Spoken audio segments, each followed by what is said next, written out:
plays resume at 11 o'clock. Updated scorecards are available with confirmation of the team's match officials and hours of play.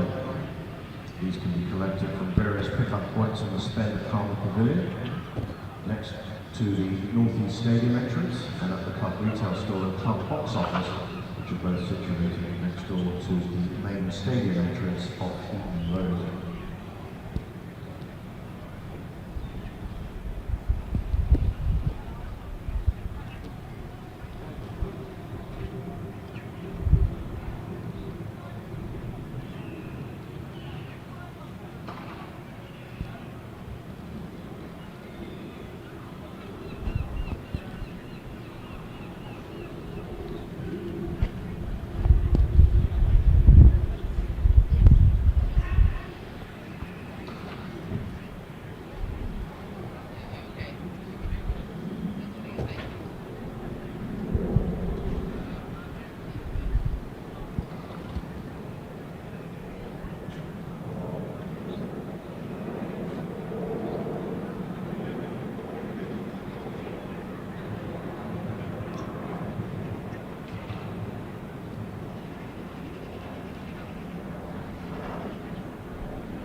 At Sussex Cricket, we're always pushing the limits.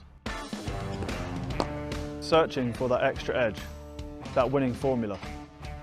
It's about the small gains, the marginal improvements and the dedication to perfection. But the pursuit of victory doesn't stop on the pitch. Behind the scenes, WebTrends Optimise is working their magic, optimising our digital journeys, making sure every click counts. From filling the stands with roaring fans to getting them kitted out in their Sharks gear, WebTrends Optimise helps us connect with our community. Because nothing fuels our players more than a packed house, a sea of Shark shirts, the energy of our incredible fans. On the pitch and online, it's a team effort. Sussex Cricket and WebTrends Optimise. Optimise for victory.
At Sussex Cricket, we're always pushing the limits. Searching for that extra edge, that winning formula. It's about the small gains, the marginal improvements and the dedication to perfection. But the pursuit of victory doesn't stop on the pitch. Behind the scenes, WebTrends Optimise is working their magic, optimising our digital journeys, making sure every click counts. From filling the stands with roaring fans to getting them kitted out in their Sharks gear, WebTrends Optimise helps us connect with our community. Because nothing fuels our players more than a packed house, a sea of Shark shirts, the energy of our incredible fans. On the pitch and online, it's a team effort. Sussex Cricket and WebTrends Optimise. Optimise for victory.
That's Tim up there with him as well, waving away at the top of the stand. I've been down to the Sussex Cricket Museum this morning, and they do a podcast which we've recorded this morning, and it's all about Sheffield Park and the Bluebell Railway, and talking about the history of Sheffield Park and Sussex County Cricket Club. And I, for one, didn't realise that Lord Sheffield was a huge benefactor of Sussex County Cricket Club. He encouraged them to buy the freehold of this ground way back in the late 1980s, in the 18th century, and secured the future of the club. And it's a really fascinating exhibition, culminating in a game that was played at Sheffield Park, a beautiful cricket ground, in 1896, a game between Australia and a Lord Sheffield 11, with none other than W.G. Grace playing in that game. So it's a really fascinating exhibition, and if you're going anywhere in the direction of the museum, it really is worth popping your head round and having a look, and the history of the Bluebell line and how that fits in with Lord Sheffield and Sheffield Park, which is a National Trust property not far from Haywards Heath. So please go and have a look at that if you get an opportunity. Meanwhile, the players are making their way out onto the field. We're going to start on time, which is good news. Nick Gledhill next to me. Good morning to you, Nick. Did you speak to anyone from Essex last night? Yes, good morning, Adrian. I spoke to Jamie Porter, who got the 4 wickets, and I think the team were pretty satisfied with the day's work. 3 batters plus a night watchman out, and I think I also had a sort of like an informal chat with Chris Silverwood, and we were sort of thinking that 43 overs gone. The morning session is entirely with the older Kookaburra. It is a pleasant morning in terms of the overheads for batters. There's plenty of blue sky around. It's rather different to virtually any time yesterday, apart from right at the end. It looks like a better batting day. So I think Jordan Cox is going to be key. There's Matt Critchley, Michael Pepper. I think Essex will be looking to have a fairly profitable session. They've got to get a start, of course, have a fairly profitable session, and then they might be in a position where they can dictate terms in the game. He also thought the pitch will get possibly easier to bat on as the sun shines. Started off with a bit of grass on it, bit of moisture around yesterday. That might reduce as the game goes on. In fact, certainly should do. So he reckons that obviously important point of the game for Essex here. It is indeed. Well, the bowling's going to be open this morning from the Cromwell Road end of the ground, and it is going to be Henry Crocombe, who bowled 9 overs yesterday, 3 maidens, took 1 for 37, coming running in down the hill to bowl to Jordan Cox, who drives the first ball sweetly down the ground, but fielded at mid-on by Daniel Hughes, and there is no run. I'm going to pop off and do an update for BBC Essex. We'll be back for probably the second over, or just around about the start of it. Yeah. I see that you've got a few questions today as well, which has been quite interesting for the museum, which we might get to later on. There's one which is really intriguing me. I've already mentioned that we might get to, hopefully. I'd love to know what the answer is. Yeah, we've got a quiz put together by the Sussex Cricket Museum about Sussex against Essex, and we'll pose some of those questions during the day as Crocombe is in, bowls to Critchley, who clips that ball, to Cox, what are you talking about? He clips that ball down to fine leg, where it's fielded by Ari Carvelos, and the total advances by 155 for 4. Now I'm delighted that our third voice this week is Dean Wilson, cricket journalist. We had great fun yesterday. Dean, good to see you. Yeah, morning everyone. Good morning. And I should mention that Dean is going to be signing copies of his latest book in the Sussex Cricket Museum at lunchtime today. The book is called In Sid's Voice, and it's a book about David Lawrence, Sid Lawrence, as in comes Crocombe and bowls, and played into the offside by Critchley, who picks up a single. He is on his way. Total goes to 156 for 4. I've been to the museum this morning, Dean. The table is set up for the book signing. Some of your books in the lovely orange colours. There they are, look. We're all set out on the table, so it's all ready to The Extraordinary Life of Dave Lawrence with Dean Wilson. And you're going to be signing copies of the book today, Dean? Yeah, I will. For anyone who wants to come along and grab a copy. Very happy to do it. Very thankful and grateful to Sussex for hosting that, and happy to talk about it as well. Crocombe comes in, bowls to Cox, who plays onto the onside and picks up a comfortable single as Tom Haynes drops in from mid-wicket to field. So Dean's going to be over in the museum from about 5 to 1 where the table is set up. So please go in, and meet Dean and get a copy of the book, which I'm sure is a fascinating read. And I'm sure we discussed this briefly, Dean, quite an emotional read as well, of you as well, because clearly you got to know David very well. Yeah, absolutely. It's a life story which took a very different or unexpected turn. Crocombe in bowls to Critchley, plays to backward point, no run. It details his cricket career. Played 16 years for Gloucestershire and played 5 Test matches for England. Unfortunately cut short by injury, a very visceral and brutal knee injury that he suffered in New Zealand. But he went on to lead a very interesting life and sort of second career in hospitality, running bars and restaurants and a nightclub in Bristol, before becoming an amateur bodybuilder as well. Crocombe over the wicket bowl, short, pulled away by Critchley. There was a cry of catch. It was in the air for a while, but perfectly safe and fielded on the square leg boundary, and 1 more to the total. So 158 for 6 runs coming off the over for Essex. In fact, I didn't pick up, and I need to concentrate more this morning, Adrian. The first ball of the over was a no ball, which is why there's another ball to come. And in fact, the funeral was only last week, Dean, was that right? Yeah, so exactly as I was saying, it was an interesting tale about his life, and lots of interesting and kind of funny stories and of the people he met. And Crocombe in bowls to Cox, plays to backward point. That is the end of the over. And then things took a little bit of a difficult turn when he was diagnosed with motor neurone disease in 2024, and quite sadly, only a year after his diagnosis, he passed away.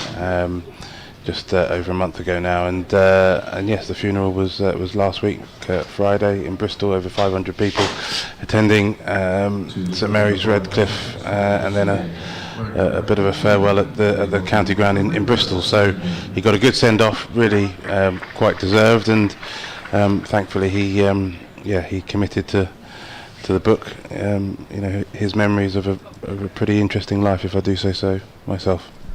Well, copies of that book are available in the museum, and Dean will be over there just before the lunch interval to sign those books, if indeed you'd like to buy a copy. Much more from Dean coming up during the day. We're hoping that Paul Farbrace is going to come and talk to us today, so I think we'll let Dean loose with Paul for a little while as well, and he can talk about some of the time he spent as in comes Sandu, and clipped away by Critchley, who picks up a single down to fine leg. Total goes to 159 for 4. I'm sorry, Dean, I bought all these boxes. This is old boxes of cricket kit from my cricket club, which kit that people didn't want, and the Sussex Cricket Foundation are very kindly going to make sure it goes to a deserving home. So we'll make sure that they get delivered to the right people later on today. So lots to look forward to today.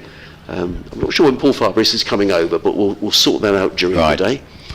As in comes Gurinder Sandhu, running in from the C end of the ground, bowls to Cox, who's 4 placed over the offside of the track, and there is no run. Now, Nick was talking, we've got this quiz prepared by the Sussex Cricket Museum, and there are 10 questions about games between Sussex and Essex, and one that caught Nick's eye. We won't deluge you all with one of them, but this is question number 6, which says, which Essex player is the only Championship cricketer to record a #1 hit single? Whether Dean knows, I don't know, but we'll find out. And if you know, let us know, because Nick doesn't know, and nor do I. In comes Sandhu, bowls, and driven sweetly down the ground. Beautiful shot. Half volley on Cox. That's a beautiful drive through mid-off for 4 runs. Lovely shot, 163 for 4. So, if you know the answer to that, let us know. Sussex Cricket. In fact, no, that's the wrong email address. sussexsport@bbc.co.uk or essexcricket@bbc.co.uk. So drop us a line, and we'll keep it running for a little while. Just to repeat the question, which Essex player is the only Championship cricketer to record a #1 hit single? Yeah, our new email, essexcricket@bbc.co.uk. You can have a capital E and capital C. We don't have to. Thanks very much to Good A40, who just emailed us late last night, saying pleased with how Essex were getting on. Brian in Harlow. Thank you. Sandhu in again, bowls to... Now, has that been put down? Now, that is a collector's item. If that was a chance, I think it was. Yeah, looking at the body language. It's gone straight to James Coles, who, I can't remember the last time he dropped a catch, Let's see it again. Oh, it's just bounced in front of him. Bounced in front of him. I was going to say a big collector's item if James Coles puts down a chance. So there you've got the softer kookaburra ball evidence already. It's not carried. Played it with fairly soft hands, but at least from Sussex's point of view, it's not a drop. In comes Sandu bowls and played it to the offside by Cox. There is no run. Yeah, Brian says Essex looking a bit more solid now than previous games. Wesley and Cox looking confident. Thanks for your kind comments on the coverage, Brian. Yes, I mean it was a good batting performance. The wickets came against the run of play. It was a good toss to win for Essex. They bowled well. Sussex didn't particularly bat well, and therefore Essex have got a chance now this morning to really take control. It's the older kookaburra ball. It's quite a sunny morning. It's partly cloudy, but plenty of blue sky. And if they can get established, then they can get into a very good position. Sandu makes his way in from the C end of the ground and just nurdle. That's a lovely shot by Jordan Cox. He just waited for that and just played the ball delicately down towards third man for a boundary. That was beautifully played by Cox. So a good start for Essex this morning. 2 boundaries coming off that over from Gurinder Sandu.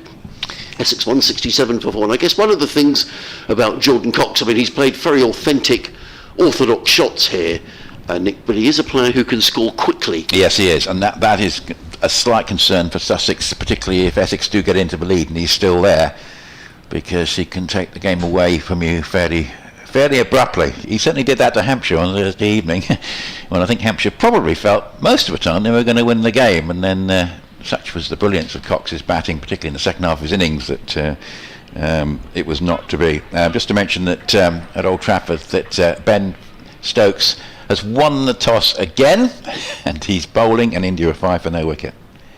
So here is Crocombe. It's 167 for 4 here. Oh, that's a useful delivery, which sees Critchley just trying to work it away into the onside. It takes the pad, stifled shout, and rolls away up towards cover. Yeah, a little bit of movement there. That just beats the attempted push towards mid-wicket. In the Championship yesterday, no doubt about the really eye-catching game, the one at Taunton, 22 wickets. Apparently Somerset supporters have been on social media disliking any mention that it should be a pitch inspection, but 22 wickets and the spinners opening the bowling is a bit much on day one, I think, as this is Critchley coming forward and no timing here, playing that back down the pitch. Yes, we had Archie Vaughan and Jack Leach opening the bowling in the second innings, this after George Drizzle, the off-break bowler for Durham, had taken 5 wickets, and this all after there had been 6 wickets for Craig Overton in the first innings. So 22 wickets. That game could end lunchtime to mid-afternoon today on day 2, which, you know, when there's talk about Championship cricket and not being enough of it and there being less, you don't want games ending in a day and a half. So let's hope for the good of the game that doesn't happen. 167 for 4. Crocombe with 2 slips bowls, and Critchley covers up and plays defensively up towards cover, and there is no run. That certainly was the eye-catching one. There was that game between Derbyshire and Leicestershire, where Leicestershire were 0 for 2 and ended at 360 for 3. So they had, that's what you call a good recovery, I think. Oh, absolutely. So we'll keep an eye on what's going on. Yeah, Rian Ahmed in the runs again for Leicestershire. Yeah, and really puts him in good stead, certainly for England tours. I think they might be saying to Leicestershire, just try and bowl them as much as you can in the second half of the season. This is driven by Critchley up towards mid-on, and there's no run. So yeah, it's a lovely morning, isn't it? Went for a walk along the seafront between the hotel and here, and it's you know, very, very pleasant, cool, but plenty of people around. And I noticed that there appeared to be a graduation going on because at the university, because there were a lot of university-age students around with the formal attire, including the hats for the graduation ceremonies. Maybe that's going on. Here is Critchley on the pull, playing that away nicely. It's just a good stroke that away to the square leg boundary for 4, and that's been dispatched just a little bit short of a length. Cox actually and Critchley sort of completed a run because they weren't sure whether it was going to be completed, so they've got to go back to their respective ends. But the attempt to stop that, I think it's Sandu when the deep square leg boundary wasn't successful, and it's a good start for Essex. 171 for 4. They're closing in quickly on this 204. 2 slips and 5 saving 1. So this is another short ball, another pull shot, another 4. This one a little bit finer. But again, Crocombe just dropping short, and as this kookaburra gets softer, Whereas first thing, those might have been difficult deliveries and were for the likes of Elgas first up. Now they're fairly friendly deliveries in the 46th over, and 2 consecutive fours for Matt Critchley. That's really got him going. He's gone from 3 to 11. Cox has 36. And Essex at 175 for 4, just 29 behind. And if they do have a good morning here and lose no more than 1 wicket, Adrian, they're going to be right in the box seat. Well, actually, this morning, Essex are rattling along at 8 and over. 23 runs added in the first 3 overs this morning. An email in from John Malone in Bexhill. Hello, John. He says, hi, Adrian and lads. Looking forward to another day of cricket from Hove as in comes Sandhu. Running up the hill, coming into bowl to Jordan Cox, who defends to mid-on, and there is no run. I tried to work out how to multitask with Test cricket from Hove and Latour. A man's work is never done. He goes on to say, I'm wondering what ball did the likes of Ian Botham earlier use in Australia in their days, with all the discussions about the different cricket balls these days. I have no idea.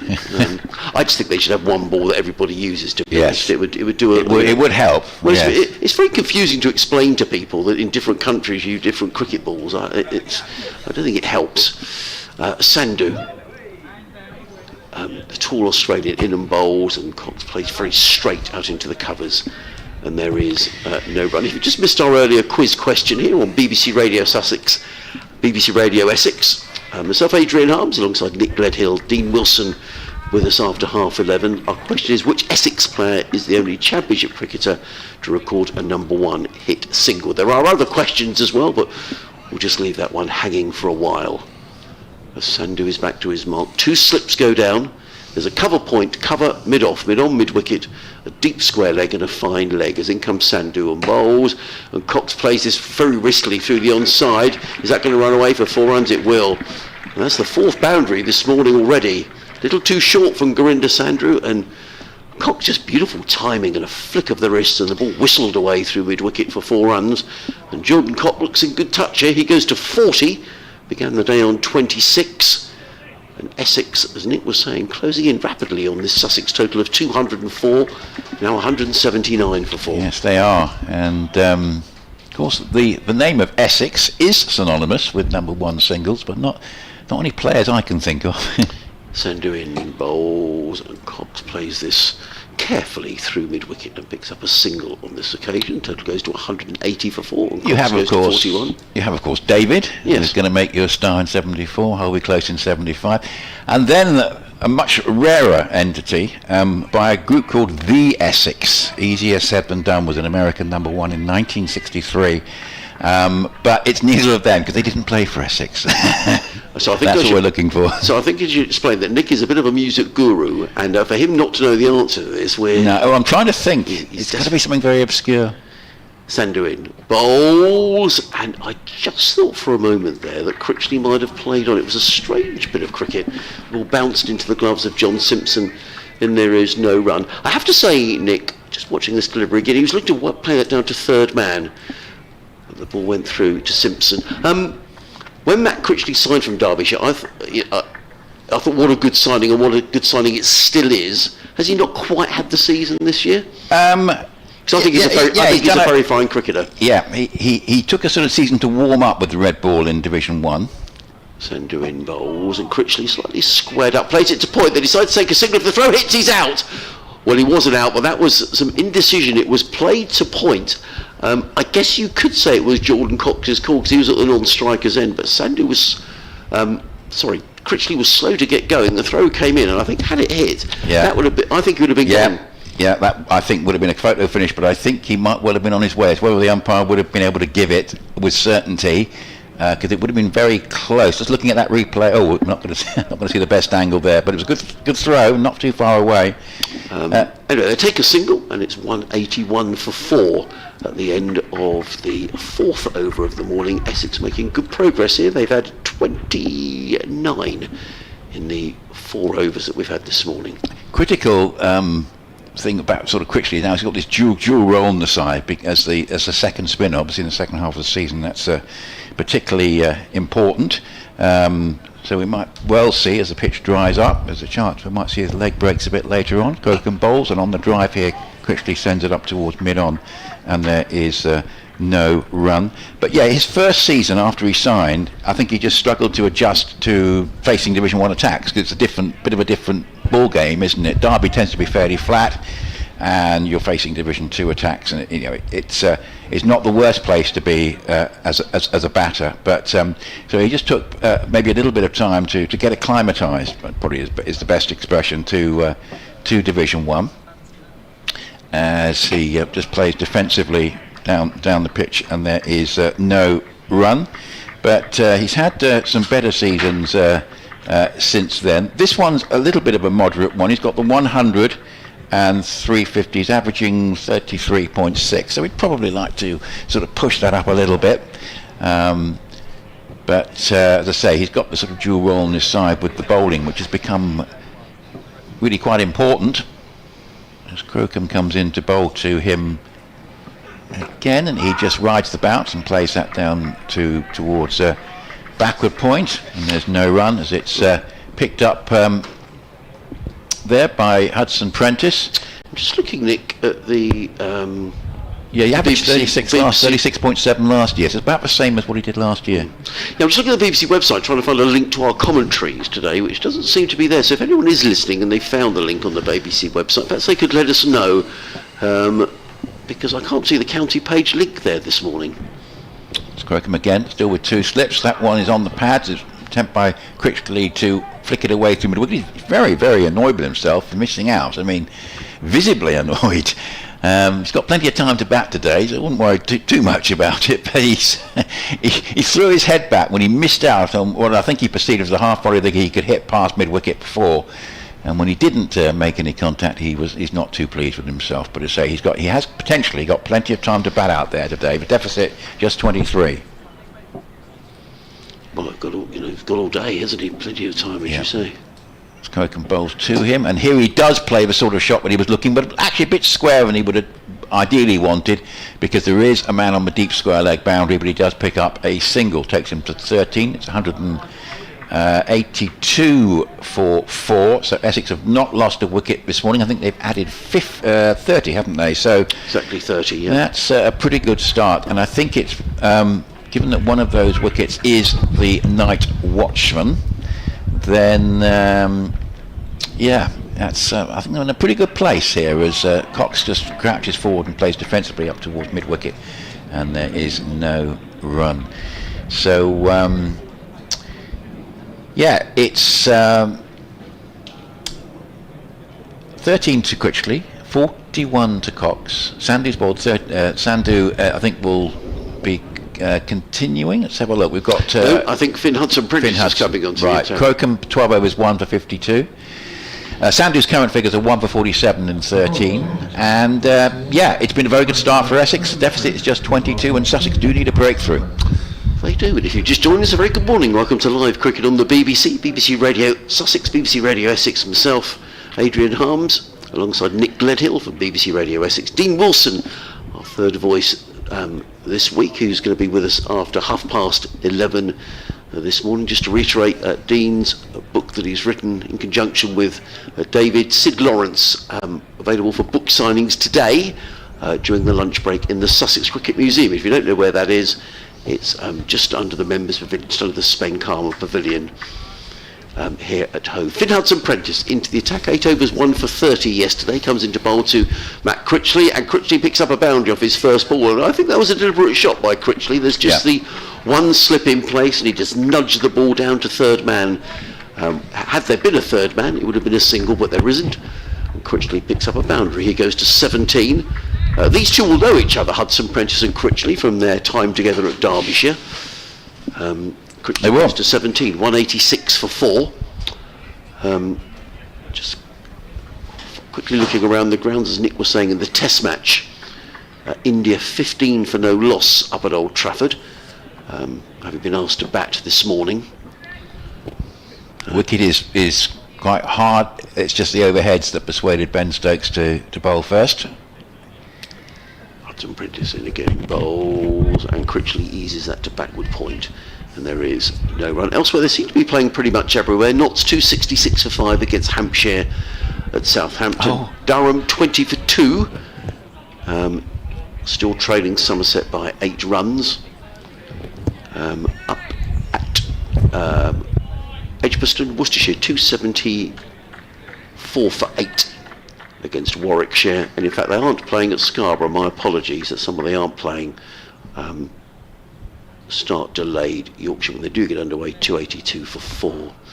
Hudson Prentice in, bowls to Critchley, who's solidly forward, foot right to the pitch of the ball, plays the ball into the covers, and there is no run. The Sussex head coach Paul Farbrace even is going to join us at some stage today on our commentary, so we'll let you know when that's going to be and give you an opportunity to send in questions to Paul. That quiz question, which Essex player recorded a #1 single in inverted commas, Andy from Chester Street suggested Alistair Cook. It's not. He said, was it when he was a chorister? Interesting. Good point. Hudson Prentice in, bowls to Critchley, who again plays fluently into the covers to a ball of good length, and there is no run. That could well be a very good answer, actually. Yeah. I think I've got. I won't mention it, but I think I have the right answer from our second contributor, we've already mentioned this morning, and that is Brian in Harlow. And I think you're right, Brian, and that's a brilliant piece of work from you. So but I won't mention the answer. No, we'll let it go for another few minutes. Yeah. Which Essex player is the only Championship cricketer to record a #1 hit single? It's part of the cricket quiz, compiled by the excellent folk in the Sussex Cricket Museum. As in comes Hudson Prentice, bowls, and another good delivery from Hudson Prentice, making Critchley plays to backward point, and there is no run. So 4 dot balls after the 4 off the first ball of the over, and the museum is open for business. I can see the volunteers are out there with various shirts and photographs and memorabilia over their books as well. So if you fancy a browse, please go and support the museum, which does great work for the club. As Hudson Prentice wheels around again and runs up the hill to bowl to Critchley, in and bowls, and Critchley again defends a ball of good length from Hudson Prentice. That's a good over from Finn Hudson Prentice.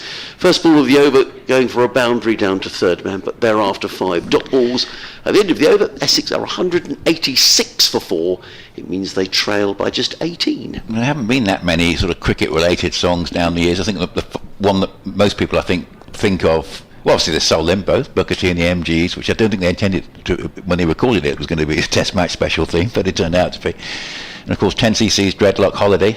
And another one which, from a massive album from 82-83, Business as Usual by Men at Work, Be Good Johnny, the Australian group, that refers to cricket as well. But there's not that many. I saw them live, actually. Oh, right. Men at Work. Men at Work, round about that time? I saw them at the Lyceum in London, would have been early 80s. Colin Hay, I think, was the good band. genius behind that. As Croke and bowls, driven. Oh, it's a beautiful shot by Cox, driven away down the ground for 4 runs. Lovely shot, my word. All timing slightly overpitched. He's overcorrected there, Crocombe. He was dropping short to Critchley. He's overpitched to Cox, and Sussex have got big problems here. Essex 190 for 4. They're 14 behind. One of those 4 is a night watchman, and Essex here have got a possibility of just not completely eliminating, but taking control of this game, and in the process, hopefully putting some of those relegation fears to bed. 5 serving 1 and 2 slips. There's a deep backwards square and a fine leg, and here Cox will play up towards mid-on, and there is no run. But yes, that was an interesting suggestion from Andrew, because we start thinking about child artists, it gets very complicated. But no, I think you've got it, Brian, and we'll let that run for a little while. It's a brilliant answer, because I couldn't think of it straight away, but I think you've got it. 190 for 4. Critchley 17 and Cox 45. And Crocombe bowls again, and that's run down off the open face for 4. Oh, it's beautifully played. Again, just using that pace of Crocombe and just with an angle, but he really is in fantastic form, Jordan Cox. And as I mentioned yesterday, Essex and Somerset, 2 ships passing in the night when Jordan Cox had to retire hurt after getting his 100. Essex, well, basically, the innings fell apart. Somerset, after being 5 down early, executed the run chase brilliantly. Somerset went on a winning run. Essex went on a run where they couldn't win a game in the Championship and the T20. And those small moments can make a difference, because being without Jordan Cox for basically a month really hurt Essex, and you can see how valuable he is to them.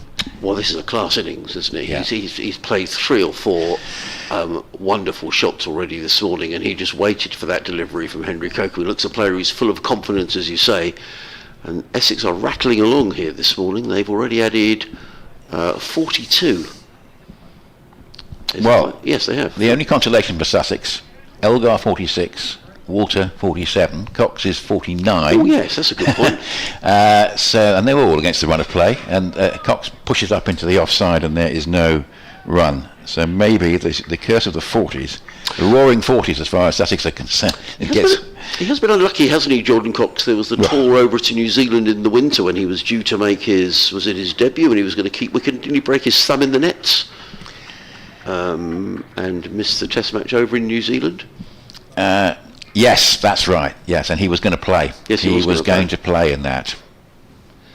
He has been very unlucky as Crocombe bowls, and off the back foot he plays that down towards Hudson Prentice at backward point, and there's no run. And a great signing for Essex, because he felt that there was a greater challenge for him at Essex than at Kent. I'll tell you, the Kent crowd were delighted when he was out cheaply in the T20 match on Friday night. I think they probably still feel that he might have a bit aggrieved that he left them. But of course, players do move on to new challenges, as this is a pull shot, and very nicely executed. It's not going to be stopped at fine leg, and that will get him to his 50.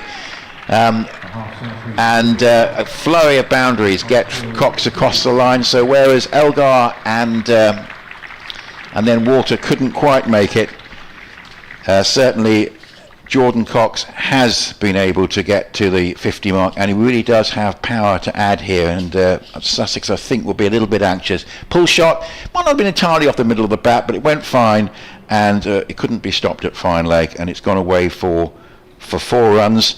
And it means to say that Cox goes past the 50. He's averaging close on 60, and that'll be his third 50 to go with 200s. And it's his highest score actually came against Sussex, 238 not out. And that was a record partnership with Jack Leaning. Yeah. Down at Canterbury. In comes Hudson Prentice, bowls to Critchley, who defends into the offside, and there is no run. And that was in the Bob Willis Trophy, and the good news there for Sussex was that they had to declare the innings closed at 120 overs. Because you might remember, yes, in the back of your mind, there was this law brought in to say that in that season, because bowling attacks were likely to be depleted, that business would be closed at 120 overs. So probably a good thing on that occasion for Sussex. It was a partnership 423. Yes, Jack definitely. Leaning. I was at that game. One slip in place. We'll bring Dean Wilson into commentary at the end of this over. As in comes Hudson Prentice over the wicket, bowls, and stretching forward is Critchley. Plays to point, and there is no run. Gurinder Sandhu is warming up. I wonder whether we're going to get a spell of Sandhu maybe down the hill. Because certainly Essex are off to a flyer here this morning. They've added 46 to their overnight score in 7 overs so far. So they are rattling along.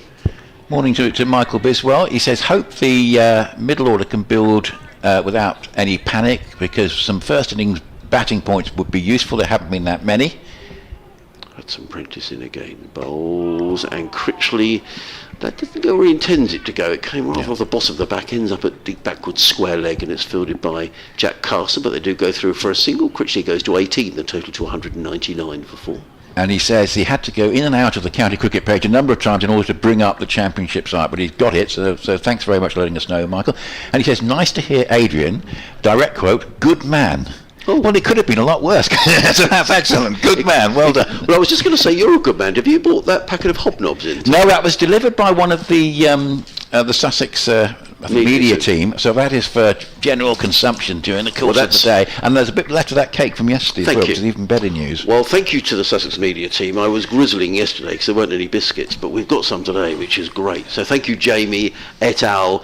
In comes Hudson Prentice, bowls to Cox, who's forward, and plays that ball through backward point and picks up another single. 200 for 4 is the Essex total.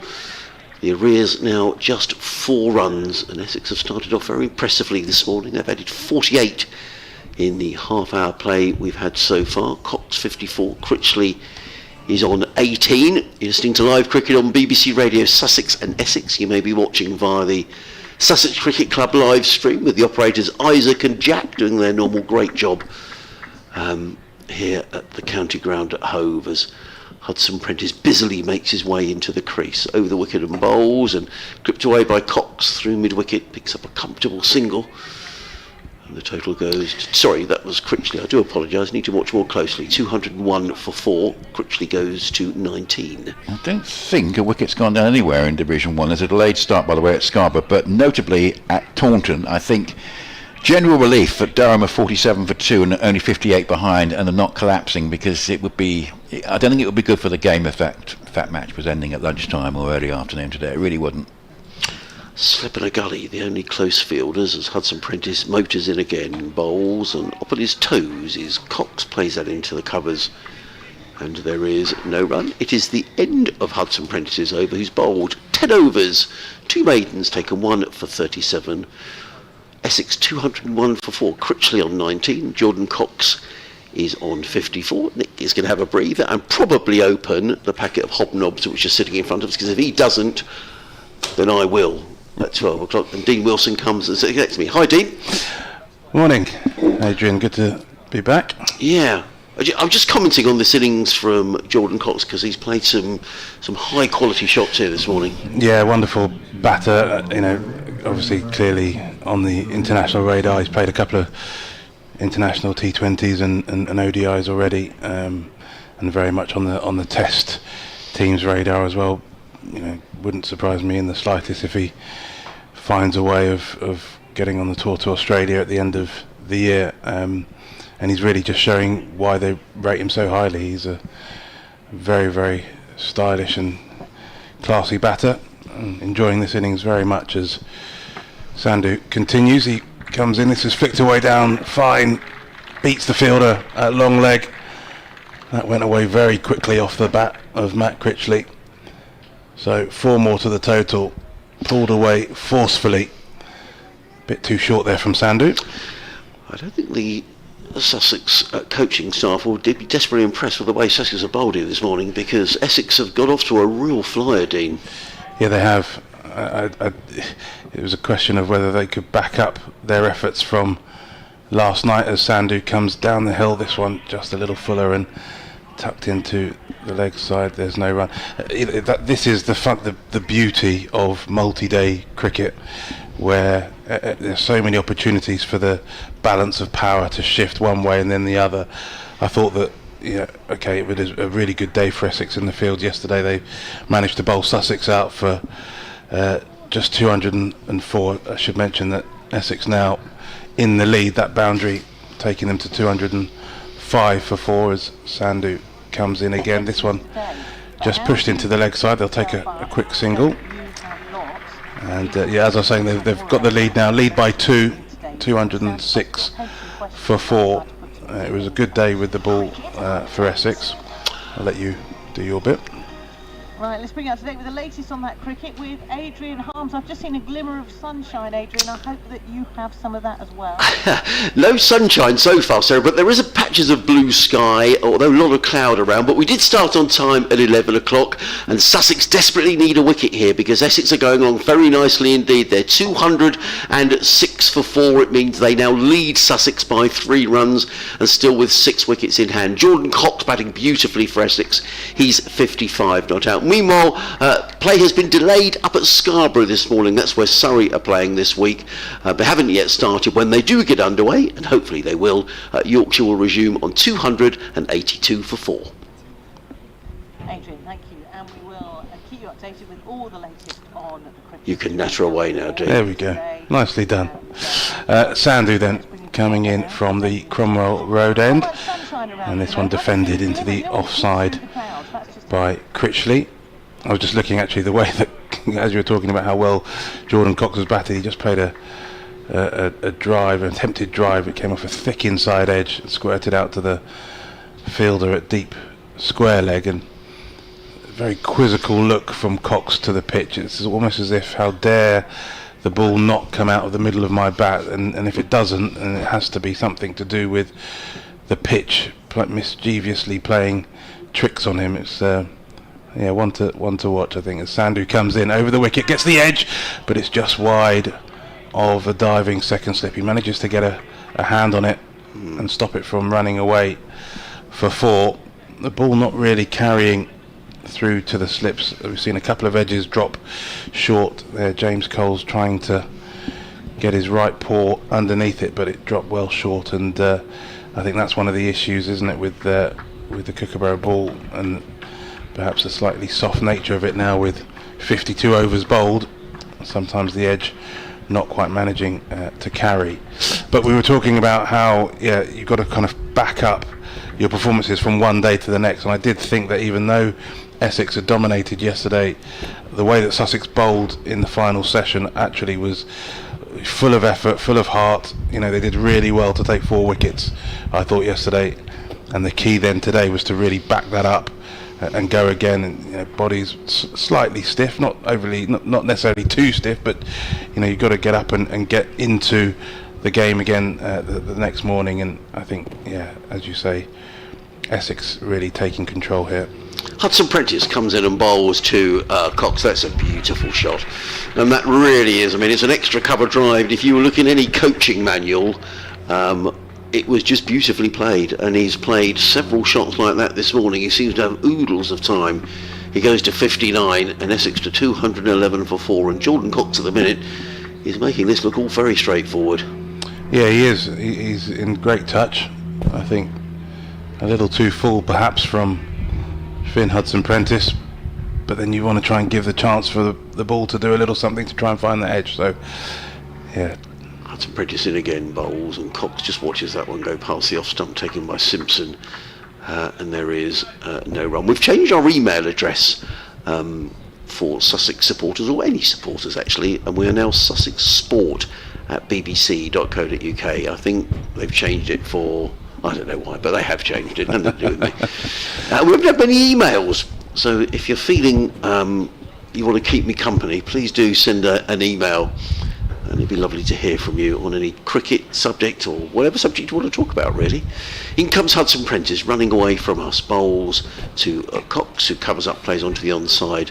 There is no run. I don't know if you're a music fan, Dean, but there is this question. The Sussex Cricket Museum put together a quiz, 10 questions, and Nick picked up one which was about Essex. Is the only Essex player who played in the County Championship to record a #1 hit single. Are you a music fan? I like music. I wouldn't say that my tastes are restricted to cricketers who've recorded music, though. It's a little wider than that. In comes Hudson Prentice motoring in, comes in and bowls to Cox, who plays comfortably and casually through backward point and picks up a single, keeping the scoreboard ticking along. He goes to 212 for 4. The lead is 8.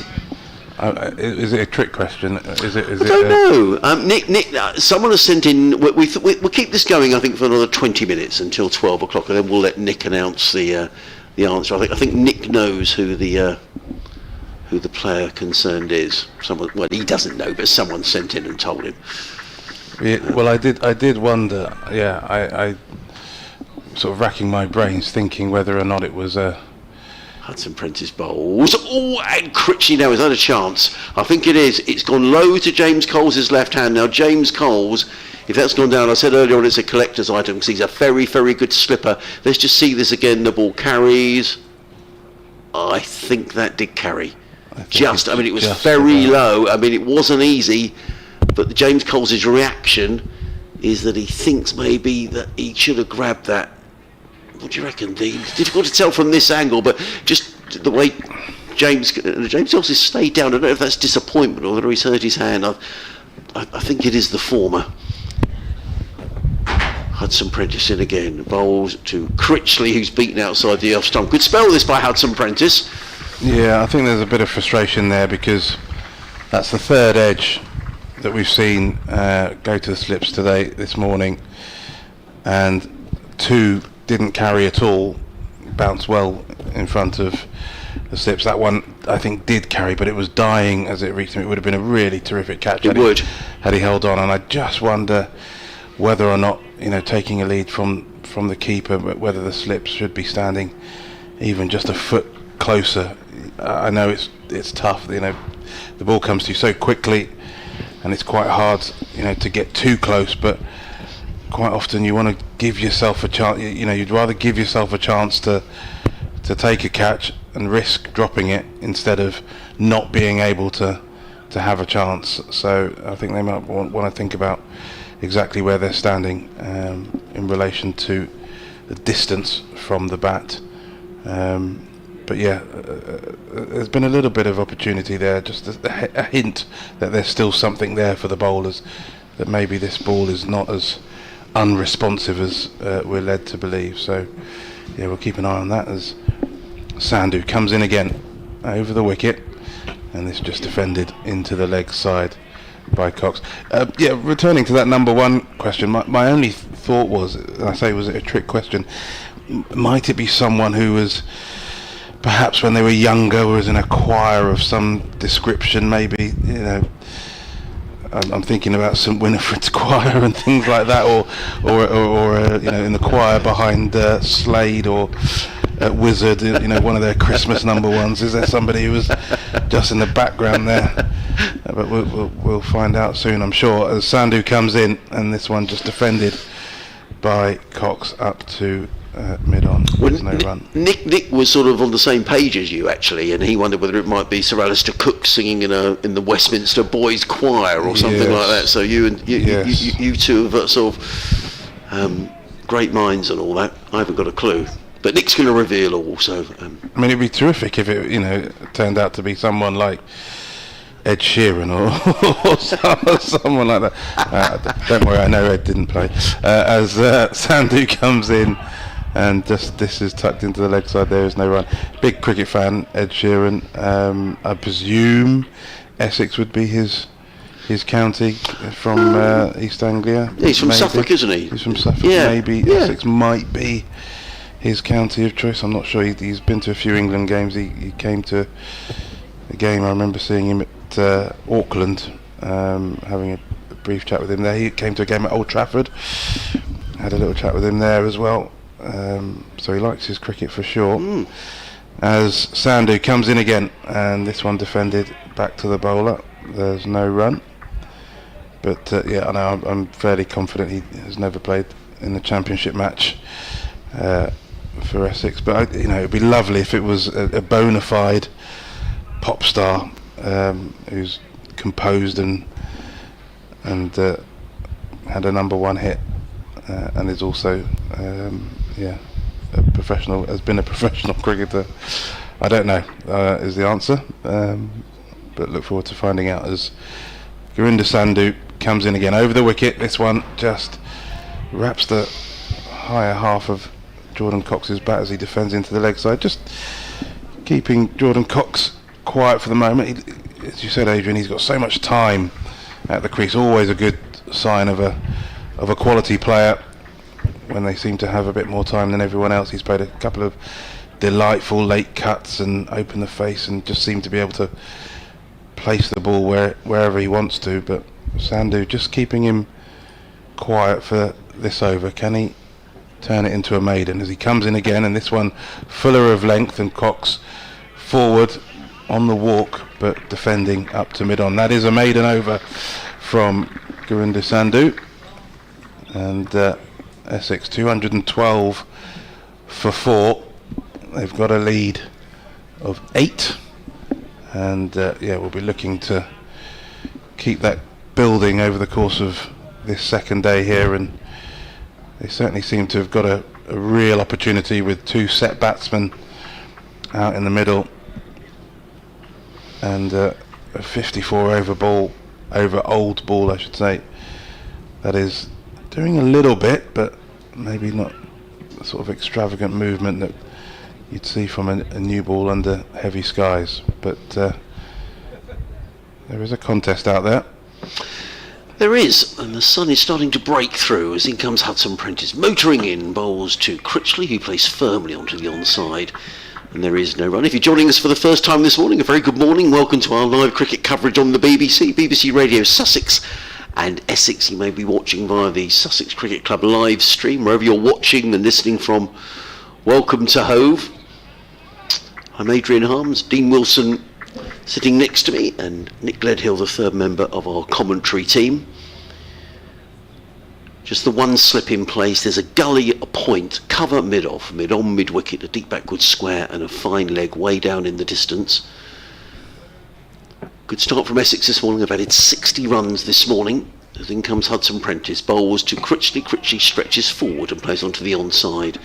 And there is no run. This is better from Sussex, who were leaking runs earlier on this morning, but a maiden over from Gurinder Sandhu, and now Hudson Prentice with a couple of dot balls, keeping things nice and tight for the home side. In the test match up at Old Trafford, they started on time, which is good news. India having been asked about our 27 without loss after 10 overs.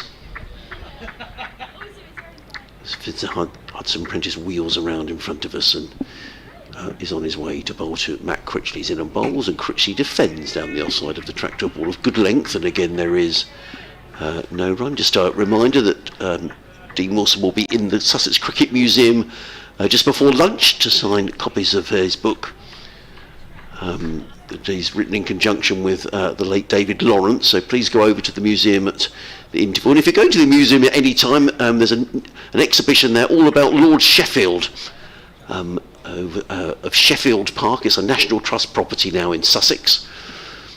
As in comes Hudson Prentice over the wicket, bowls, and Critchley takes a step down the track and plays to mid-off, fielded by Sandhu, and there is no run. And all about Lord Sheffield's association with Sussex Cricket Club.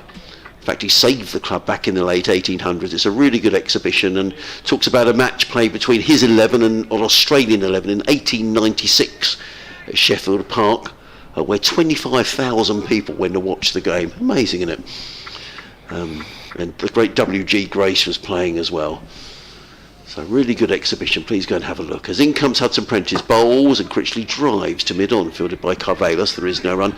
This is good from Sussex, Dean. Well, I was just going to touch very briefly on the Sheffield Shield. You're talking about those huge numbers. I think we saw real interest in the Sheffield Shield again this season when South Australia claimed their first title for a while, and just the passion that they still retain at Adelaide and in South Australia for Sheffield Shield cricket was very much visible to see. Hudson Prentice in bowls, and Critchley eases that to backward point. Back-to-back maidens for Sussex, 212 for 4. Good from Hudson Prentice, 12 overs, 3 maidens, 1 for 42. And as Dean says, that's exactly where the Sheffield Shield gets his name from Lord Sheffield when he went over to Australia. So there is a connection between Sussex and Australia. Was that the first time they'd won it for a number of years, Dean, South Australia? Yes, I'm actually just checking. Yeah, just checking actually what the gap was, because I just remember seeing on my reading some coverage of the supporters coming on the field, absolutely delighted with their victory, and I just want to check when the last time that they won it was. I'll check on that for now, but Gurinder Sandhu, another Australian coming in over the wicket, and this is defended into the leg side. So they've just 2025, and then they hadn't won it since 1996. Crumbs. So 29 years between triumphs. A rare victory, a rare Sheffield Shield win for South Australia. South Australia chief executive, English chap called Charlie Hodgson, doing a good job down there. As Gurinder Sandhu comes in, and this one just around, it is a no ball, so he'll have to bowl that one again. But Charlie, who used to work at the Oval, was a commercial director there for many years, and now he's the chief executive at SACA, South Australia Cricket Association, and he's seen them to a Sheffield Shield win. They also won the One Day Cup as well, so double winning season for them. And I'm fairly certain Charlie won't be listening, but You never know. You never know. Well done, Charlie. Sandu comes in over the wicket, and this one just played into the leg side. Just interesting that the field maybe just slightly changed. They've put two sort of, they're not really close catches, but they're two catches on the leg side, looking for that turn into the leg side from Cox, maybe just a little uppishly, maybe looking for a bit of overconfidence as he flicks the ball away. And so they've got two waiting catches just in front of square, and then two down on the boundary at deep square leg and fine leg, as Sandu comes in over the wicket, and this one again just turned into the leg side by Cox. He seems to be quite happy to play rather risk-free cricket there. He's obviously aware of the field, doesn't want to give his wicket away. You talk about the Sheffield Shield, because they're explaining. We record a podcast every now and again, and that's what we've done this morning. But they were talking about the Sheffield Shield and saying that the ground at Sheffield Park was used for this match back in 1896. Then over a number of years, the ground sort of fell into disrepair until Sandu comes in again. This time over the wicket to Critchley, who drives up to mid-on. It's like change in the field for Critchley, so they've taken one of those close catches on the leg side out and put Coles back into second slip, so they feel that they might be able to have more success with an outside edge from Critchley than with Cox. But Sandu's bowling fairly straight in this spell, so he comes in once again over the wicket full. And this one is turned into the leg side. Will it's going to squeeze between the two fielders? No. Good bit of work down there from the long leg fielder. And they just pick up a single. So one more to the total. 217 for 4 now. Essex, they've got a lead of 13.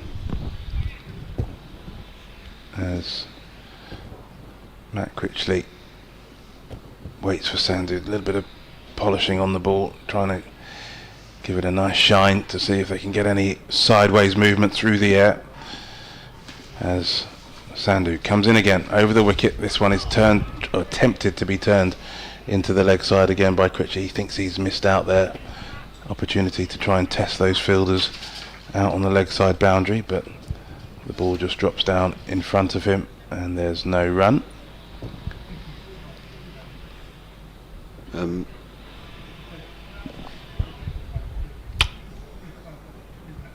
217 for 4 then on the second day of this championship match between Sussex and Essex.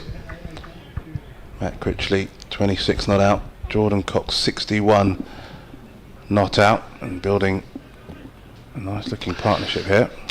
They are. Finn Hudson Prentice to carry on. Lovely sunshine now across Hove. 217 for 4, as Dean was saying, as Hudson Prentice makes his way in. His 13th over, figures of 1 for 42. He motors in and bowls to Jordan Cox's 4 to a ball of good length, plays it back down the track, and there is no run. So just to finish up that story about Sheffield Park, so the ground then fell into disrepair. The whole grounds were bought by the National Trust, and over a period of time the cricket ground was resurrected into what it is. And I've not been there, but I'm told it's a beautiful cricket ground.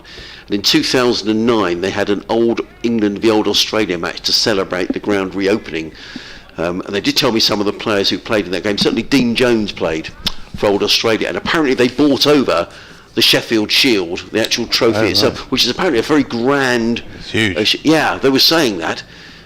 As in comes Hudson Prentice bowls and defended by Cox down the track, and there is no run. And I was told a couple of sort of burly security men with it as well, just to make sure no one ran off. But apparently it's a really impressive...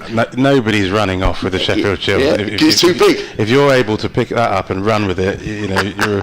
Have you seen it, Jane? I've seen it. Yeah. It is huge, and it is, quite an impressive trophy. If you can run away with it, then, more power to you. In comes Hudson Prentice, in and bowls, and Cox drives sweetly down the ground, but straight to Sandu, and there is no run.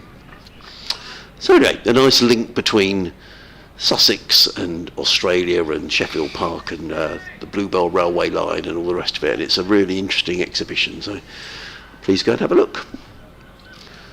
Gorgeous day now. The weather forecast suggested there may be a shower or two, but at the moment I would say we're sort of 50-50 blue sky and cotton wool clouds, so let's hope it remains like that. As Hudson Prentice is in again, bowls to Cox, who's forward and plays into the offside. There is no... I'm impressed with this Jordan Cox innings, and you were talking in the previous over, Dean, about sort of a risk-free cricket. He picked up a single, but he is playing every ball on his merits, and he's played some wonderful sort of innovative shots, but also he's defended when he's had to as well. Yeah, he has. He's actually shown some real game management here, I think, because he seems to have the time and the talent almost to place the ball at will, but just because you can do that doesn't mean that you always should do that. Hudson Prentice in bowls, another example there. Good delivery by Hudson Prentice, who's bowling a really good spell here. Sussex bowling was a little wayward early on this morning, and since then Hudson Prentice has certainly tightened things up from the Cromwell Road end. I think he's making a sign. He's trying to get the attention of the dressing room. It's taken quite some time. I don't know whether he's looking for a new bat. He has been looking at his bat every now and again, inspecting it. I wonder whether he might need something either replaced or... Hudson Prentice wants something brought out as well, I think. In comes Hudson Prentice. Bowl short, pulled away, and he's just going to get a single down to deep mid-wicket, fielded in the deep by Jack Castle. That is the end of the over. 216 for 4. Critchley is on 26. Cox is on 62. I'm going to make way, though. Packet of hobnobs. I'm impressed that neither Nick nor Dean has opened the packet of hobnobs, so I'm going to make sure that happens. Paul Farbrace, the Sussex head coach, is going to come over at some stage today, so we'll look forward to that as well. But with Essex going along very nicely here, I'm going to leave you with Dean Wilson and with Nick Gledhill. Yeah, Essex just building a total here, and Jordan Cox, I think, has assessed the situation and knows full well that there's a big score for him if he applies himself, and he's certainly making sure that Sussex are going to have to work pretty hard to remove him. He's waiting for opportunities to score, but he's been quite patient. He's shown a really smart and tidy defence and waiting for the loose ball to try and attack as and when it comes. But for now, Sandhu over the wicket, and he's flicked this one through mid-wicket. That's a really lovely looking shot. He may well get 4 runs for it, and that is a terrific shot from Jordan Cox, because the field has been set for exactly that shot. He's got 2 short mid-wicket catchers, hoping that maybe they can tempt him into flicking the ball through the leg side a little uppishly.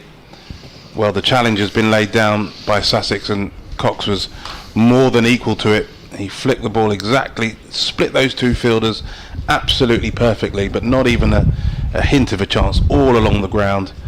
Really good shot for 4 as Sandhu comes in again over the wicket. This one a little bit more outside the off stump, and Cox defends, hops around as the ball drops at his feet, and Simpson comes in and does the fielding. Morning, well, I say morning, Nick. Just about morning. Hello, Dean. It's a nicer day, isn't it? Broken cloud, nice day for batting. Older Kookaburra ball, and Essex have cashed in. I think Sussex have bowled better in the second half hour than they did in the first. But they've got a bit of a mountain to climb here, because one of those 4 wickets, of course, is a night watchman, we should remember.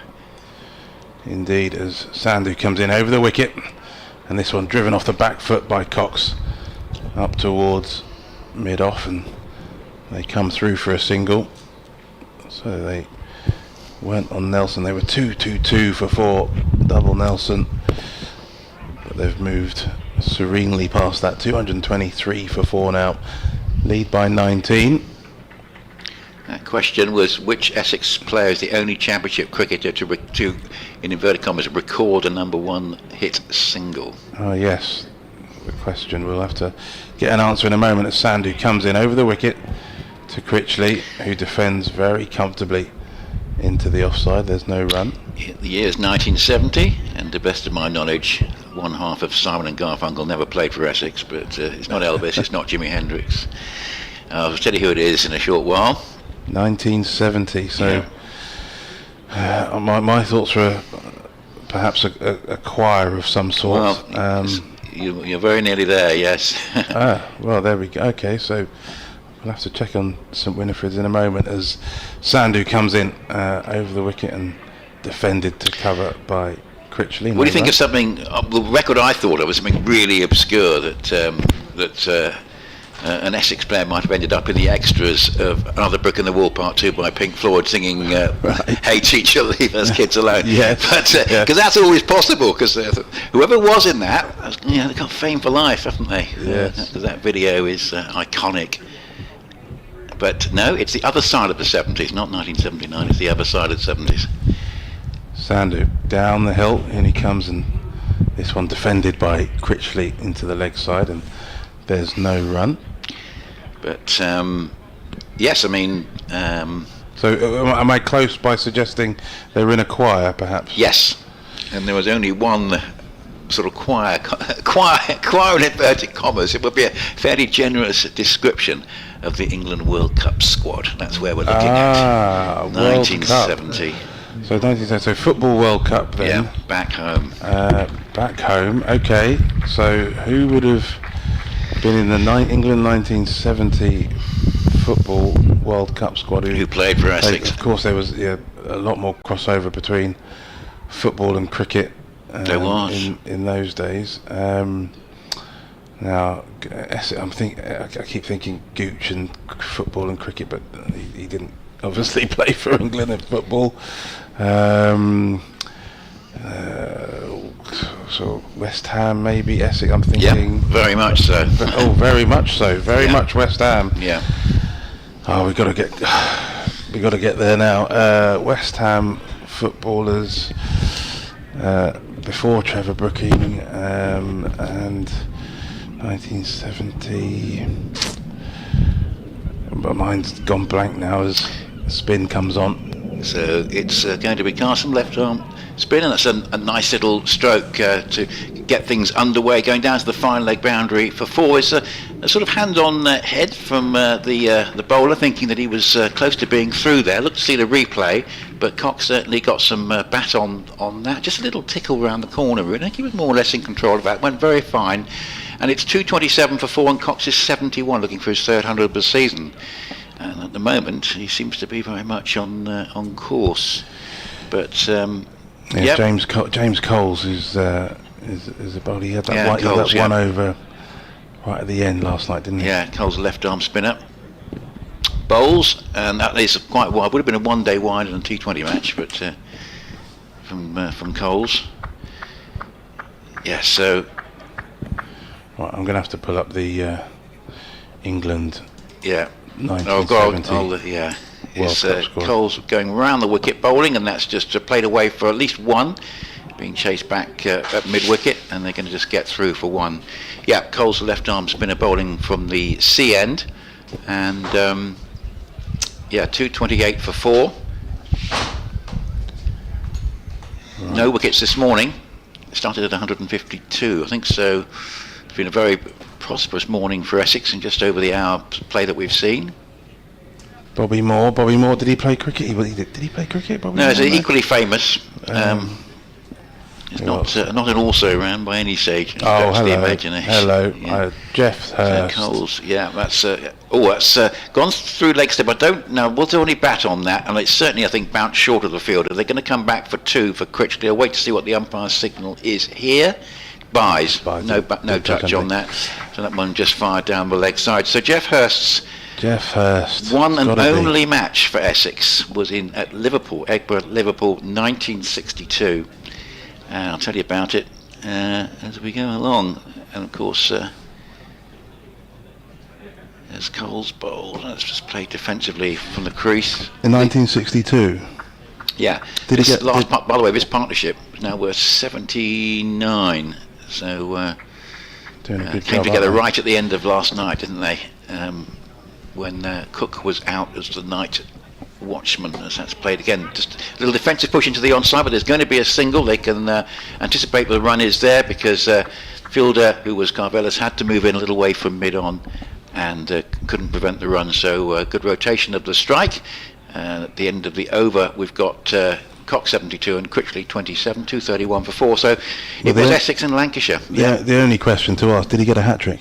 No, he didn't. Unfortunately, he didn't do very well. He was not out in the first innings, and he was out. There's nothing wrong with that. Out for naught in the second. Oh, That didn't okay. bowl. Oh, okay. But the interesting thing is looking at the side, and then it says GC Hurst made his debut in championship matches and first-class matches, and GC Hurst made his last appearance in first-class matches and championship matches. But the likes of Gordon Barker and Brian Edmeades and Tonka Taylor were in the side, Trevor Bailey. But Jim Laker was in the side. When he joined Essex for 3 seasons at the end of his career, of course, had been best known for Surrey and Championship cricket, but he joined Essex for 3 years in the early mid-60s. Sandhu comes in again, full of length for Critchley, who drives a straight drive, and mid-on has to scamper around and tumbles as they field, but there is no run. And he took Jim Laker 4 for 81 in the second innings. It was a draw, and Jim Laker, of course, he went on to become a famous TV commentator together with Richie Benaud, and probably was sort of his sort of wry humour. I don't know how much of you remember him as a commentator, but his wry humour was slightly underrated. Sandhu over the wicket, and Critchley on the walk, trying to take a slightly more proactive approach to the bowling of Gurinder Sandhu, but there is no run. I think he died in 1986, but in 1984 he was commentating on the Lord's Test in England and the West Indies, and it was the famous Greenwich and Gomes partnership when they chased 344 for 1, and there was the camera scanned across the West Indies balcony as Sandhu comes in again over the wicket and defended by Critchley. It comes off an inside edge into his pad, and Sandhu holding his hands above his head. And Jim Laker made a comment which was like a withering assessment of the quality of the England bowling on that day. As on the balcony, sitting there was Sir Vivian, and he said, "There's Viv Richards due in next. That's if he gets a knock." And the target was over 340. Yeah, so it's one of the great commentary comments of all time for me. That it said everything, and spot on as well. Yeah. Sandhu comes in and almost a Yorker length to Critchley, who digs it out into the onside. Just a minor change to the field. Just shows that Sussex are really trying to think about how they can break this partnership. They've moved two close catches that they had on the leg side. Now one of them's come over into the offside, so not quite a short cover, but a kind of catching extra cover as Sandhu comes in over the wicket and defended again by Critchley to mid-wicket. Worcestershire bowled out for 333 at Edgbaston, and Ethan Brooks, really pleased to see this, 140 from 169 balls with 8 sixes and 11 fours. So Worcestershire have got a toehold in that game. What a terrific innings from Ethan Brooks. The wicket's pretty evenly shared for Warwickshire, but looks like a good West Midlands derby there. Yeah, it's bubbling up nicely. Plenty of cricket all around the country at the moment as Sandhu comes in over the wicket, and another confident looking drive by Critchley, but still can't beat mid-on, and there's no run. Another maiden bowled by Gurinder Sandhu. And yes, talking of pop music, I heard this song actually on the radio a few days ago, a song called It Should Have Been Me, and I wonder if it applies to Jack Leach after Liam Dawson's selection in place of Shoaib Bashir. Well, today he's got 4 for 15. Archie Vaughan has got 2 for 50, and Durham 92 for 6 and trailed by 13, and sadly that game could end at lunchtime, Dean, which it is not particularly satisfactory, 4-day games ending at lunchtime on day 2, but it's looking a bit like that at the moment. It does happen. Yeah, Cole's not ideal. His left arm spin comes into bowl, a slip and a leg slip, and that's just played away out towards mid-wicket. Sharp single, but fairly well controlled. And I was at a 2-day game between the two sides last year, but that sort of went right to the end of day 2. 232 for 4. That was at Taunton. Cole's bowls again. And this time it's Critchley on strike, and he plays it up towards mid-wicket, and there's no run. But no wickets down this morning. We'll lead 28. Very much Essex in the box seat. Got the 3 bowling points yesterday. And that's lofted away. It's not particularly controlled. It could be a catch at mid-off, and the field doesn't quite get to it. It was a close run thing, bit of leeway work, and they're going to keep it down to a couple, I think. But that was very much a close run thing. Sandhu running back, thought at one point he might get there, but didn't. And they needed that little breakthrough. Sussex and didn't get it. It wasn't a controlled shot from Critchley, and it just cleared mid-off. Yeah, it looks like in the end it was just a bit of a leading edge as he tried to flick it away into the leg side, and it squirted over mid-off's head. So more victory for Cole. Sussex could have done with a breakthrough there. This time he played it along the ground, Critchley, and gets a single up towards wide mid-on. But yeah, they could have done with a bit of success there, and they were very close to it.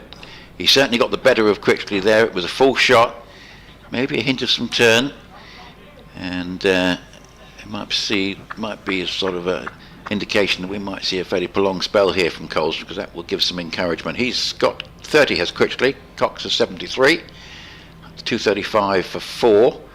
As this is just played defensively up into the offside, and there is no run. So very good morning for Essex.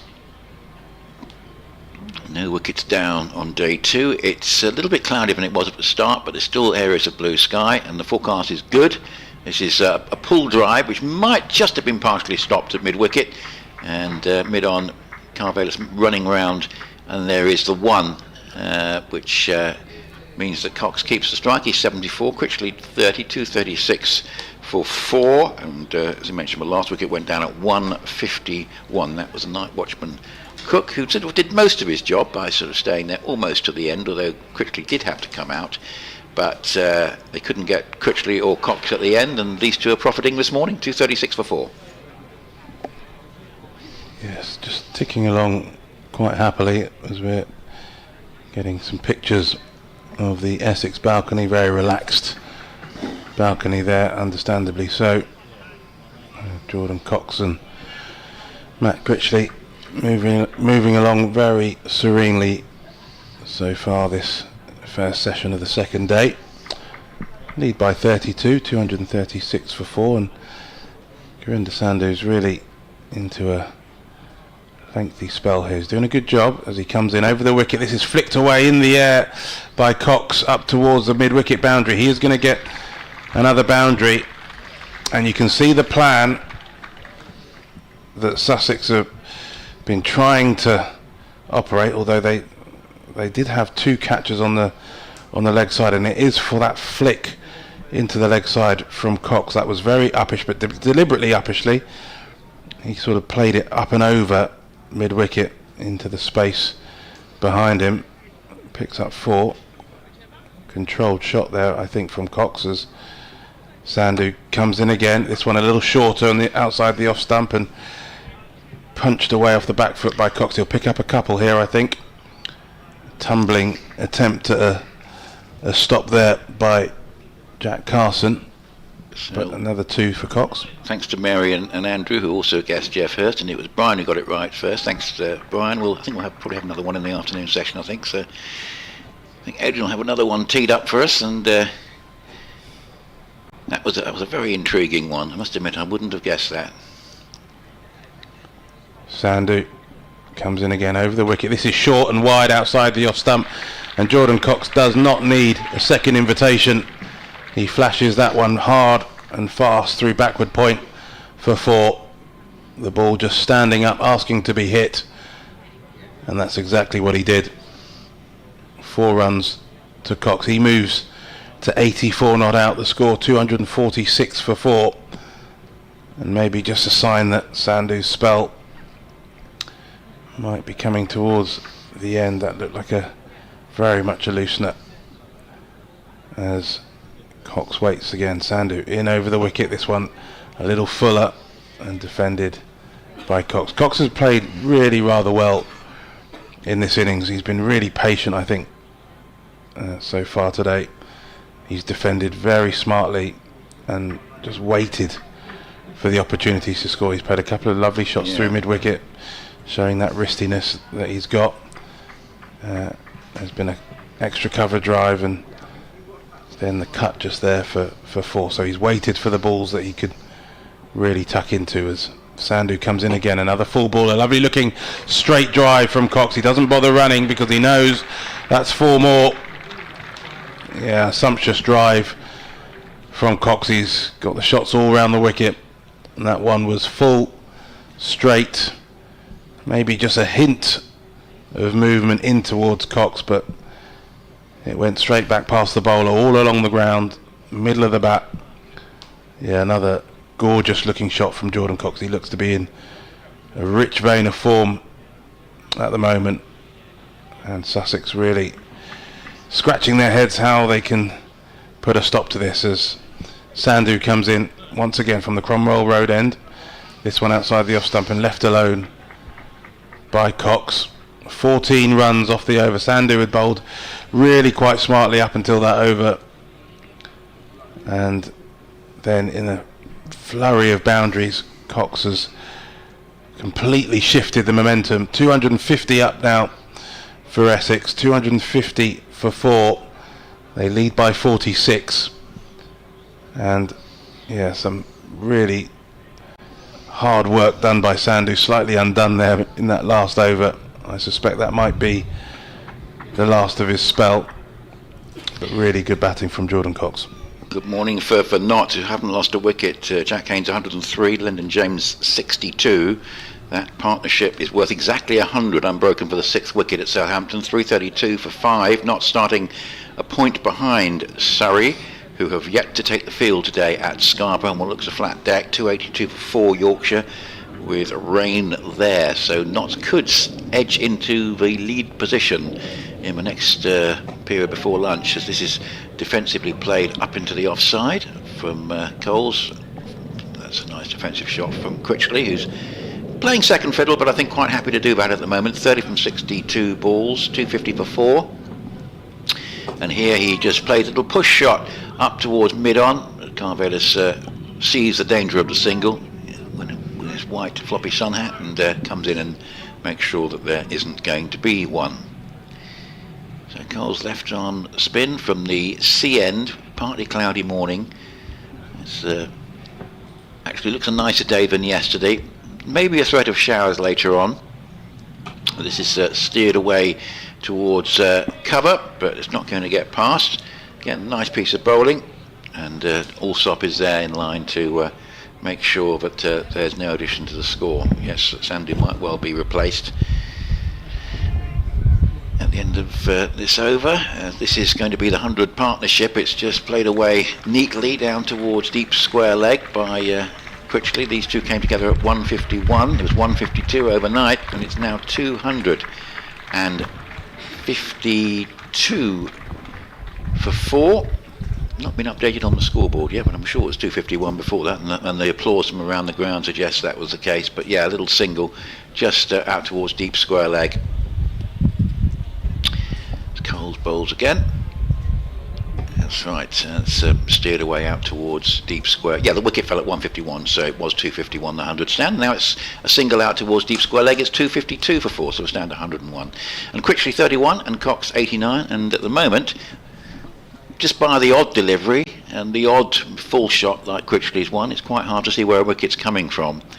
As Coles comes into bowl, and that's just pushed out towards mid-wicket, and there is no run. But these two looking very, very comfortable, and this was the danger, I think, for Essex to impose on Sussex today. But if they could have a good session with the old Kookaburra ball with better overheads, they could take control of the match, and at the moment they're threatening to do exactly that.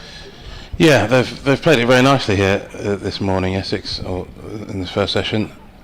They've put on 100 in almost exactly 20 overs, so 5 runs and over indicates just how easily they've ticked the scoreboard over. And I think even within that period we had a sort of 7 or 8 over spell where Sussex managed to keep things a little tighter with Finn Hudson-Prentice and Gurinder Sandhu bowling quite tidily, but they'd got off to such a flyer in the first half an hour, and then they've picked up the tempo again in the last kind of 10-15 minutes or so, and you put that together and it adds up to 100 runs in 20 overs. So Essex very much in a commanding position now. They've got a chance to really build a first innings total that sends them up and away from Sussex. The lead already 48, and at the moment Jordan Cox rather enjoying himself. There's been a bowling change.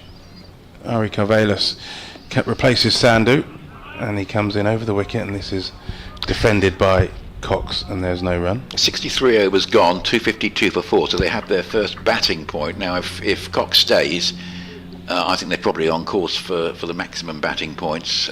They should be looking at least 4 here. They've got a terrific position to build on and plenty of time to get them. Yeah, absolutely right. They've put themselves into prime position as Carvelis comes in over the wicket and just turned into the leg side by Cox, and there's no run. Interesting field placing here. We've got the 2 men in catching positions on the offside, a short cover, short extra cover, conventional mid-off, so perhaps looking for the one that Cox just hits in the air, maybe just stops on him a little bit, but that's an interesting little field variation on the offside. Yeah, the field, I always find it slightly interesting when you move away from what you might call an orthodox field, as Carvelis comes in, and this one is full and driven nicely by Cox towards mid-off, but can't beat the fielder, and there's no run. So this is the field that was set for Gurindu Sandhu's bowling over his previous spell. Looking for either that uppish flick from Cox into the leg side, which he has played a couple of times. They've now put 2 catches in close on the offside as Carvelis comes in, and this is defended by Cox. He might look for a quick single, but sent back by Critchley as Carson runs and does the fielding. So they've got an idea. They've got an idea that maybe they can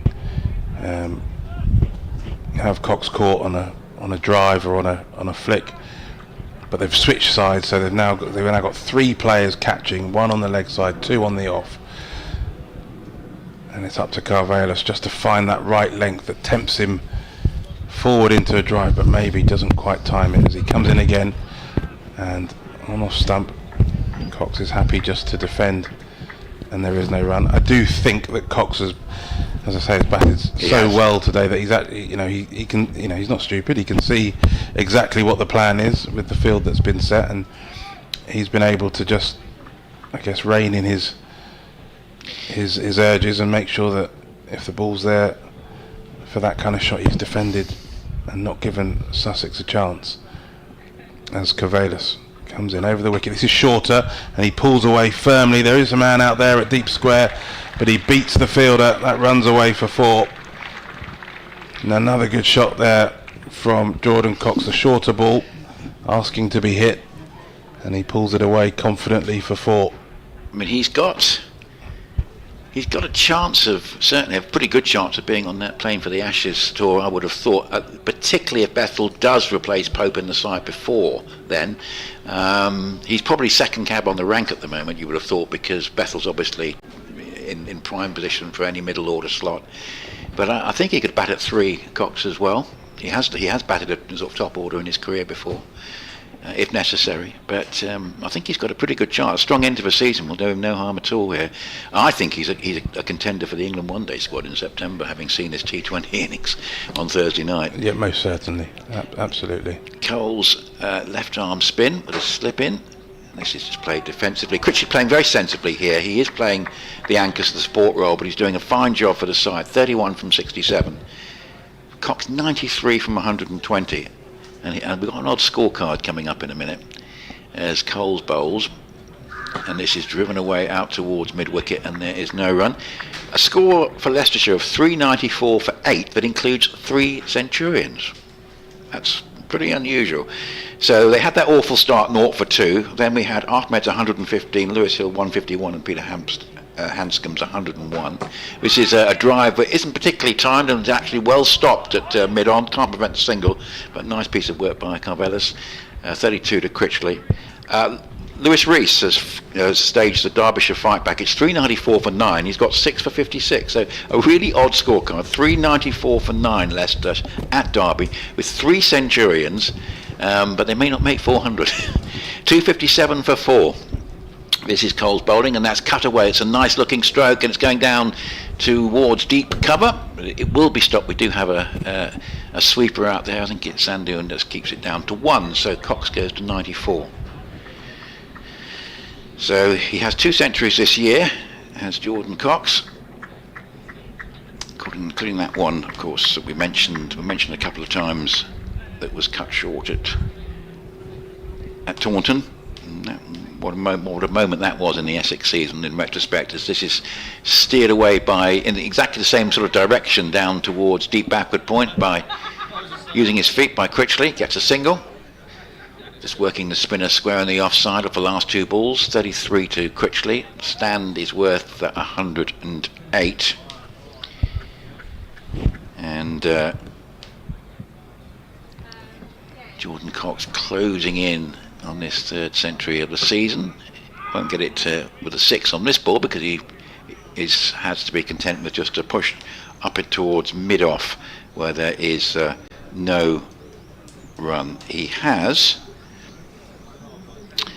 10 first-class hundreds to his name, so this will be number 11, that top score that Adrian referred to earlier on, 238 not out in the Bob Willis Trophy season for Kent against Sussex. So it's 33 Critchley, Cox 94, Cole still bowling tidily enough, 5 overs for 17, but it's all Essex at the moment, 259 for 4.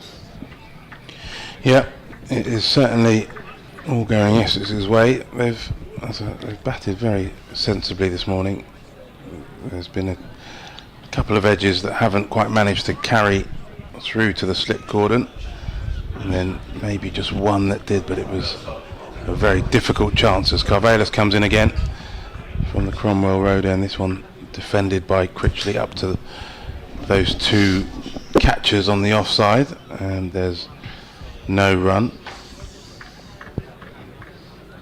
I think you're certainly right about Jordan Cox and his potential opportunities with the international side, either at the back end of this summer in the white ball team or even heading to Australia in the winter, as Carvelis comes in again, and this is defended very stoutly by Critchley back to the bowler. There's no run.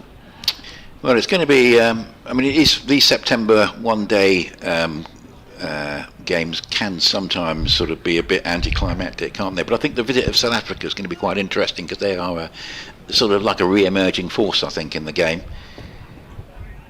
And I think we've got 1 ODIs and T20s through September. Carvelis comes in again over the wicket and driven by Critchley, only as far as mid-off. Yeah, those series, I've covered plenty of those kind of autumnal series. And rainy days at Bristol in late September, yes. They can be a little on the chilly side at times, but they kind of take on a life of their own as well, and they sort of live or die by the quality of the cricket on show, and certainly for the players, for the batters and bowlers. Carvelis comes in over the wicket, and this one just opens the face down towards the 3rd man, and I'll take a single. Well, there were 2 games against Ireland as well in Ireland. I imagine those would be quite useful, to look at, using, a chance to see more fringe players perhaps. Personally, I thought they could have done more of that in the Zimbabwe Test match. But they sort of went with pretty much a full-strength side. But I suppose if it's a Test match, it's a Test match. But I think ODIs are a bit different. You can just sort of maybe go a little bit deeper into the well. Carvelis comes in over the wicket, and this time Cox plays a guided cut. A little bit more pace on it. Beats Finn Hudson-Prentice down here on the 3rd man boundary. So 4 more to Cox. He's up to 98 now. Just a couple of runs from what would be A rather impressive 100 from Cox. He really has batted beautifully today. Started yesterday and he's continued this first session today as Cavalis comes in and driven firmly by Cox, looking for those 2 runs, but he doesn't get them as mid-on does the fielding. He inspects his bat once again, does Jordan Cox, but after a few more words from Nick, we're going to be joined immediately by Adrian as I take my leave and Nick continues. Sorry, Dean. I never quite know when they're going to come for their 12:30 update, but they're late, so it's good news. 264 for 4. Thank you, Dean. Dean, just to mention again, is going to be in the Sussex Cricket Museum at lunchtime, signing copies of his new book. So please make your way over there, and Dean will be there. 264 for 4. I have to say, this is probably the best innings I've seen this season. Oh, that's an interesting comment. Well, I just think in terms of array of shots, beautiful timing, someone who looks just in complete control and has batted beautifully. I think it's been a, clearly from a Sussex perspective, I would like Sussex to do well, but you have to applaud when you see batting, and I think this is high quality. I really do. Yes, and of course you saw that innings that we talked about in the Bob Willis Trophy for the 238, the big partnership with Jack Leaning.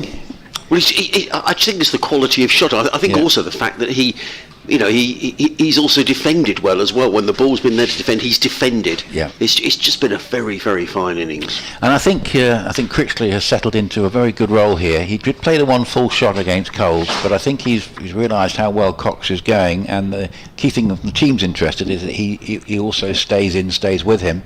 And here he plays a drive off Coles up towards short mid wicket, and there's no run. Coles I think has bowled pretty well, and it's was unlucky not to get Critchley a little while ago, wasn't he? So Carson bowling from the CN now with his off spin. So that's a little bit of reverse sweep and very nicely executed by Critchley. That's going to go down towards the third man boundary. Will it get to it? No, it's just going to be drawn in by the fielder, and they're going to have to settle for 3, but that will bring Cox on to strike. So yeah, that's bowled by Coles. He's been replaced by Carson, but I thought that was quite a nice spell, and he was unlucky not to get a wicket. Yeah, sorry Nick, I'm just sending a message to the studio because I'm not sure whether... I'm sure you agree anyway, because I thought he did bowl quite well. He probably deserved a bit more than he got from the spell. Anyway, Carson's come on at so it's the off-break bowler from the C end, and he's bowling to Cox on 98. And Cox just comes watchfully forward and head over the ball, plays it defensively. So the ball before, a nice little reverse shot from Critchley, got him 3. He's on 37. Cox is on 98, and the stand is worth 116. So here is Carson again. No wickets down this morning, and he goes on the reverse and actually hits it along the ground straight to first slip. Not quite where he was intending, but trying to go there with an unorthodox shot. He saw that Critchley played a very good one earlier in the over, but wasn't quite able to execute it himself. Maybe he'll try something a bit more orthodox. Maybe he'll go down the pitch. There is actually the mid-on is quite deep, so they might be thinking about that shot down the ground, and here he just goes back into a crease and treats Carson with respect, playing it defensively, and there is no run. He certainly improved on his first-class career average this year, has Jordan Cox. It was sitting at 41 at the moment overall for his career, but it's certainly been upped this year. Now he does go on the reverse and gets it away, and this will be the 100. It's going out towards the deep backward point boundary. It won't be stopped, and Cox gets to his 100 with a 4. It's been an absolutely superb innings. It's third 100 of the season, 11th first-class 100, 128 balls, 19 fours, a lot of fours, and it's been a commanding display. And just underlines, and when we're talking about why it's not been a great season for Essex, to say Exhibit A for me is what happened at Taunton when he got injured and basically wasn't available for most of a month, and it very much missed, and him being back in the ranks as such a player of class coming in at 4 is making a huge difference. 271 for 4. Well, one of magnificent innings by Jordan Cox. I think, you run out of superlatives really. I think he's batted absolutely beautifully, and I think what's been impressive as well is he's mixed. When he's had to defend, when Sussex have bowled well at him, particularly Hudson Prentice, I thought bowled well at him. He's defended, and when the loose ball has come along, he's hit it for 4. Carvelis bowls to Critchley, who clips to mid wicket, and there is no run. I'm already sort of thinking from a Sussex perspective here. Nick, 13 overs until the new ball is available. The way that Essex are scoring here, the best part of 5 and over, that could be another 60 runs. So you could have Essex, if they carry on at this rate, around about 330. So that's a lead of 120 odd. And Sussex will be desperate to make breakthroughs with the new ball. I mean, it's a little way off, but I'm sure that's John Simpson will already be thinking about that new ball. In comes Carvelis, bowls, and Critchley clips this one away through square leg, picks up a single, fielded by Ibrahim on the boundary edge, and there is no run. India 58 for no wicket. It seemed this morning, listening to the build-up to a test, that Sir Alistair Cook was the lone voice saying that England should bat after winning the toss, and he might just have been right. But we'll see what happens. Early days still, but a good start for India, 58 for no wicket. So just the one slip. In fact, it's not really a slip. It's James Coles. Looks like he's in more of a gully, but maybe 4th slip. As in comes Carvelis, running in down the hill, bowls to Cox, who just has all the time in the world to play that down to 3rd man and pick up a single. 274 for 4. Poor the Sussex stick to their guns here. We also have here we go. the weather and travel, but first let's bring you up to date with the latest with the crickets this afternoon. Cricket update. Here's Adrian Harms. Yes, and Sussex are under the pump here at Hove. Sarah, Essex going along very nicely. They're 273 for 4. It means they haven't lost a wicket so far this morning, and they've added 120 runs in the hour and a half or so's play. And a real treat, Jordan Cox, the Essex batter, England player as well. He's 103 not out. It's been an innings full of good strokes, and it really has been wonderful to watch. So Sussex in trouble here. Essex 273 for 4. Meanwhile, no play so far today at Scarborough. If they do get on, Yorkshire resuming on 282 for 4. In the test match at Old Trafford, India batting first are 58 without loss. And that just a defensive shot back down the pitch from Critchley. Yeah. He's good. He's played a good support role here, Critchley. I think he's sort of reined himself in and realised how well Cox is going at the other end. Carvelis down the hill, bowls to Critchley, who punches this through the offside, picks up a single, fielded at mid-off, a tumbling save by Henry Crocombe, and there is no run. Sorry, there was a single we're talking about. 3 singles off the over, 274 for 4. I think it patches Sussex at bowled well, but I think there's been I certainly think early on in that opening half hour, when these two really got that sort of set the foundation for the day, really. Second half hour, I thought they bowled pretty well. Yes, they did bowl well. Coles bowled well. Yes. Carvelis over the wicket, bowls. Cox just defends into the offside. One of a feature of Cox's innings is, I just think, and they say with all good players, don't they, just the amount of time he seems to have to play the ball as well. End of the over, tidy enough from Carvelis. 9 overs, 1 maiden, 0 for 43, just 3 runs off the over, 274 for 4. It means the lead is now 70. And you're at BBC Radio Sussex, BBC Essex, online by the BBC Sport and web and app, and we are here at Hove on day 2. It's actually a nicer day, and very much going the Essex way at the moment. Can Sussex turn things around? They only made 204. Looks a little bit light. It was a bad toss to lose from their point of view. Essex bowled well. Sussex didn't bat as well as they have done on many occasions this season, and the lead is now 70. So can they turn this round? Notts 356 for 6 have lost Jack Haynes for 103, but Lyndon James is 81 not out. So they're taking advantage of Surrey being off the field at the moment, and they are the current leaders of Division 1 because they've got 3 batting points. And so far Surrey have only managed to collect the 1 bowling point because there's been no play so far at Scarborough. Interesting, Warwickshire 6 for 2 in reply to Worcestershire's 333. So that's certainly going to be quite a contest there. And Kuram Shazad, bit of a new name for me, but he's got 2 for 2. And Warwickshire is 6 for 2. So that's Encouraging for Worcestershire, who do need a big run of wins to get out of the relegation quagmire. Indeed, if there is a quagmire, we still don't know whether there is actually going to be one in the end. I mean, that's ridiculous. Sorry, coming back to our question about the music, John Perry got it right as well. Well done, John. So it is Carson, who came on at the end of the last day. There was a silly mid-on and a short mid-wicket, and this goes to a conventional mid-on as it's just played away out towards the fielder, and one more run goes to the score as Essex continue on their way, and Critchley goes to 40. He's going off again, is Jordan Cox, to get maybe a pair of gloves or something. You know your music, Nick. John goes on to say the best cricket-related song, Roy Harper. Oh, of course. With When an Old Cricketer Leaves the Crease from the early 70s. Yeah, it could be Jack and it could be John. 12th man at silly mid-on, and I think it refers to... Is it Peter Lever or Peter Lee is I think mentioned as well? Oh yeah, that's a wonderful song. Should have thought of that earlier. Julian's been in touch. Hi Julian. He says apparently there seem to be problems with people getting into Old Trafford this morning for some reason. Well, it's difficult. I wonder why. Yeah. I don't know if there's problems up there, but. Here's Cole's bowling, and that's driven away up towards mid-off by Cox. They tend to rely on the tram system there, which normally works pretty well. But 275 for 4. Yeah, there seem to be problems. This is what Julian is telling us, people queuing to get into the ground, apparently, so I don't know quite...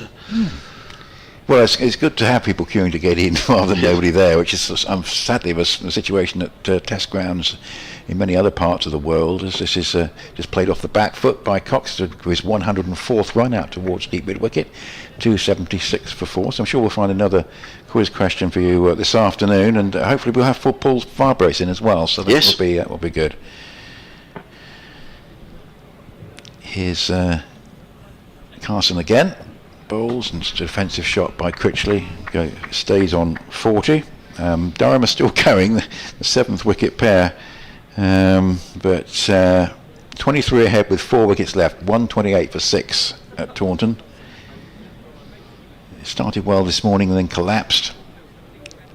Obviously still plenty in that pitch for the bowlers as this is driven away, particularly the spinners at the moment, as that's driven away out towards wide mid-on.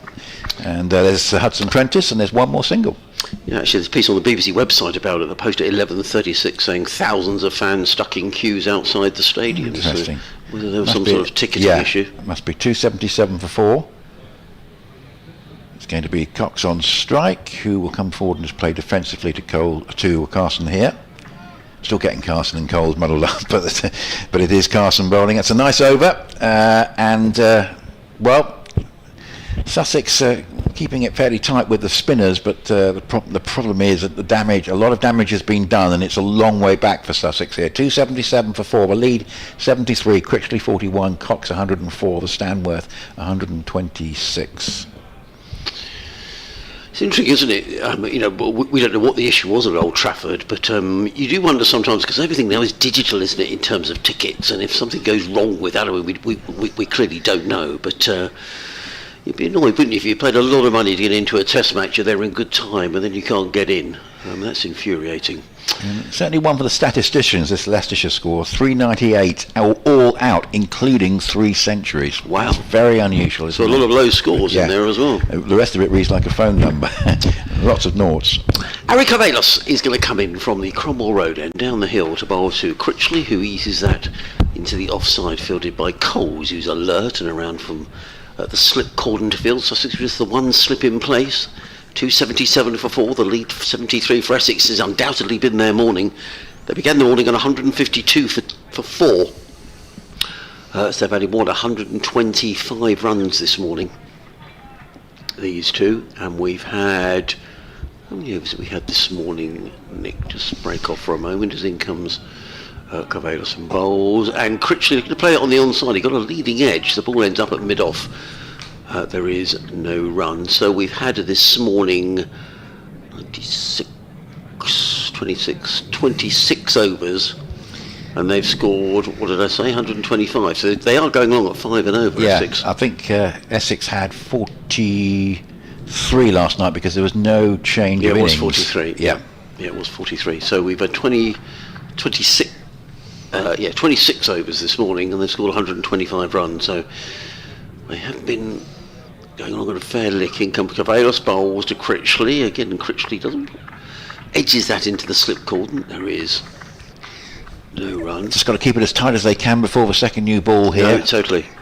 I still think Crocombe should have bowled more earlier on yesterday, because certainly, visions of Dean Elgar being hit all over the body at one point by the opening bowlers. And there was certainly plenty in it with that new Kookaburra, and I'll have to hope for something similar just after lunch. Cavalos again, bowls, and Critchley plays to mid-on. There is no run. So, it's very much Essex's morning, and after that fairly dismal defeat at York, it has to be said, with a big ninth wicket partnership for Yorkshire, and Essex basically run out of bowlers. I think a bit of pessimism around at that point, but if they can convert this strong position to a win with plenty of points, which is looking, that any win will probably be a 23-24 pointer, it will certainly very rapidly improve the Essex position in the table.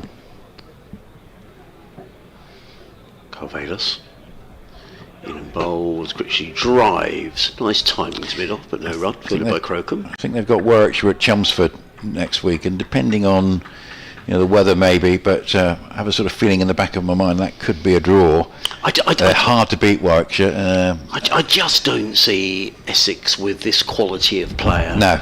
With Cook and Porter in the bowling attack, with the batting, I just don't see Essex. No, it depends on the quality. It depends on what the pitch is like. If it's offering a bit to the bowls, it'll need to. Cavalos in the bowls, Critchley drives down the ground, more runs here, just a single. Those Crocombe's quickly round and fields. And one more to the total. It goes to 278 for 4. Decent over from Ari Cavalos, who has bowled 10 overs, 1 made and taken 0 for 44. 278 for 4. It means the lead is now 74. But if it were to be flat, and that was a draw, if they were to win this, then it would be a good consolidating draw. But who else do Essex play? They've got Durham, they've got Warwickshire again, a bit like you've got Yorkshire twice. So Warwickshire twice, once, and Edgbaston is quite flat. And Somerset, who might still be in contention for the title. You never know. The last game of the season at Chelmsford. Right. Okay. So you've got games. How many games at Chelmsford? 2 at Chelmsford, 1 at Edgbaston, plus, actually 3 at Chelmsford altogether, including the one coming up next week. Then they've got Durham at Chelmsford, they've got Somerset at Chelmsford, and in between Warwickshire in mid-September at Edgbaston. And funnily enough, exactly the same time they played Warwickshire at Edgbaston last year. They played Notts at Trent Bridge at the same time as last year. They played Somerset at Taunton at more or less the same time as last year. Very odd fixture list. So it is Coles who's back on the left arm spinner. They're rotating the 2. That one's played to mid-wicket by Critchley, and there is no run. So it's been a terrific morning. They started at 152 and now 278. It's the morning Sussex feared, I think, Adrian. Yep. As Coles will bowl with a slip, as Drip just pushed back down the pitch and nicely fielded in his follow through.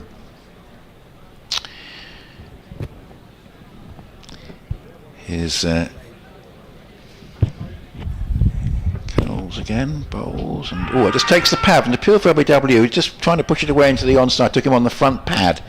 Just stifled shout from Coles. 1 or 2 games we haven't mentioned too much. There were centuries for Holden and Williamson for Middlesex at Merchant Taylors.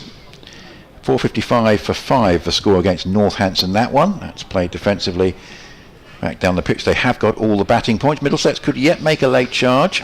That one just played up towards Hudson Prentice at mid-on, no run. And Lancashire 404 for 8 at Cheltenham against Gloucestershire. And funnily enough, as he's driven away up towards wide mid-on, there's a quick single shot. The stumps comes in with 1 stumped away, Matt, from Hudson Prentice, but they're in. It doesn't hit. We were talking about Jeff Hurst earlier, and perhaps appropriately, Matty Hurst of Lancashire has managed to get 100. So we do have a Hurst with 100 today, and 93 to Chris Green, not out. This is clubbed away. That one Not the best ball from Coles, and it's been latched onto by Coles and by Cox, and he's put it away to the mid-wicket boundary, and he's capitalising on anything loose. That was dragged down, and he saw it early and pulled it away. Goes to 108 with that shot, and Critchley on 43, and this tremendous partnership continues. It's worth now 132. It's 283 for 4. Essex haven't lost a wicket this morning, and we are 9 overs away from the second new ball, and probably 2 or 3 before lunch. And listening to live cricket on the BBC Radio Sussex, BBC Radio Essex, Adrian Harms, Nick Gledhill, your commentary team. Dean Wilson has been with us this morning. Dean has gone over to the Sussex Cricket Museum, where he's signing copies of his book that he's written in conjunction with the late, very sadly the late, David Lawrence, the wonderful Gloucestershire fast bowler. So if you want to get a copy of that book, make your way down to the Sussex Cricket Museum, and you'll see Dean down there signing his book. It is going to be Jack Carson, who's been switched to the Cromwell Road end, and he's going to be bowling to Matt Critchley, who's 43 not out. In comes Carson and bowls and hammered away, and that could have gone for a maximum. Pulled away into the leg side, and that's gone all the way for 6. And that's not a bad way to go to within 1.5 century from Matt Critchley. 289 for 4. And it's a relatively short boundary on that leg side where the wicket is set this week, but he's just helped it. He didn't slog it, he just eased the ball over the with the spin into the leg side, and it's gone away for 6 runs. Yeah, you don't have to be a Gloucestershire supporter to have felt sad at the news of Sid Lawrence's passing. Just hope that triumph for Gloucestershire in the T20 last year brought him some happiness. Indeed. Coles again. Not Coles at all, it's Carson over the wicket, bowls, and Critchley is solidly forward, plays out into the offside. There is no run. Sussex without Ollie Robinson in this game, who's been nursing some sort of niggles. Hopefully we can get the latest on Ollie when Paul Farbrace comes and joins us later today. Carson again off half a dozen paces over the wicket, bowls, and Critchley looked to play slightly across the line to that shot. Nonetheless, it's well fielded at mid-wicket. A good diving stop there by Tom Alsop, who's in at mid-wicket, and there is no run. Carson again in and bowls, and Critchley is forward, plays onto the onside. There is no run. So Sussex under the cosh here, 8 overs to go until the new ball. I mean, that's, Sussex will feel they must pick up wickets with the new ball to try and get themselves back in this match, but Critchley and Cox are taking every opportunity to score runs where they can. In comes Carson again and bowls, and Critchley defends onto the onside, fielded by Ibrahim, who runs in from mid-on to field. Just the one slip in place, that's Tom Haynes. Critchley waits, and Carson in again, bowls, and Critchley's looking to hit it again for 6 runs. In fact, he doesn't get 6, but he's going to get 4, I think, or are they byes? Let's wait for the umpire's signal. No, they're giving her runs, and Matt Critchley goes through to his half century. Well, not in the fashion that he would have wanted. He was looking to pull that one away into the leg side, as he did with the first ball of the over for 6. But it looked to me like it got a big inside edge, and the ball ran past John Simpson, straight down the ground for a boundary. Critchley goes to 53 off exactly 100 balls, and Essex to 293 for 4. The lead is 89, 8 overs until the new ball will be available. But Essex batting themselves into a very strong position in this match. Yeah, I mean, he's had sort of 1 or 2 close run things, and that was one of them. There was the miscue off Coles that might well have been almost a catching chance to mid-off. So, but he's taken advantage of those little moments of fortune, and he's played a very good supporting role here to Jordan Cox. So it's around about 5-1, 2 overs I think before lunch, and here is Coles is going to bowl to Cox on 108, and he goes back into his crease and plays that away very nicely. It goes past point, but there is a sweeper out there, and they're just going to have to settle for, well, I mentioned Khurram Shahzad for Worcestershire, who is a right arm medium fast bowler from Pakistan. Now, he has 3 for 3, and Warwickshire 11 for 3 at Edgbaston in reply to 333 for Worcestershire. So all the threes there, as that's pulled away. That's a short ball again, and he's just dropped short once or twice, and this time it's Critchley who capitalises, and a bit like Cox did, I think in the over before last, he pulls it away to the mid-wicket boundary. What a morning this has been for Essex. 298 for 4. They're closing in on 150 in the session, and Sussex desperate for the new ball to come fairly soon, and hope that changes their fortunes. 298 for 4. And here Critchley will work that away for at least one. They're going to settle for the one as it goes out towards deep square leg. But I say the morning that Sussex might have feared has materialised, and Essex are building a very, very good position, just one short of their second batting point. Coles bowls, and this is played defensively, head over the ball up towards mid-off, and Cox remains on 109. So one or two interesting things going on around the country.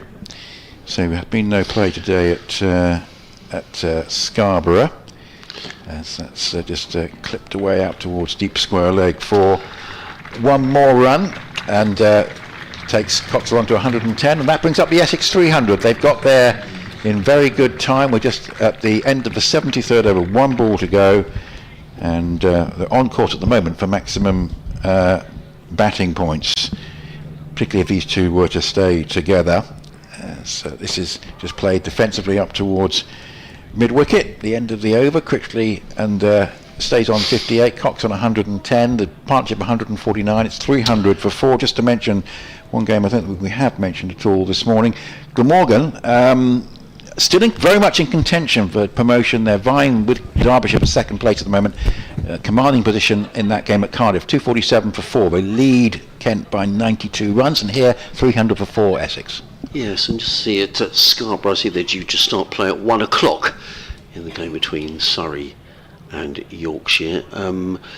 This morning, Essex have added 148 in, how many overs have we had? We began on 30 overs, so yeah, going up 5 and over. Carson, in bright sunshine now, comes in and bowls to Jordan Cox, who defends onto the onside, and there is no run. I suspect this will be the last over before lunch. I think Sussex will be quite pleased if it's the last over before lunch. It's undoubtedly been Essex's morning. Goes without saying. Carson makes his way in, bowls. Cox just eases that back for the square on the leg side, picks up a single fielded by Sandhu. 301 for 4, and that brings up the 150 partnership between these two. Coming together, what are we talking about? No, it was 142 for 3, that's long gone, hasn't it? I apologise, I wonder what the applause was for. 301 for 4. Carson in again, bowls, and Critchley plays into the offside. That was slightly in the air, fielded by Crocombe. And there is no run. The new ball will be available 6 overs into this afternoon's session. Got a century right at the start of the season, Critchley. This is his third 50 that he's got since. So averaging around about 36, which is what he did last year. I'm going to head off and do an update. Carson bowls, Critchley plays into the offside, and there is no run. I'm just looking away to my right-hand side, down towards the southeast of the ground. There seems to be some heavier cloud. I hope that's going to pass its way over, hopefully during the lunch break, but at the moment the sun is out. 301 for 4. Carson in again, bowls. Critchley just plays back down the track. There is no run. I think Matt Critchley decided that he wants to be there this afternoon. 58 not out, 301 for 4. A very good morning for the visitors.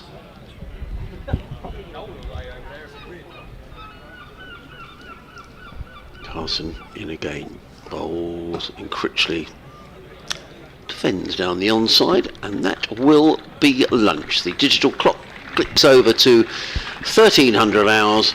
Well, it's been a wonderful morning as far as Essex are concerned, and I think for those spectators in the ground, and even those of a Sussex persuasion who would like to see Sussex win this game, we've been treated to a wonderful innings by Jordan Cox.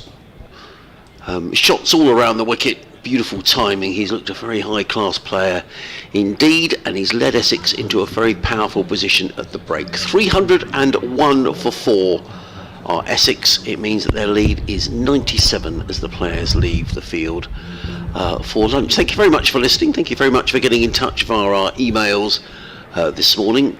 Nick, Dean and myself are going to have a break and have a sandwich, and we'll be back with you at 20 to 2. So I'm just looking at this rather threatening crowd which is sort of gathering away to the east of the ground, but hopefully that's going to dissipate during the lunch period. The ground staff don't seem overly concerned, so fingers crossed, and we will speak to you again in 40 minutes time.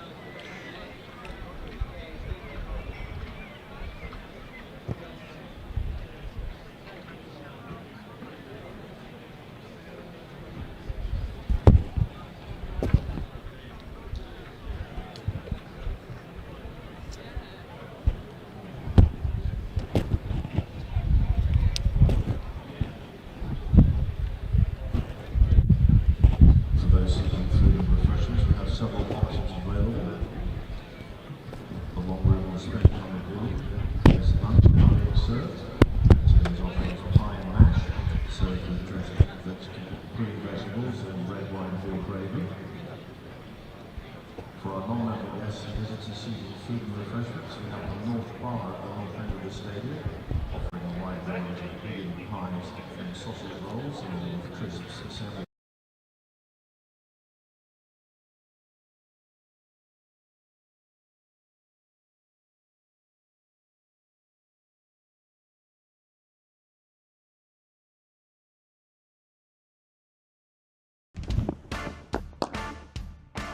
At Sussex Cricket, we're always pushing the limits. Searching for that extra edge, that winning formula. It's about the small gains, the marginal improvements and the dedication to perfection. But the pursuit of victory doesn't stop on the pitch. Behind the scenes, WebTrends Optimise is working their magic, optimising our digital journeys, making sure every click counts. From filling the stands with roaring fans to getting them kitted out in their Sharks gear, WebTrends Optimise helps us connect with our community. Because nothing fuels our players more than a packed house, a sea of Shark shirts, the energy of our incredible fans. On the pitch and online, it's a team effort. Sussex Cricket and WebTrends Optimise. Optimise for victory.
At Sussex Cricket, we're always pushing the limits.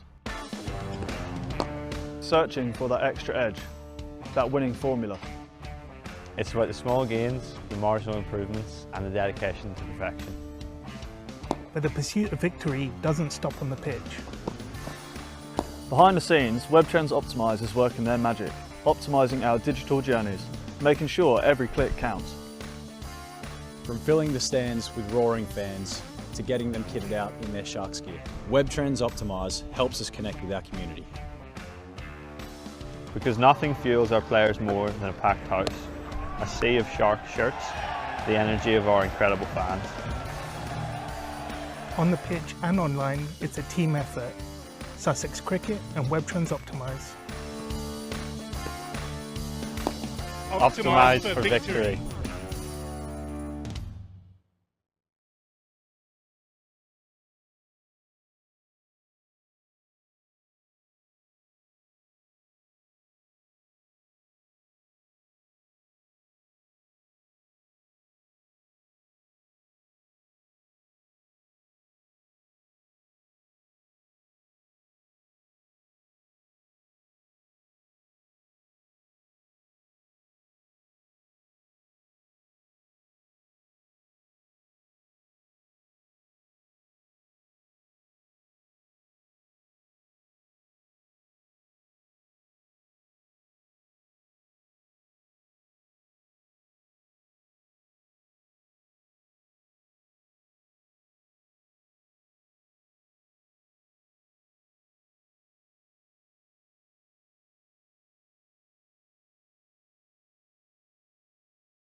At Sussex Cricket, we're always pushing the limits.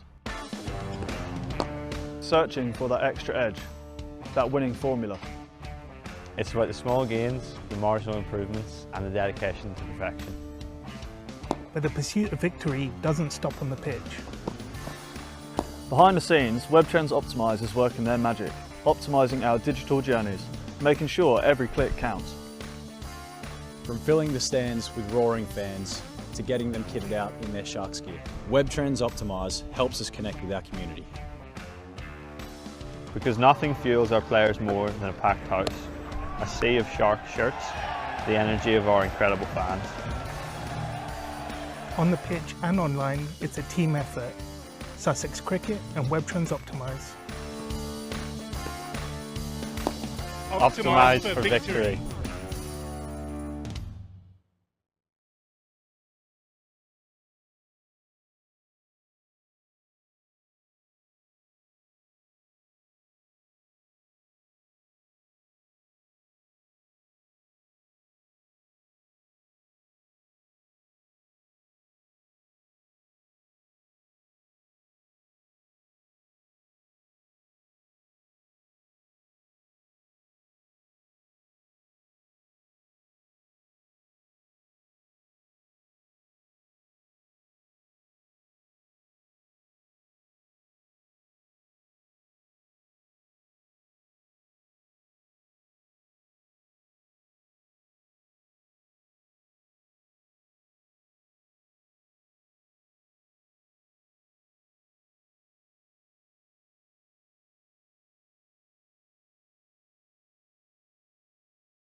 At Sussex Cricket, we're always pushing the limits.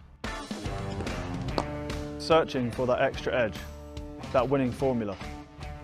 It's about the small gains, the marginal improvements and the dedication to perfection. But the pursuit of victory doesn't stop on the pitch. Behind the scenes, WebTrends Optimise is working their magic, optimising our digital journeys, making sure every click counts. From filling the stands with roaring fans to getting them kitted out in their Sharks gear, WebTrends Optimise helps us connect with our community. Because nothing fuels our players more than a packed house, a sea of Shark shirts, the energy of our incredible fans. On the pitch and online, it's a team effort. Sussex Cricket and WebTrends Optimise. Optimise for victory.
At Sussex Cricket, we're always pushing the limits.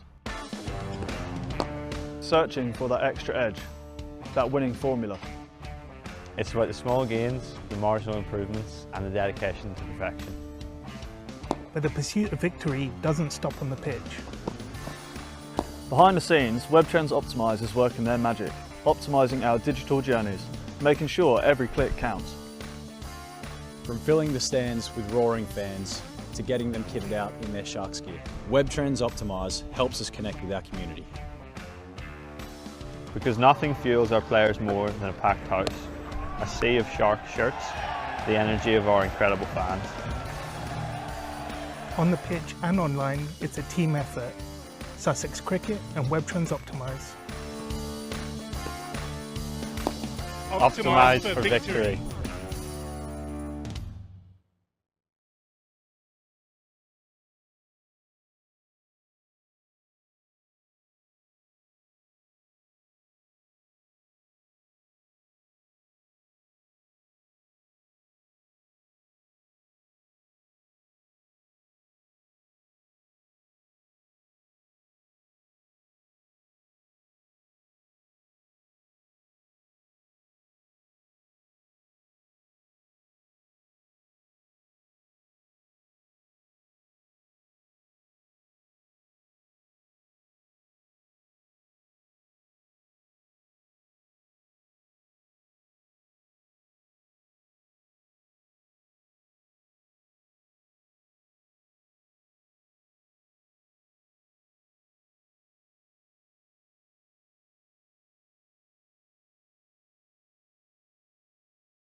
At Sussex Cricket, we're always pushing the limits.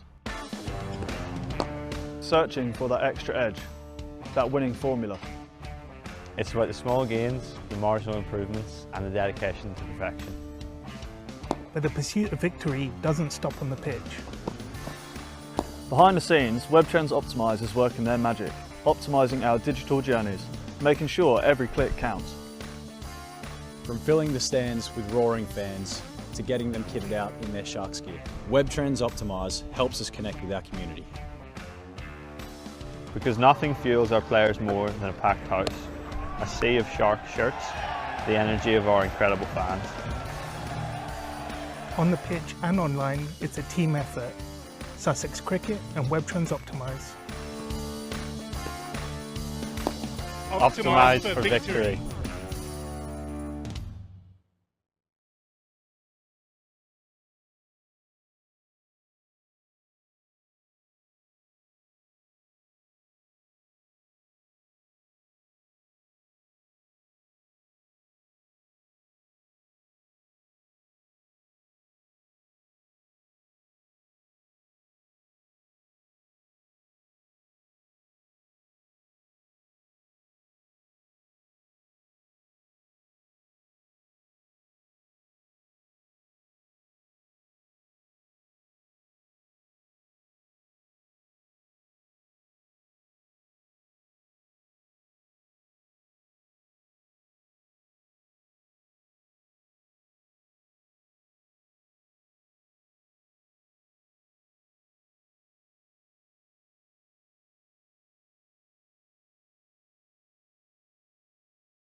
At Sussex Cricket, we're always pushing the limits.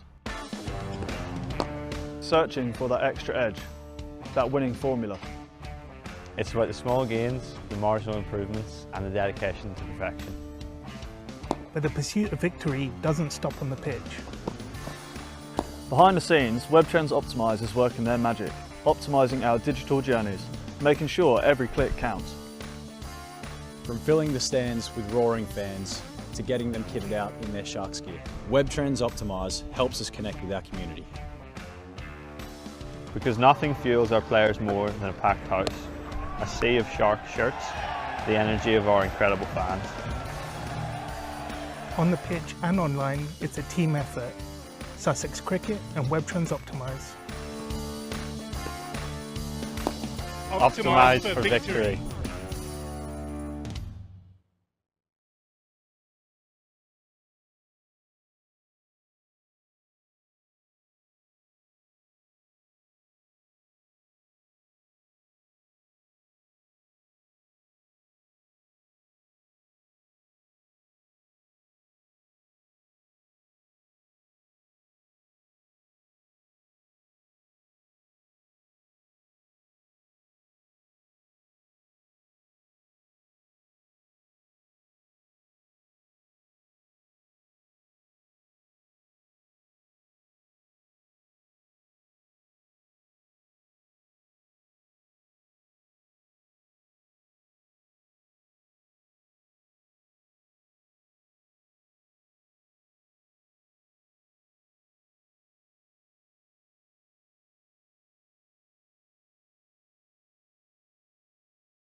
At Sussex Cricket, we're always pushing the limits. Searching for that extra edge, that winning formula. It's about the small gains, the marginal improvements and the dedication to perfection. But the pursuit of victory doesn't stop on the pitch. Behind the scenes, WebTrends Optimise is working their magic, optimising our digital journeys, making sure every click counts. From filling the stands with roaring fans to getting them kitted out in their Sharks gear, WebTrends Optimise helps us connect with our community. Because nothing fuels our players more than a packed house, a sea of Shark shirts, the energy of our incredible fans. On the pitch and online, it's a team effort. Sussex Cricket and WebTrends Optimise. Optimise for victory.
At Sussex Cricket, we're always pushing the limits. Searching for that extra edge, that winning formula. It's about the small gains, the marginal improvements and the dedication to perfection. But the pursuit of victory doesn't stop on the pitch. Behind the scenes, WebTrends Optimise is working their magic, optimising our digital journeys, making sure every click counts. From filling the stands with roaring fans to getting them kitted out in their Sharks gear, WebTrends Optimise helps us connect with our community. Because nothing fuels our players more than a packed house, a sea of Shark shirts, the energy of our incredible fans. On the pitch and online, it's a team effort. Sussex Cricket and WebTrends Optimise. Optimise for victory.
At Sussex Cricket, we're always pushing the limits.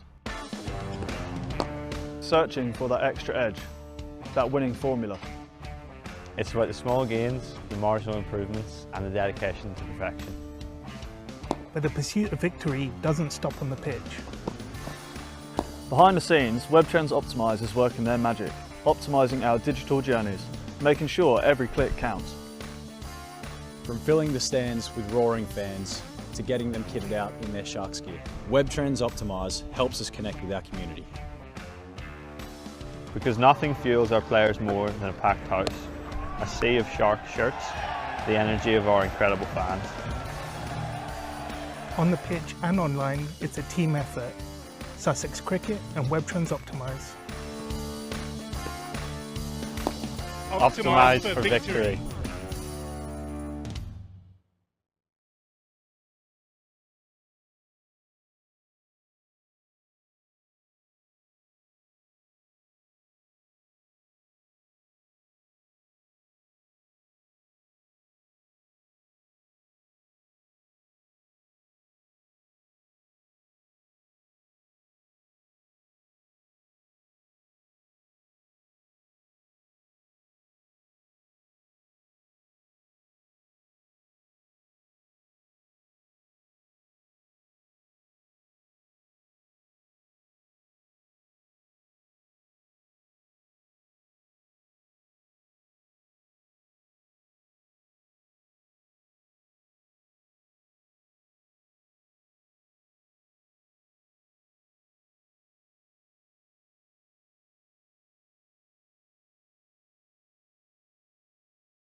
At Sussex Cricket, we're always pushing the limits.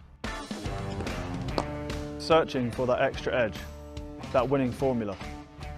It's about the small gains, the marginal improvements and the dedication to perfection. But the pursuit of victory doesn't stop on the pitch. Behind the scenes, WebTrends Optimize is working their magic, optimising our digital journeys, making sure every click counts. From filling the stands with roaring fans to getting them kitted out in their Sharks gear, WebTrends Optimize helps us connect with our community. Because nothing fuels our players more than a packed house, a sea of Shark shirts, the energy of our incredible fans. On the pitch and online, it's a team effort. Sussex Cricket. 301 for 4 at the lunch break. It means they haven't lost a wicket this morning. Jordan Cox, 111 knockout. Matt Critchley is on 58. Essex scoring 149 runs in the session. So Sussex really up against it here. Essex now leading by 97 runs on this second day. Up at Scarborough, no play until 1 o'clock due to rain, but they are playing now. Yorkshire 313 for 4 against Surrey. And in the test match at Old Trafford, India have made a good start. England winning the toss, India batting first. They are 78 without loss at lunch. Thank you, Adrian, and of course, regular updates on. Thank you all. See you all tomorrow.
match umpires Mark Newell and Rob Bailey.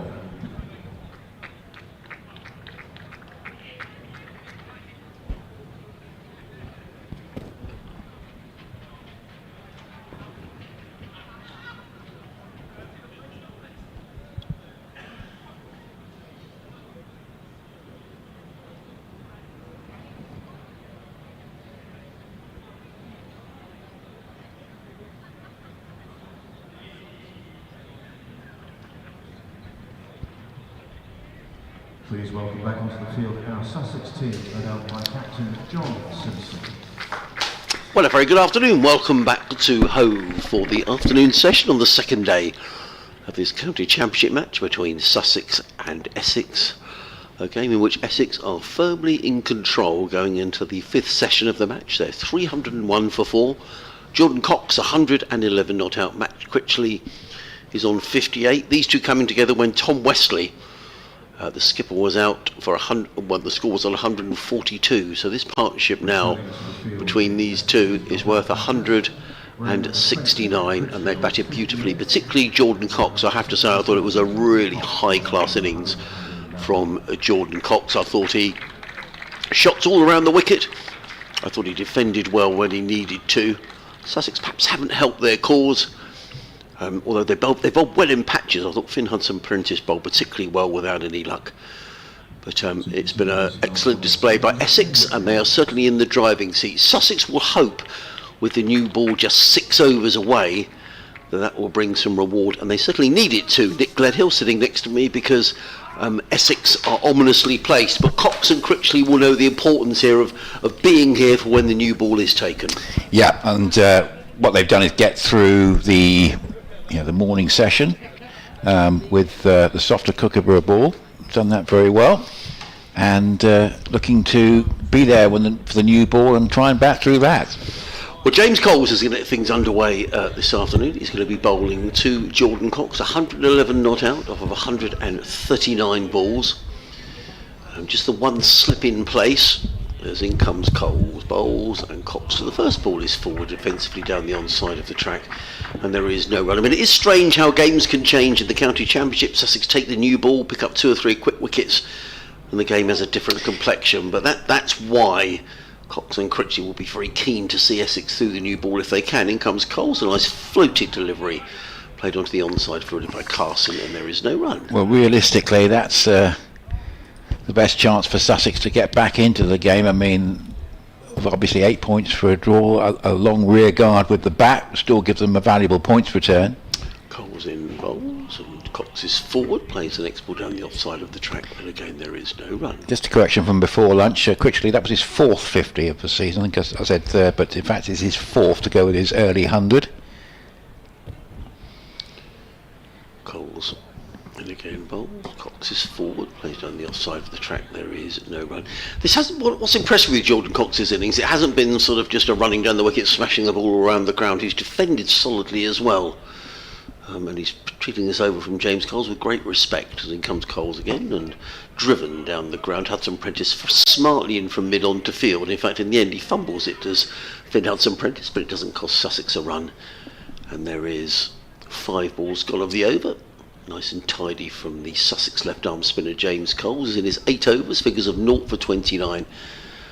Final ball of the over, bowls to Cox, who thrashes that one away through the offside. I should have kept my mouth shut, shouldn't I, because that was wide outside the off stump, and Cox said thanks very much and hammered the ball through the covers for 4 runs. So he's on his way. That's his 21st boundary. Let's have a quick look. Yeah, 21st 4 for Jordan Cox. So 88 of his 115 runs. Sorry, what am I talking about? 84 of his 115 runs have come in boundary, and that was wide and short, and Cox wasn't going to miss out. Hammers the ball away, and the total goes to 305 for 4. High percentage. Thank you, Michael, for your email about wage caps. Dean might know the answer to that. I'll run it past him when he's on. Essex Cricket at bbc.co.uk, our new email address. So you can have a capital E and capital C, but you don't have to. It should come through either way. But if you want to get in touch with us this afternoon, it'd be nice to hear from you. And thanks to those who contributed this morning, particularly with our quiz question. Here is going to be Carson as Sussex look to hurry through to a new ball. A slip in, And this is Critchley just propping forward and playing defensively. The stand is now worth 154. They came together just before the close last night when Sam Cook was out. This is just played a little push into the onside and pick up. They get through for one easily enough. Work completed by Tom Alsop at mid wicket, running towards square leg. Partly cloudy, more blue sky than yesterday. Cool.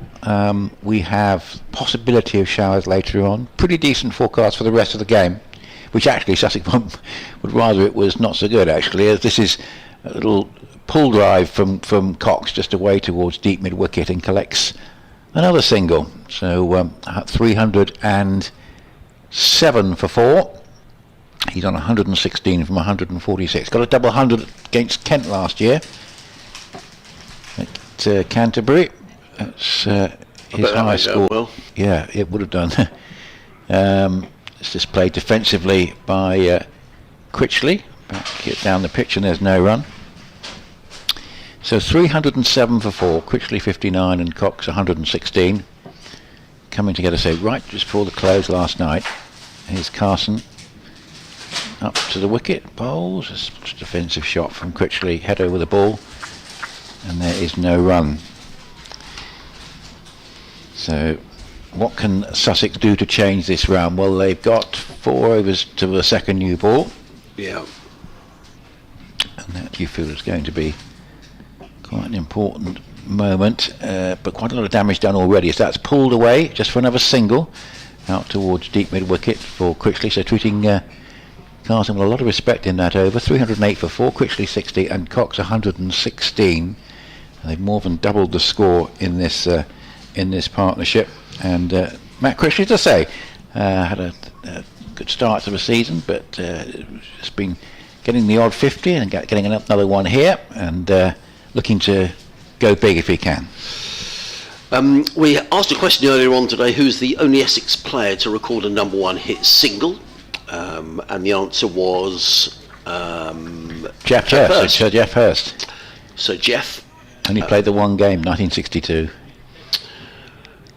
It's going to be James Coles. I've got another question which we'll pose to our listeners. In comes James Coles around the wicket to bowl to Critchley. Critchley's forward, clips that through backwards square leg and picks up a single. He goes to 61, the total to 309 for 4. So what was special about the championship match played here, i.e. at Hove, in 1993 between Essex and Sussex?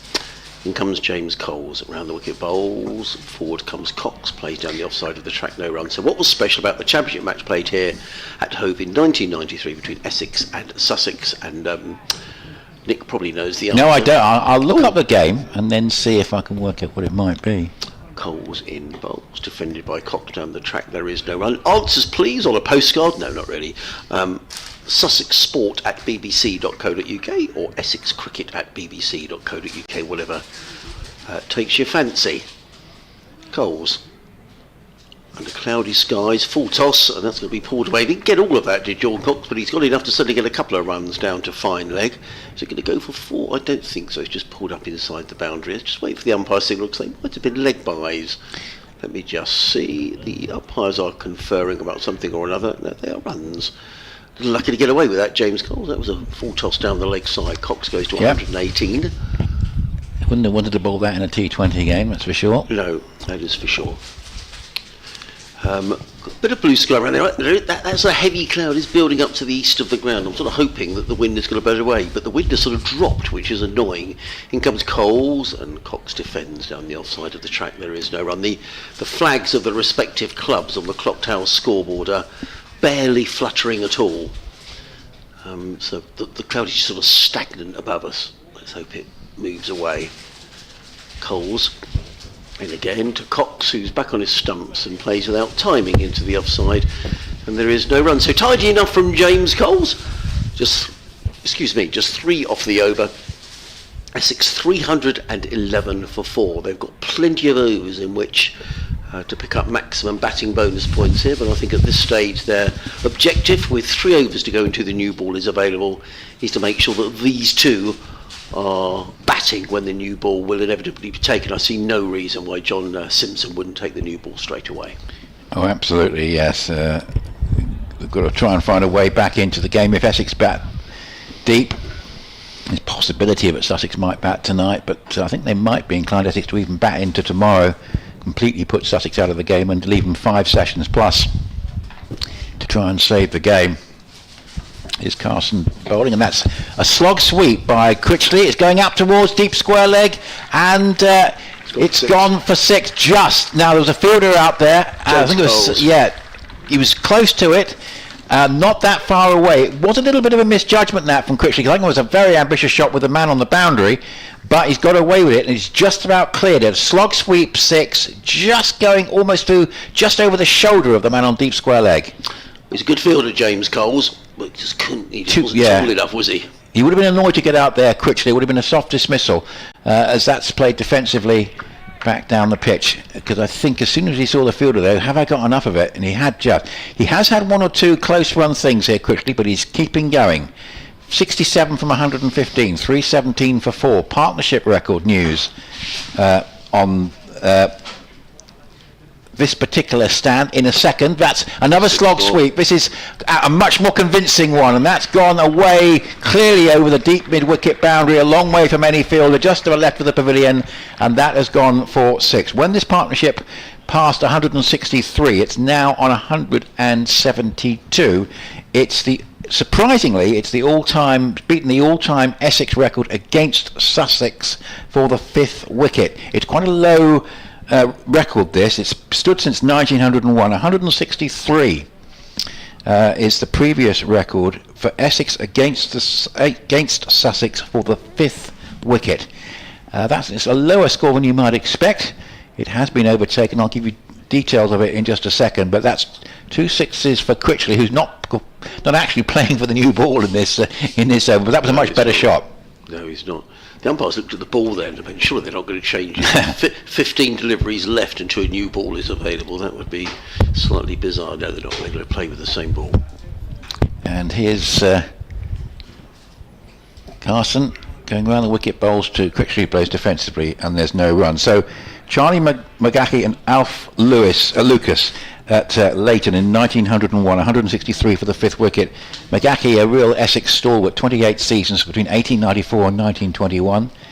And Lucas actually played for Surrey and Middlesex and then Essex. And this is hit in the on the bounce. It was on the bounce. I thought bounce for a ball. minute. Yeah, it's on the bounce back to the bowler. It looked for a moment as though they might have hit it straight back to him. I agree. It's just gone on the bounce. Yes, so Lucas, Surrey, Middlesex and Essex in that order. They both played for England and they both captained Essex. This is clipped away past the square leg umpire up towards deep square leg, and have a single to Critchley. Goes along to 74, Cox 118, 324 for 4, whereas McGahey was very much a one club man. To say Lucas had a career with both Surrey and Middlesex, and Essex was the last of them. They held the record, which has now been broken by these two, the partnership standing as it is on 173, 324 for 4, Critchley 74 and Cox 118. And you're listening to live cricket on the BBC. BBC Radio Sussex, BBC Radio Essex. Adrian Harms, Nick Gledhill, Dean Wilson is our 3rd member of our commentary team, and Dean will be back with us after 2 o'clock, just about in time to see Sussex take the new ball, and Sussex probably can't wait to get there. James Coles coming in with the penultimate over with this ball, drive to Critchley, who drives into the offside. There's a misfield by Cavalos. It's not going to cost a run, but 1 more to the total. I don't think James Coles was overly impressed by that. Nonetheless, it is just a single. Critchley goes to 75, Cox to 118. These two come together when the total was 142 for 3. So they're closing in on a 200 partnership. Coles in, bowls, and Cox steps away and pulls the ball in. He's played beautifully, Jordan Cox. That was a rather ugly shot down the ground to mid-on, and there is no run. 325 for 4. Of course, Sussex don't need to take the new ball, but I see no reason why they wouldn't. Coles in again, bowls to Cox, who flicks this, or looks to flick it down the leg side, but the ball just dribbles out onto the onside of the thigh pad. Cox rehearses the shot, and there is no run. Holes again. Round the wicket, bowls, forward comes Cox, playing very solidly to mid-wicket. There is no run. Throughout this partnership, these two have mixed defence with attack. And I just feel here that from an Essex perspective, they'll know the danger that the new ball will bring, and it's an opportunity for Sussex to force their way back into the game. Cole's in again, Cox defends down the track. There is no run. And Sussex will know the importance. I'd imagine that Sandhu and probably Crocombe will take the new ball.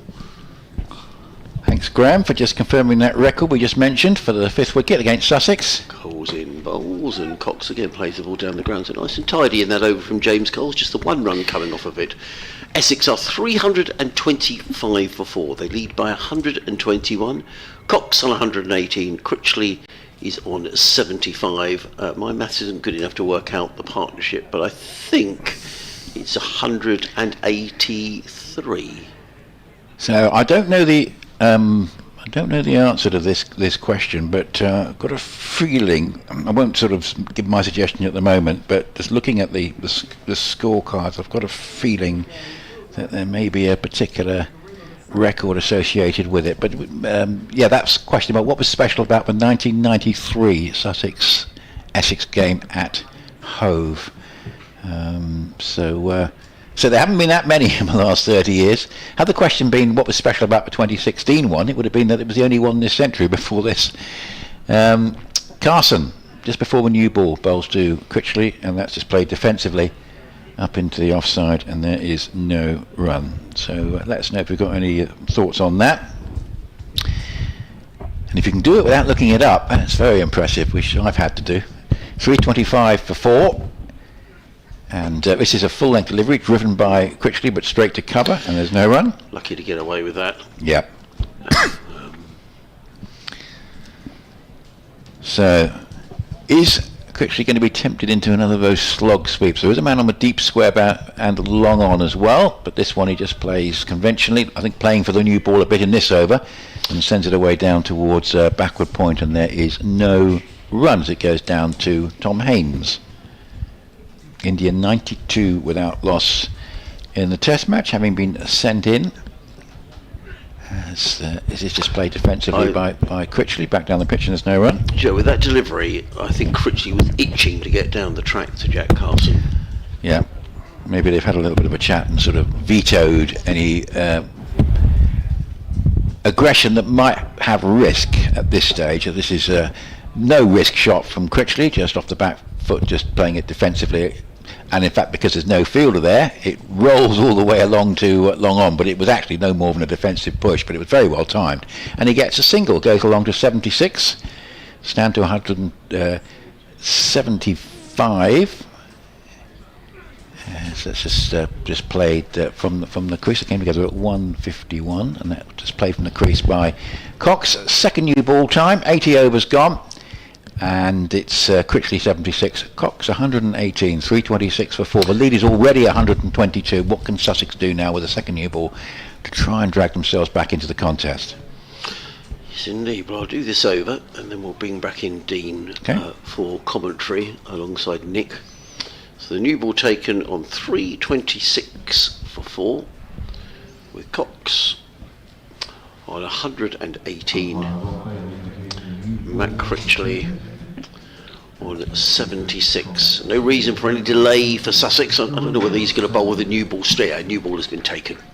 So well done, Sussex. I do get frustrated sometimes when you go to grounds and they don't put a... Because not everybody, I mean the majority of people here today would be 4-day cricket fans, but not everybody knows that a new ball is available after 80 overs, and you know you get a signal from the umpire that you might miss. So I do like the fact when clubs put it on the big scoreboard, so everybody knows that the new ball has been taken, and this is crucial, I think, for the direction of the match. Yes. If if Essex get through this new ball, you fancy they could. Well, they've already got a substantial lead. Well, I mean, I think we'll be looking then at whether they might even bat into tomorrow. Gurinder Sandhu is on his way from this the C end of the ground. He's in and bowls to to Matt Critchley, I'm sorry, who plays to extra cover, and there is no run fielded by Carson. And we've still got 59 overs, including this one. No reason why those overs won't be bowled today. and obviously particularly if Jordan Cox stays. I mean, if they're looking at a 300 lead, there's a potential they could get Sussex in tonight, but the other alternative would be just to bat into tomorrow, but not too long into tomorrow, to leave Sussex at least 5 sessions to try and survive. Comes Sandu again over the wicket bowls. And Critchley, I thought he's beaten outside the off stump, so that gives Sussex some encouragement. Does. It's the first time really that Sussex got past the bat in the last hour or so. It was a good delivery by Sandu, and that did move off the pitch. That's a good delivery, and Critchley did well not to get a little nick on that. So Sussex need to believe here that they can whip out 2 or 3 quickly. They've still got a big deficit to overcome, but at least try and get themselves back in the game. Sandu, 2 slips in place. Over the wicket, bowls, Critchley defends to a ball of good length. Sandu fields off his own bowling. There is no run. I'm just looking at the ground stuff here as where they might be, because I'm just looking to the east of the ground, and there's some really threatening cloud. Now I'm not sure if that's drifted behind us, but the wind has dropped away. I'm kind of hoping that that dark cloud has moved away, because out to the west the skies look pretty bright. But the ground staff seem to be at the far end. They're certainly not down here with the covers, so perhaps they know more than we do. Sandu in, bowls to Critchley, and Critchley plays firmly to mid-on, fielded by Tom Haynes, and there is no run. Someone said to me at lunchtime they wondered whether Tom Haynes might have had an over or 2 with his sort of skiddy action, his skiddy sort of medium pacers, which often brings a reward. I often liken Tom Haynes bowling to Greg Chappell back in the day, this sort of ability to come into an attack and pick up a couple of wickets. But he hasn't been called upon so far, as Sandu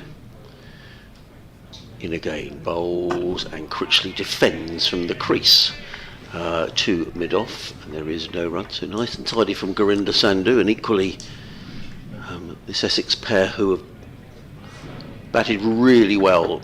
They began the day on 152 for 4. And have batted throughout the day so far without losing a wicket. Sandu turns, 2 slips, point, cover mid-off, mid-on, mid-wicket, and 2 men back on the leg side as Sandu is in again. Bowls, and Critchley plays back down the pitch. Sandu fields off his own bowling. There is no run. It is the end of the first over with the new ball. I'm just going to see who's going to take the... it looks like Finn Hudson-Prentice is going to take the new ball, actually, from the Cromwell Road end of the ground. So, I'm going to eat my sandwich, which I think yes, you haven't had it yet, right. And I'm going to leave you with Nick and with Dean. Thanks very much, Adrian. So just on 2 o'clock, second afternoon, a nicer day here at Hove, and you're listening to BBC Radio Sussex, BBC Essex, and online via the BBC Sport website and app. This is Nick Ledhu with Dean Wilson and Adrian Harms, and we're watching a dominant Essex performance at the moment. 326 for 4 for his partnership worth 175.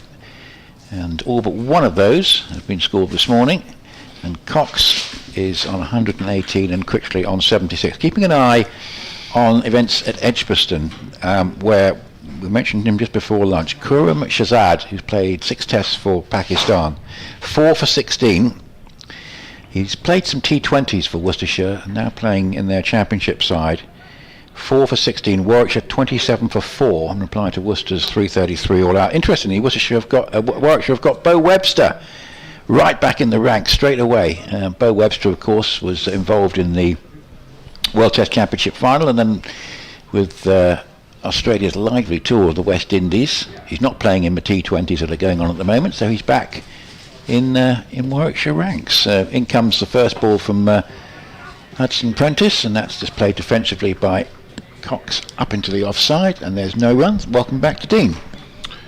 Yeah, good afternoon, Nick. Good afternoon, everyone. Essex just eased themselves into a very dominant position here over the course of first session and a bit, and this second new ball really needs to work some magic for Sussex, you'd think. Got an email from Michael Biswell, an issue that you probably the best placed, you might know the answer to it. 2 slips and a wide gully. Good delivery from Hudson-Prentice, hurries Cox a little bit. in the end he's just playing it down into the crease, but just showing that a new Kookaburra, as he goes to prod the pitch where it landed, just giving it a little bit of extra bounce. Michael's question, he says, if a county has many players who have central contracts that are paid for by the ECB, are their salaries counted within that county's wage cap? And if not, can that county then employ more players until the salary cap is reached? And this is attempted drive, and it's out of catch. Oh, it's a loose shot from Cox.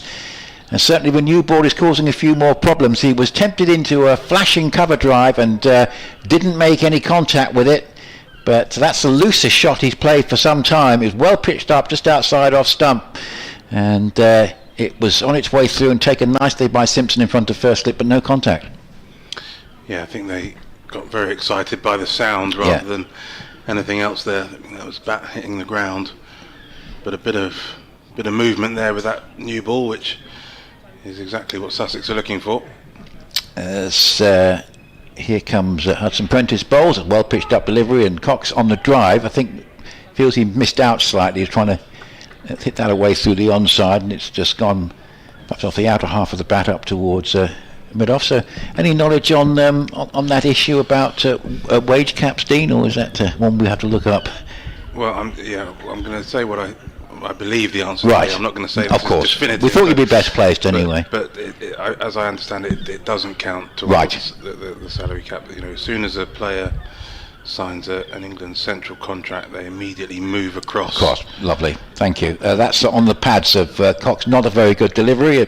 Fortunate to escape a boundary because there's a fielder down on the long leg boundary to cut it down to 2.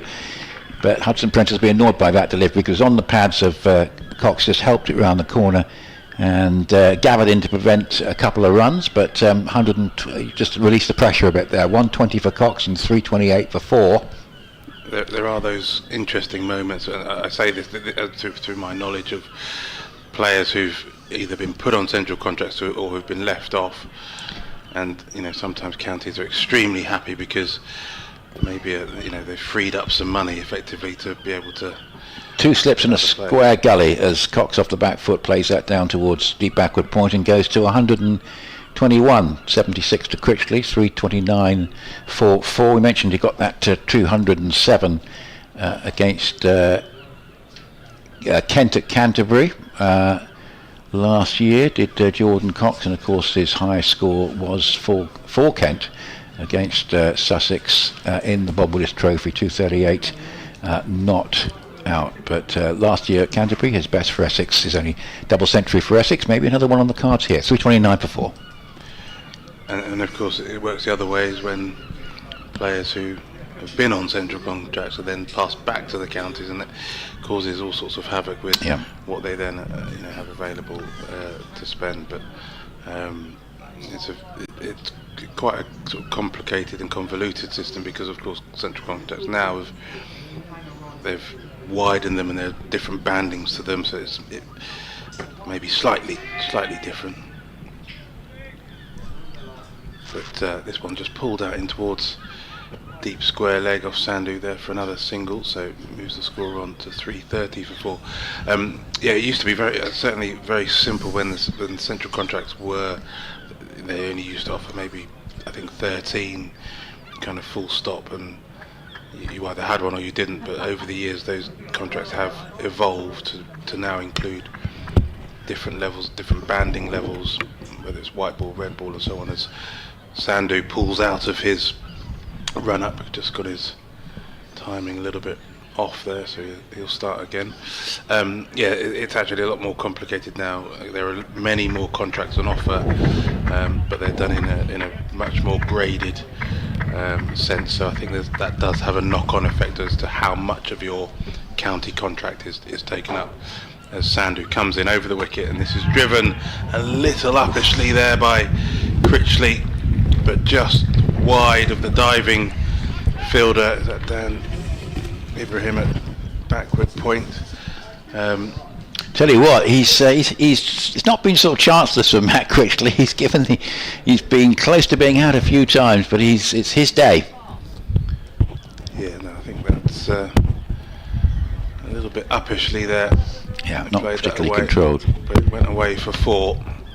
Nonetheless, he moves now into the 80s. 80 not out from 132 deliveries. Sandhu comes in again from the C end, and this one defended up towards mid-on by Critchley, a better looking shot that time. Yeah, it's been a fabulous partnership, joining forces just before the close last night. We've already mentioned it's a new 5th wicket record for Essex against Sussex, beating quite a low mark of 163, but survived for 124 years. It's been overtaken today, and 1 run of it yesterday. Sandhu comes in again over the wicket. This one turned into the leg side by Critchley. There is a fielder in the deep who comes round and picks up. Michael, just at the end of his email, says foreign players' salaries are not counted within the salary cap. We think that might make a mockery of it, of wage of control or balance of power within the county championship. So yeah, it's quite a thorny issue, isn't it? And he says game going well so far. He says it's cloudy in Spain today, only 33 degrees. Dear oh dear. Balmy. Thank you, Michael. Sandhu in again once more outside the off stump. That's a nice looking shot from Cox. Doesn't try to hit it too hard, just pushes it through the offside for another single. Takes him to 123. Yeah, it is as I say, a slightly more complicated set of figures and sort of algorithm, if you will, because the contracts now are much more widely graded from when you join the England banding, as Sandhu is defended back to him by Critchley. There is no run, and of course there is opportunity now as well for a little bit more planning, because some players are offered 2 and 3 year deals, or certainly in the last round of contracts, so there's a little bit more certainty as to which players you're going to have to pay for and which players you're not. But the whole contract system across the game is evolving and developing, because you've got players now who are playing on white ball only contracts for their counties, some red ball only, some kind of mixture of pay as you play. Here is Hudson Prentice bowling on the pads of Cox, who works that one away very easily. That's going to go to the rope for 4. Another boundary for Jordan Cox, who's dealt with many of them today. 127, again that was in the wrong place, and easily worked away to the shorter boundary. 127 to Cox, 340 for 4. KL Rahul caught by Crawley at third slip off Wokes for 46 at Old Trafford. 98 for 1, India having been sent in. So yeah, it's been a fantastic partnership this, and Jordan Cox is 22nd for, and one of the easiest ones he's had. Just helping the pace of a new ball away through mid wicket, really. Yeah, very easily put away by Cox there, no fuss at all. Hudson Prentice bowls, and this is driven away. Good flowing shot, lovely placement that, and lovely timing as well. There's only really one man deep on the offside, and he was at sort of third man, and the ball was going square through the covers. It was bat away from the body with that, but this time it was a very controlled shot, unlike the one in the previous Hudson Prentice over, and that was a lovely stroke. Back-to-back 4s for Cox.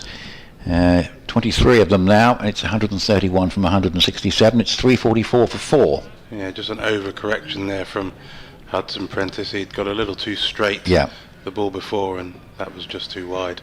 Yes, this is just a run down for a single. Graham Gooch, I think, always used to approve of that. Boundary followed by single, rotate with strike. You've got a timed chance to think about things at the non-striker's end. 345 for 4.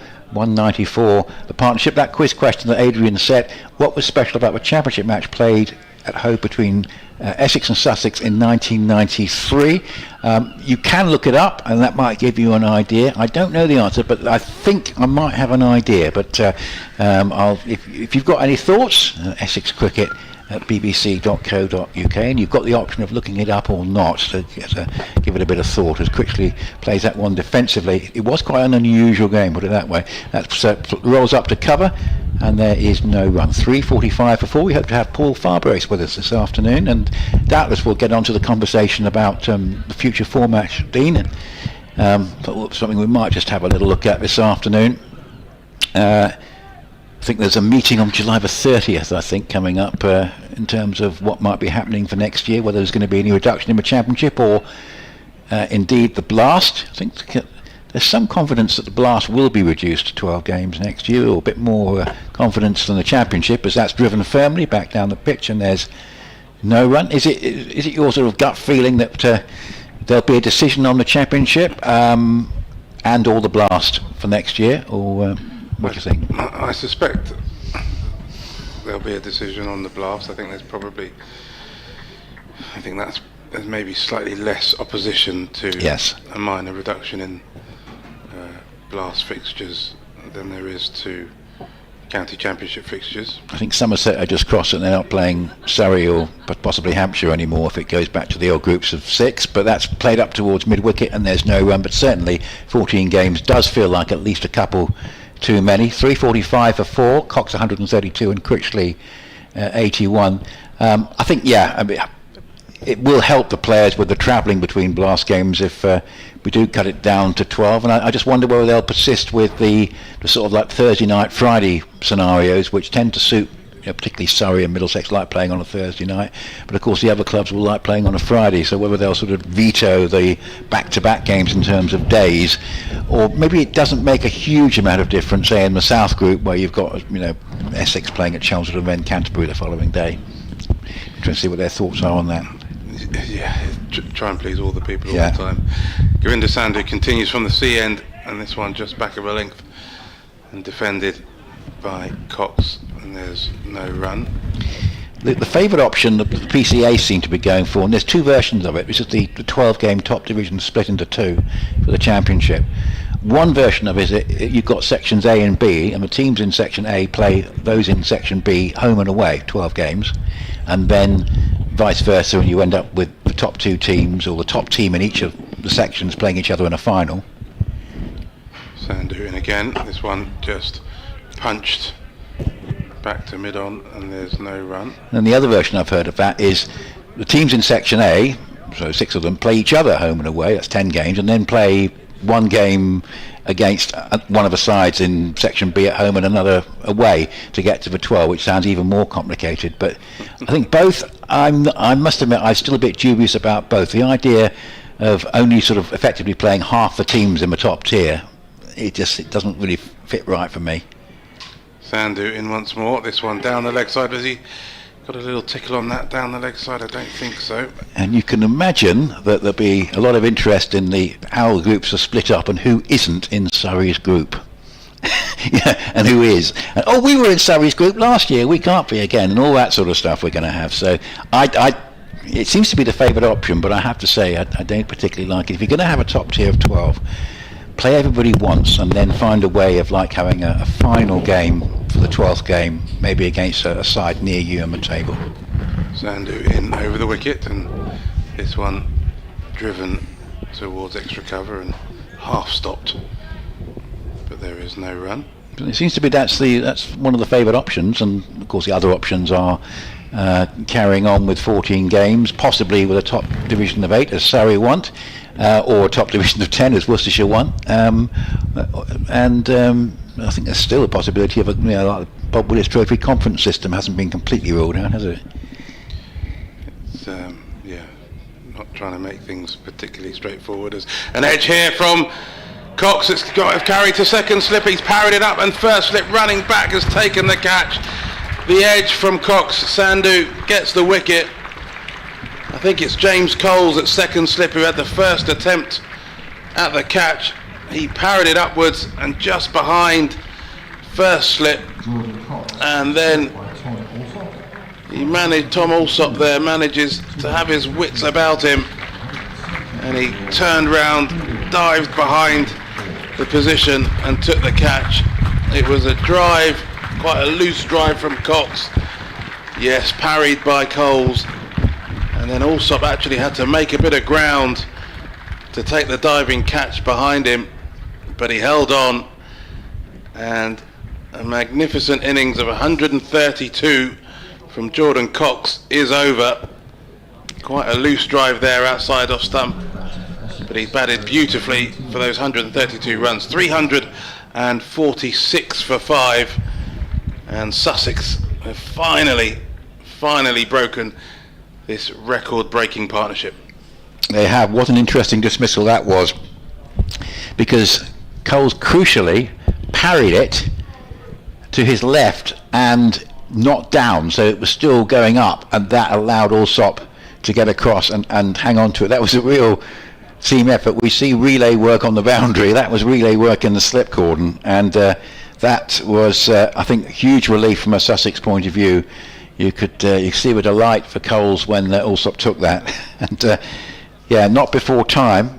There was an indication actually with a loose drive that Cox had played against Hudson Prentice that maybe there was an opportunity there with the new ball, and indeed it is Sandhu who has benefited and brought about the dismissal and ended a partnership which was worth 194 for the 5th wicket, a new Essex record against Sussex. He 172 balls, 23 fours. Might be 173 balls. We'll double check that. But tremendous innings.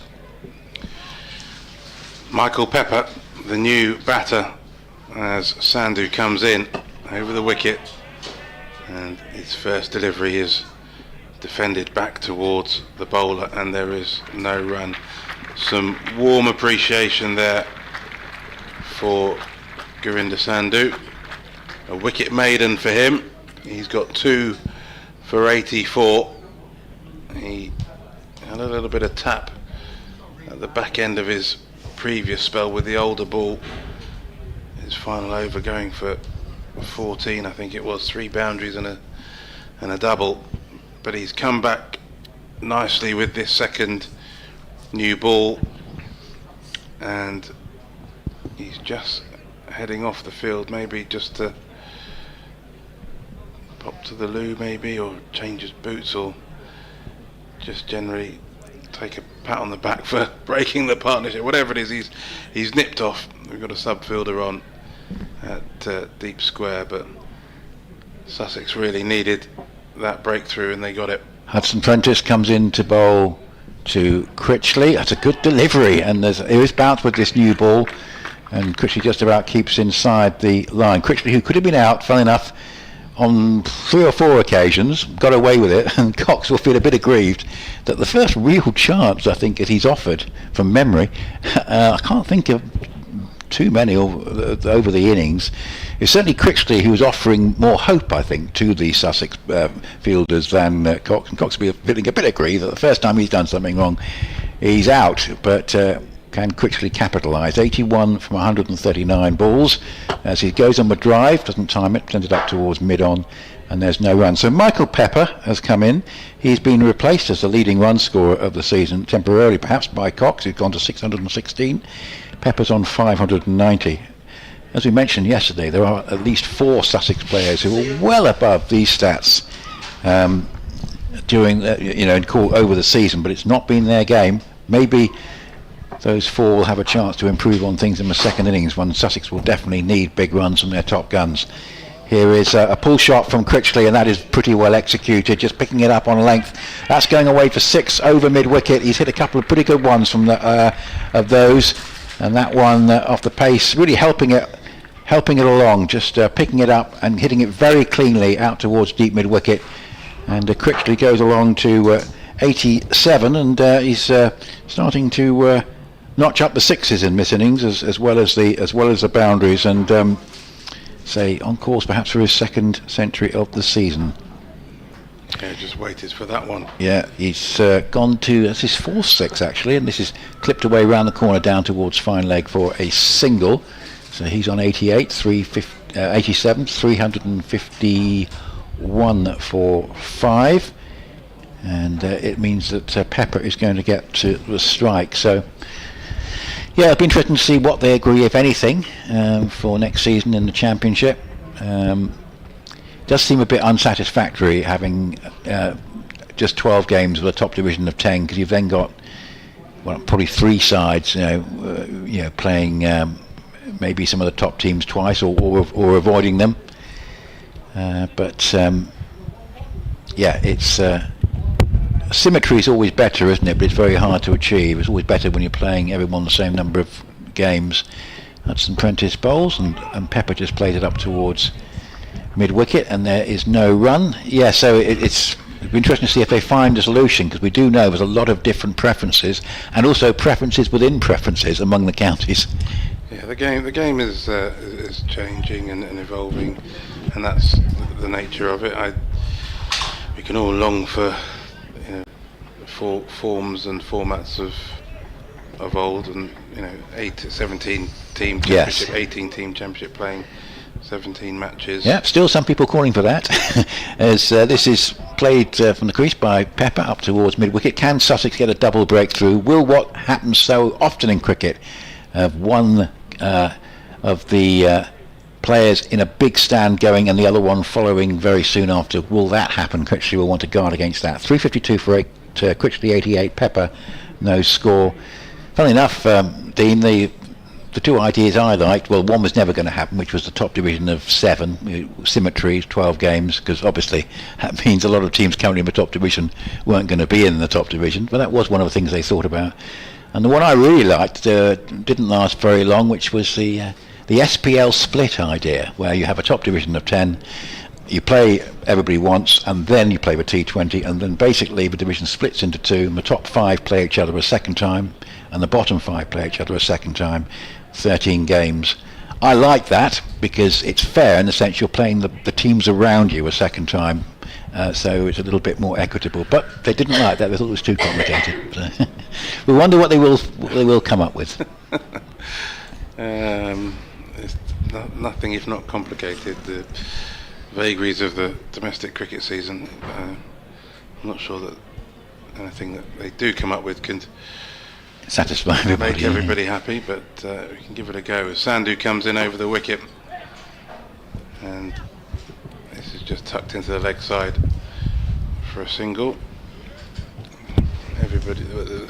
Many different stakeholders are looking for different things, and as per usual, it will be those with the loudest voices and the deepest pockets who will most likely. Oh well, Surrey won the top division of 8 and 14 games, so that's settled then. Sandhu comes in over the wicket and defended, and they're going to pinch a single here. That's incredibly frustrating, I think, for the bowler there. Just dabbed into the offside, and a bit of slow movement from the fielder allowed them to come through for the single. Well, I think the deepest pockets of all are the ECB. So yeah, unfortunately, yes, I take your point. They will even deeper than Surrey's. even deeper, and so I think they'll come to a reasonable, or as reasonable as we can find, a solution for now. As Sandhu comes in over the wicket, and this one tucked into the leg side. I think it might be a leg by actually, rather than a run. But whatever is decided, my overriding hope is for domestic cricket in England and Wales to stay the same for a while. Yes, it has chopped and changed a lot. And not be tinkered with relentlessly and remorselessly. It just keeps changing as Sandhu comes in once again, and this is driven firmly through the covers by Pepper. Just his 5th ball, and he's made it very clear how well he's seeing things with a full-blooded drive through the offside for 4. Yeah, nice shot. Yeah, it's interesting. They're going to leave the one-day competition as it is, the 50 overs. Obviously, there was a thought about trying to get a higher quality, short-form B&H type competition. Remember that, sort of like 4 groups of 5, something like that. Sandhu bowls, and Pepper pushes this one back up to mid-on and almost berates himself for not being a little more aggressive with the stroke. I think he's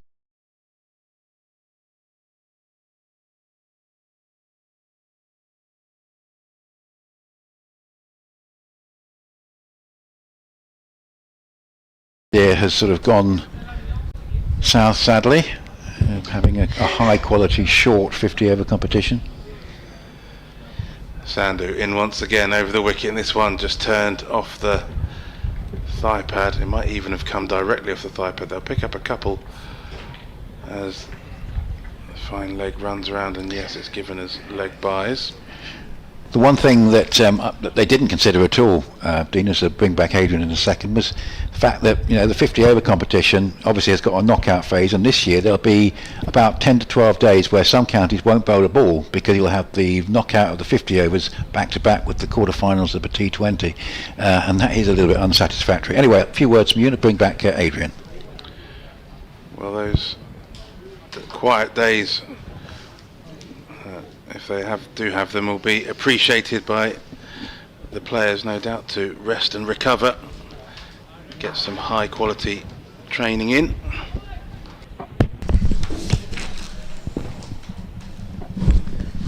As we start another over hit.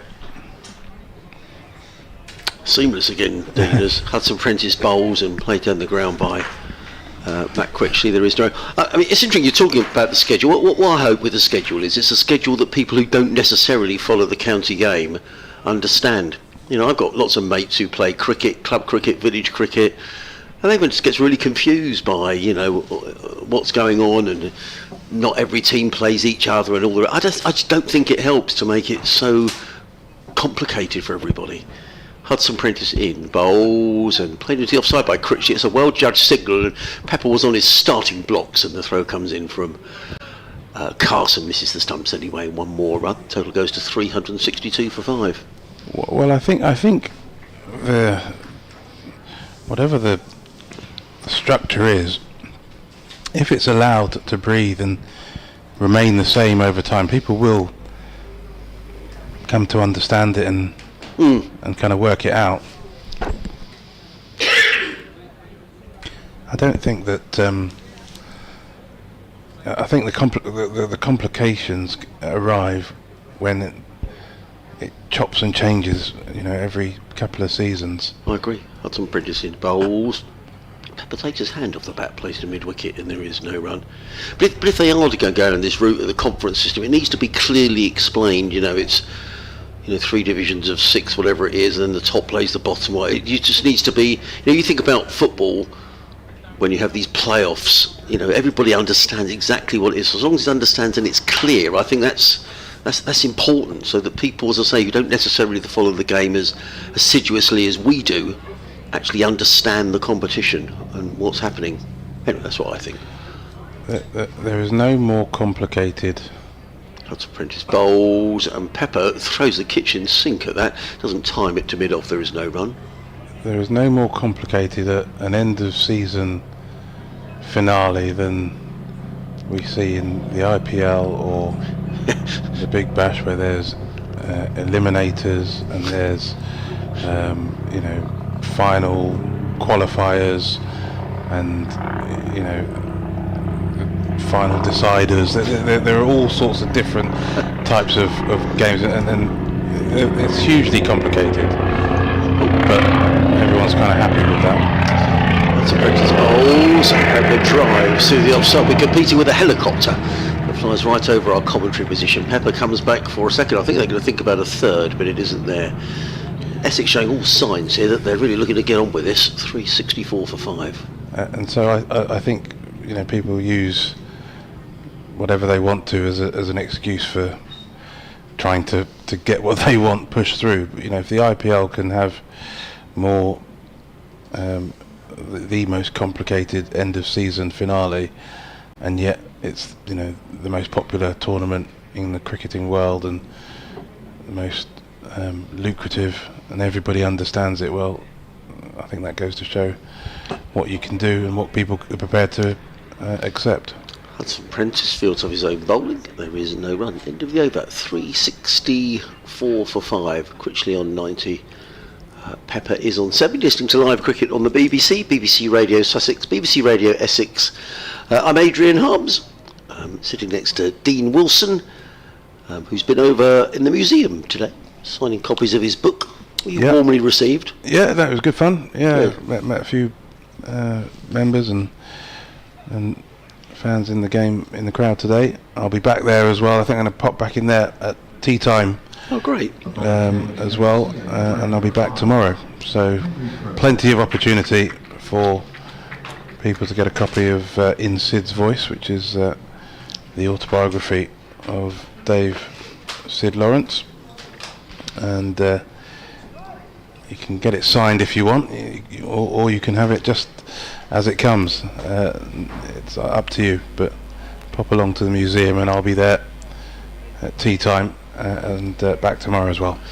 We'll have an update to do shortly, but I can't hear anything in my ears, so you carry on, Dean. There's Henry Crocombe, who is bowling from the sea end, and that's short and wide and put away very handsomely by Critchley, who is really enjoying himself. He offered a couple of opportunities earlier in the day, a couple of edges that didn't quite go to hand. Maybe one did reach slip and was not held onto, but Crocombe there with a short wide delivery outside the off stump, and Critchley put it away to the cover boundary with ease.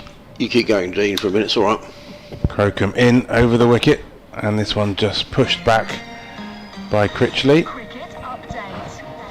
Latest from the cricket now. Adrian Harms is watching the second day of Sussex's game with Essex at Hove. Yes, and Sussex are under the pump here, Adam, because Essex have moved on to 368 for 5. It means they lead by 164. Matt Critchley on the verge of his century. He's 94 not out, but we've seen a masterclass of an innings, 132 from Jordan Cox. So Sussex under pressure here. Up at Scarborough, a late start because of rain this morning, but Yorkshire have moved on to 375 for 5. Kent also under pressure down in Cardiff, bowled out yesterday for 155. Glamorgan 286 for 8 in reply. And in the fourth test match up at Old Trafford, India batting first are 114 for 1 against England. Adrian, thank you. Of course, you can hear ball-by-ball commentary of all today's games online via the BBC Sport app and website. Sorry, Dean, over to you. Right, just a LBW appeal there from Crocombe to Critchley, but instead the next ball he's cut this one away. There was a deep point. It was cut quite uppishly by Critchley. It manages to bounce just in front of the fielder out there, and he moves to 95 not out from 150 balls. It's been a very decent innings from Critchley, and the longer he's been there, the more comfortable, understandably, he's looked. Maybe not quite as elegant and classy as Jordan Cox did for his 100, but still a very impressive knock from Matt Critchley as Crocombe comes in once more.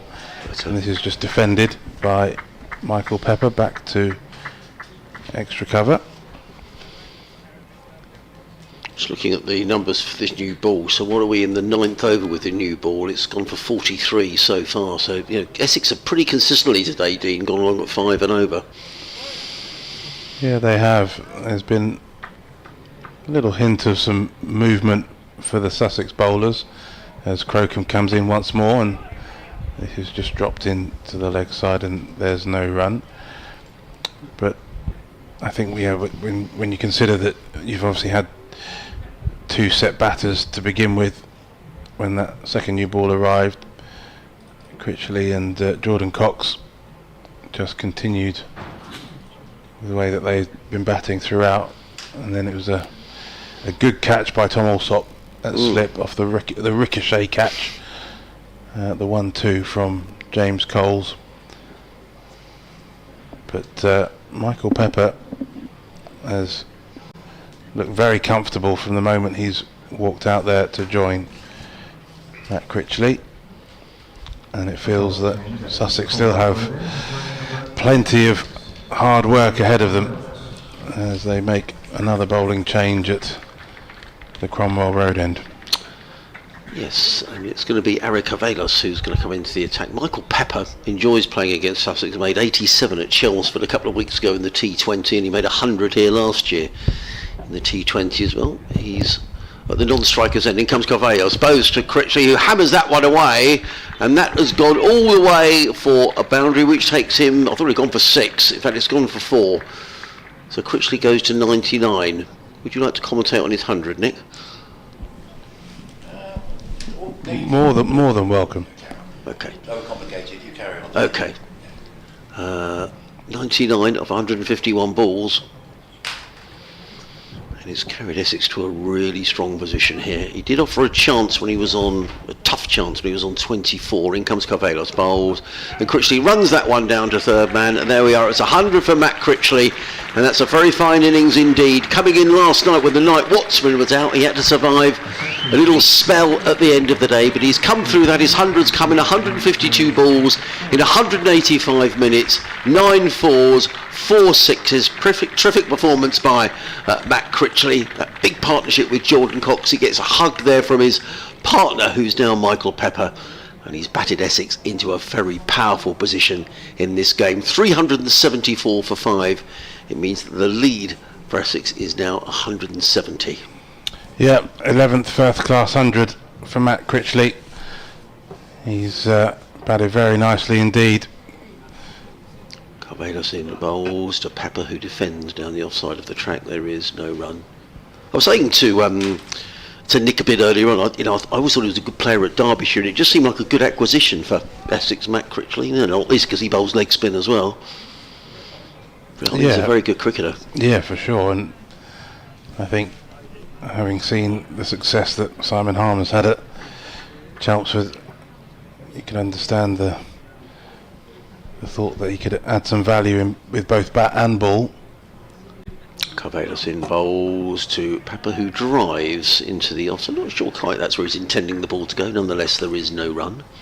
And of course, playing Division 1 cricket, another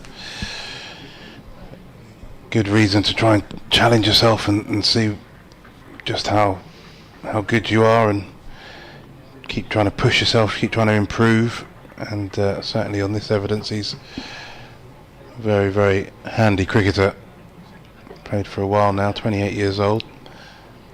Carvalho's in bowls to Pepper, who drives through the offside. More runs. He doesn't quite time it. Going to get one. Henry Crocom's very quickly back. Good bit of fielding by Crocombe, who gets the throw away, but not before Pepper comes back for another couple of runs. Total goes to 376 for 5. I've got to say that when I looked at the Essex side, we were talking before the game, they just don't look like a side who ought to be second bottom of the Championship, really, as they were in the T20 when they'd only won 1 out of something like 11 games when Sussex went to Chelmsford. And they've really controlled this game from the outset. Carvalho's in bowls, and Pepper turns that to mid-wicket, fielded by Tom Haynes, and there is no run. So end of the over. Carvalho's 11 overs, 1 maiden, no wicket for 50. Essex 376 for 5.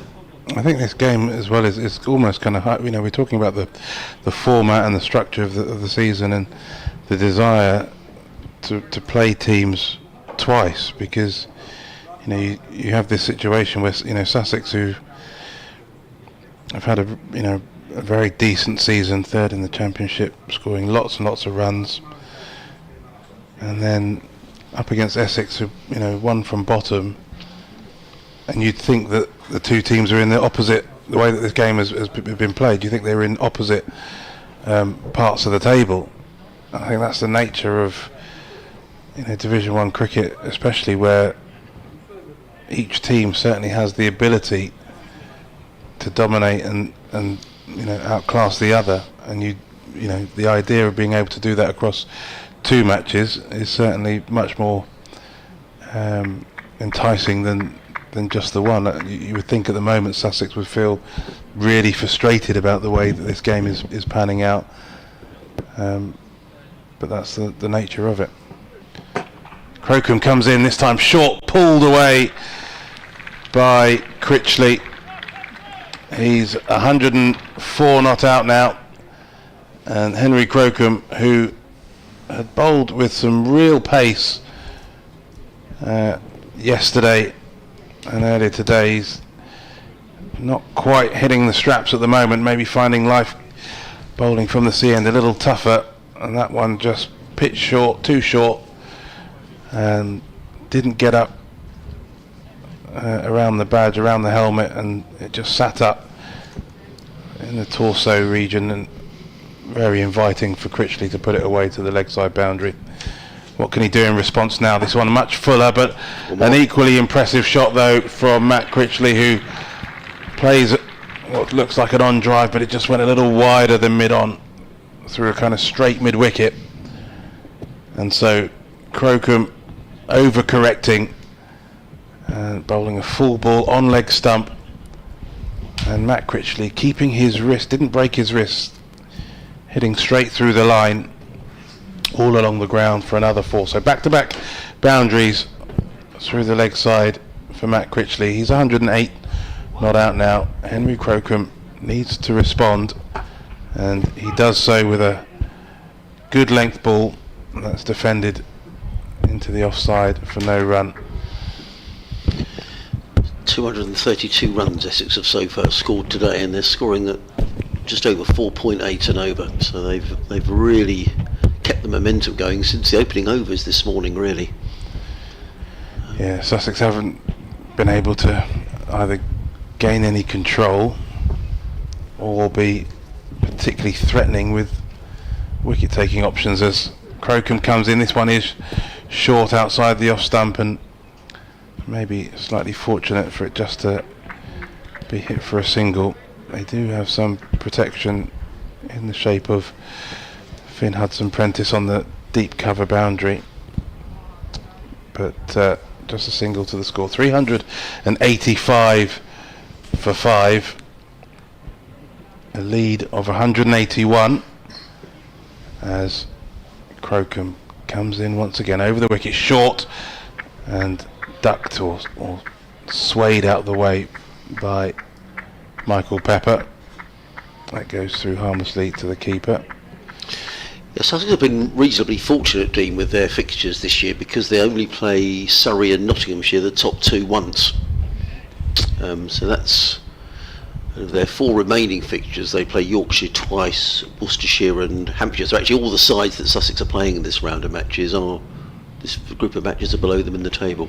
Crocombe in once again wide outside the off stump, and Pepper drives square of the wicket, but there is that fielder, Hudson-Prentice, on the boundary, so just a single to the total as Crocombe takes his cap and admonishes himself as he heads back to his fielding position, finding life a little tricky at the moment. 15 overs, 3 maidens, 1 for 79 for Crocombe, and Essex really in a terrific position. I was wondering, I've been thinking whether or not to get my Finn Hudson-Prentice story out today, but he hasn't really done anything to kind of catch the eye that would warrant it, so we might have to save it for a third day. Okay, that's all right. But I'm worried now because I'm sort of hyping this story up, and it's really not that big a story. But it's the only one I have, so that's all right. Here comes Carvalhos, bowls to Pepper, who plays one on the offside, picks up a single. He goes into double figures on 10th, 387 for 5. Actually, the new ball, I mean, I guess a new ball can bring rewards, and it's brought the reward of Jordan Cox, but it can go around the park. So the new ball has 11 overs have yielded 60 runs, so it's just kept up that momentum, hasn't it, for Essex, and they'll have their eyes on, first of all, getting the maximum batting bonus points and a bigger lead as they can. Carvalhos down the hill from the Cromwell Road in bowls to Critchley, who's defending down the onside of the track, and there is no run. That horrible dark cloud that was looming away to the east of the ground seems to have sort of moved away now, which is good, and at the moment at least we look pretty set fair amount of blue sky around. I think the forecast for tomorrow is much like today. Then come Friday, I think it's back to summer again, I think. So I don't think Sussex is going to get too much help here from the weather. Carvalhos Makes his way again. Bowls. Oh, and Critchley having a heave across the line at that one. That would have probably gone out the ground. And he's annoyed that he's missed out. I wonder if he might see. Did that keep it low? Let's just see that again. Carvelas in. No, I just think he played all around it, didn't he? I think it probably wasn't quite as short as he thought. And I mean, he was playing a pull shot off the front foot, really. I think it was a slightly later decision to go for the shot. Gets an under edge onto his thigh pad. Carvelas in bowls, and Critchley defends into the offside. Better delivery by Carvelas. The field. Bear in mind this is only the 12th over with the new ball. John Simpson has got no option here really, but he's got to protect that relatively short leg side boundary. He's got a deep backward square, he's got a deep mid wicket, a third man, wideish third man. Just the two slips in place. As Essex starting to turn the screw here a little bit on Sussex. Carvelas in bowls, and Critchley has all the time just to ease that one down to Henry Croker, who comes trotting in from that wideish third man position. One more to Critchley, who goes to 110, 388 for 5.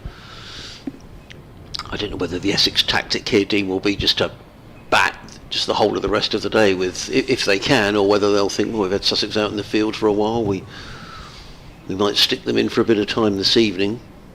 I'm not sure they'd do that. Carvelas in bowls, and Pepper again just eases that one down to third man. There's a single there every time at the moment. 3 singles in the over.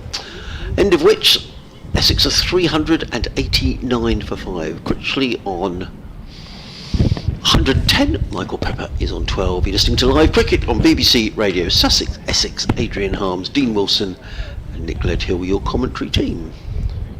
I think Essex have clearly got themselves into a position where they can think about batting just once in this game, and so with so much time left, I think if they have the opportunity to keep going, keep growing that score through the rest of day 2 and maybe even into day 3, why not take it?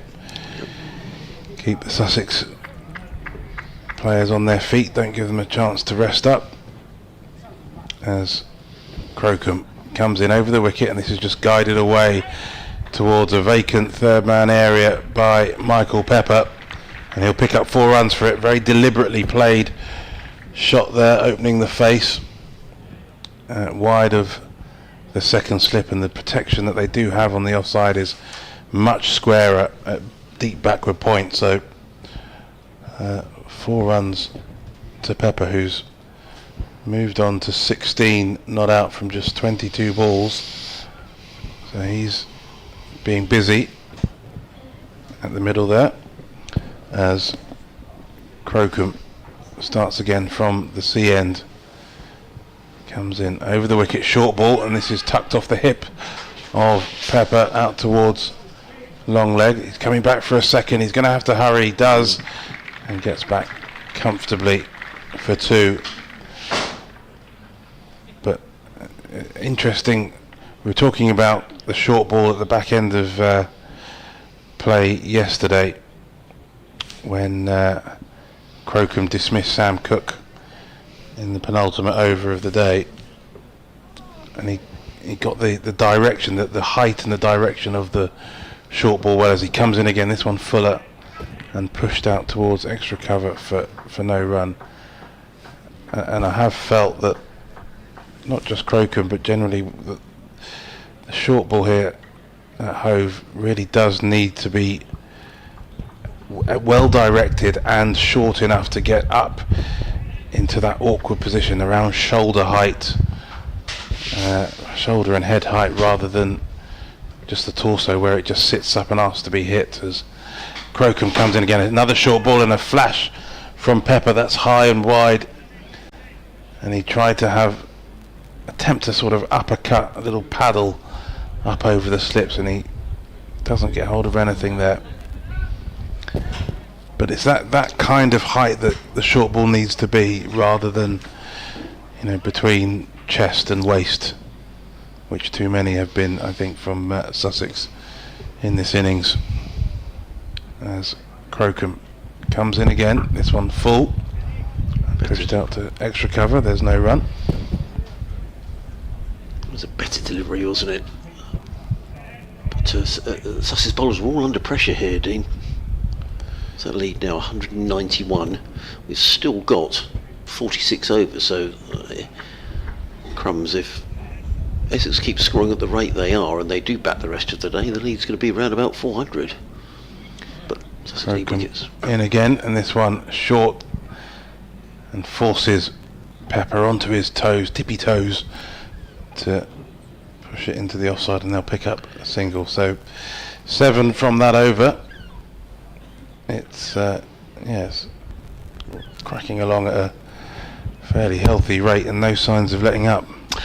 You're listening to Live Cricket on BBC Radio Sussex and Essex, also joined by listeners on Sports Extra 2. So very good afternoon to yourselves. I'm Adrian Harms, delighted to be joined in the commentary box here at Hove by journalist Dean Wilson and by Nick Gledhill. Not only has Dean been commentating for the BBC on this game, which has been great, but also he's been here with his book as well. But perhaps you just like to tell our listeners on Sports Extra about the book, Dean. Yeah, absolutely. Sid Lawrence, the late Sid Lawrence, sadly passed away just over a month ago from motor neurone disease, but before he did so, he committed his autobiography to a book that I was very privileged to help him with. Carvelas down for the Cromwell Road and bowls to Critchley, who defends onto the onside, no run. Entitled In Sid's Voice, with the implication that he did lose his voice rather quickly after his diagnosis with MND, and we spoke to each other as often as we could before his voice went, and the result is this book that I must say very, very proud of. Carvelas in bowls, and Pepper works this one down to fine leg for a boundary, just erring down the leg side again. There was Ari Carvelas, and just helped on its way by Pepper, who goes smartly on to 23, and Essex 400 is up, 400 for 5. Yeah, lovely little tuck off the hips there for Pepper, batting very nicely, bring up the 400. And yeah, Sid Lawrence left a pretty impressive legacy, the first British-born black player to play for England. He suffered a horrendous knee injury, but had a successful second career in hospitality as a bar and club owner. Carvelas in, bowls to Pepper, who pulls that down to backward square leg, picks up a single. He goes to 24, total 401 for 5. And at the time of his passing, he was the president of Gloucestershire County Cricket Club, Gloucester man through and through, born in Gloucester, lived most of his adult life in Bristol. Bit of a community champion, really, very well known. Over 500 people attended his funeral on last Friday, and yeah, very happy to have completed the book, his book, before he passed away. Gave it the seal of approval. Carvelas in, bowls to Critchley, plays it to the offside, no run. And yeah, if you're in the Hove area over the next day or two, feel free to come down and grab yourselves a copy of In Sid's Voice, and I'll be happy to sign it as well, or leave it the pages virgin if you'd rather not as well. Either is acceptable. Carvelas, bright sunshine here at Hove, makes his way in down the hill and bowls short, pulled away by Critchley. That's going to be another 6. That's been absolutely belted away.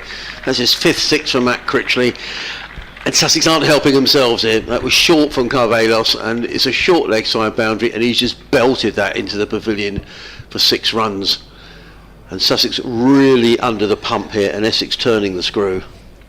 Very tired looking delivery there from Carvelas. I'm not quite sure what he was attempting, because, as I said, if you're going to bowl short on this pitch, you've really got to get it up around the chest and neck area. That's just it's short, but not short enough in many ways. That's in, and there he's at it again. Is Critchley hammers that one away, and that's gone for 4.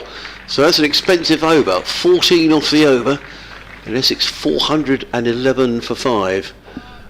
Critchley goes to 120. Michael Pepper on 24. Just to finish off on the book, Dean, it is available here for signing at Hove, but people listening around the country on Sports Extra 2, if they want to get hold of a copy, how can they go about it, Dean? Yeah, available online from a number of stockists, but fairfieldbooks.co.uk would be the place of the publishers who are selling it direct to the consumers. So visit fairfieldbooks.co.uk and pick yourselves up a copy. I must say that money from every copy sold will be going to MND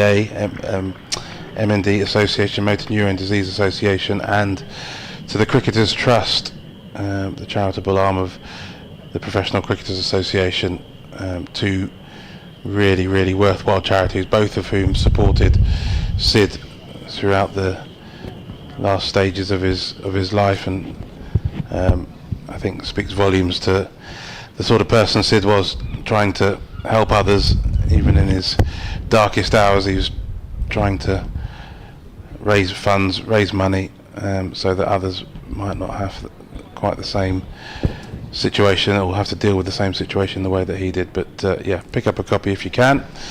It'd be very, very well received. Wonderful, thank you, Dean. Got a change of bowling. It's Daniel Ibrahim who's going to come in for his first bowl of the match. And bear in mind, this new ball, Dean, is only 14 overs old. John Simpson is he's just trying to find any way to get a wicket here or to stem the flow of runs. 411 for 5 are Essex. Will bring Nick Gledhill back in at the end of the over, as in comes Ibrahim and bowls, and forward comes Pepper, plays that into the offside, picks up a single. He goes to 25, 412 for 5. I must say, 14 overs on this second new ball. It's taken a bit of a battering, the number of times that it's been hit into the advertising hoardings and into the stands, onto the concrete, into the stands. Doesn't need a huge amount of encouragement to soften up, does the Kookaburra ball, but it's well on its way already thanks to some of these blows from Critchley and Pepper. Bright sunshine, Ibrahim bowls and played by Critchley to mid-wicket. There is no run. I worked out that Sussex have conceded 86 runs with this new ball in 14 overs. Yeah, that's too many too quickly. And as I've said, Essex are in a dominant position, but they are turning the screw somewhat. The lead for Essex is 207. If you missed it earlier on, you missed a gem of an innings. In comes Ibrahim in bowls down the leg side. It's just tucked away down to fine leg by Pepper. He goes to 26, and the total to 414 for 5. Gem of an innings from Jordan Cox, who made 132. I thought it was a gem of an innings, Dean. Yeah, it really was. I think he showed his class, that extra bit of time that the very best players have. I really enjoyed watching him. I can full well understand why he's absolutely on England's radar. Ibrahim in bowls, hits on the thigh pad is Michael Pepper, but they go through for a leg by, 414 for 5. He's played some white ball internationals already, and he would have made his Test debut as well, were it not for an unfortunate injury, I think, in New Zealand. And we just got a little glimpse of, I think, what he can bring to the international game when he gets his chance. But very impressive here over the last couple of days. Sorry, Dean, Ibrahim in bowl short and pulled away by Critchley. He gets his 123rd run. Total goes to 415 for 5. Just looking at the field that's been set here for Sussex, and it's very much a damage limitation field rather than a attacking wicket taking field. Ibrahim in again, bowls balls and played firmly to mid on by Michael Pepper. There is no run. Sandu is in very quickly to field. The end of Ibrahim's opening over, an over that only cost 3 runs, which in the course of things over the last few overs is fairly economic from a Sussex point of view. 4:15 for 5, 95 overs gone. The lead is 211 for Essex. We're going to have a change round in the commentary box. Thank you very much, Dean. Dean will be back with us at about 3:30 here on BBC Radio Sussex, BBC Radio Essex, Sports Extra 2. You may be watching via the Sussex Cricket Club live stream. Wherever you're watching, wherever you're listening from, thank you for joining our coverage here in the sunshine now at Hove. We have had quite a lot of heavy cloud around at various phases during the day, but the sun is out brightly now, the crowd basking in the sunshine.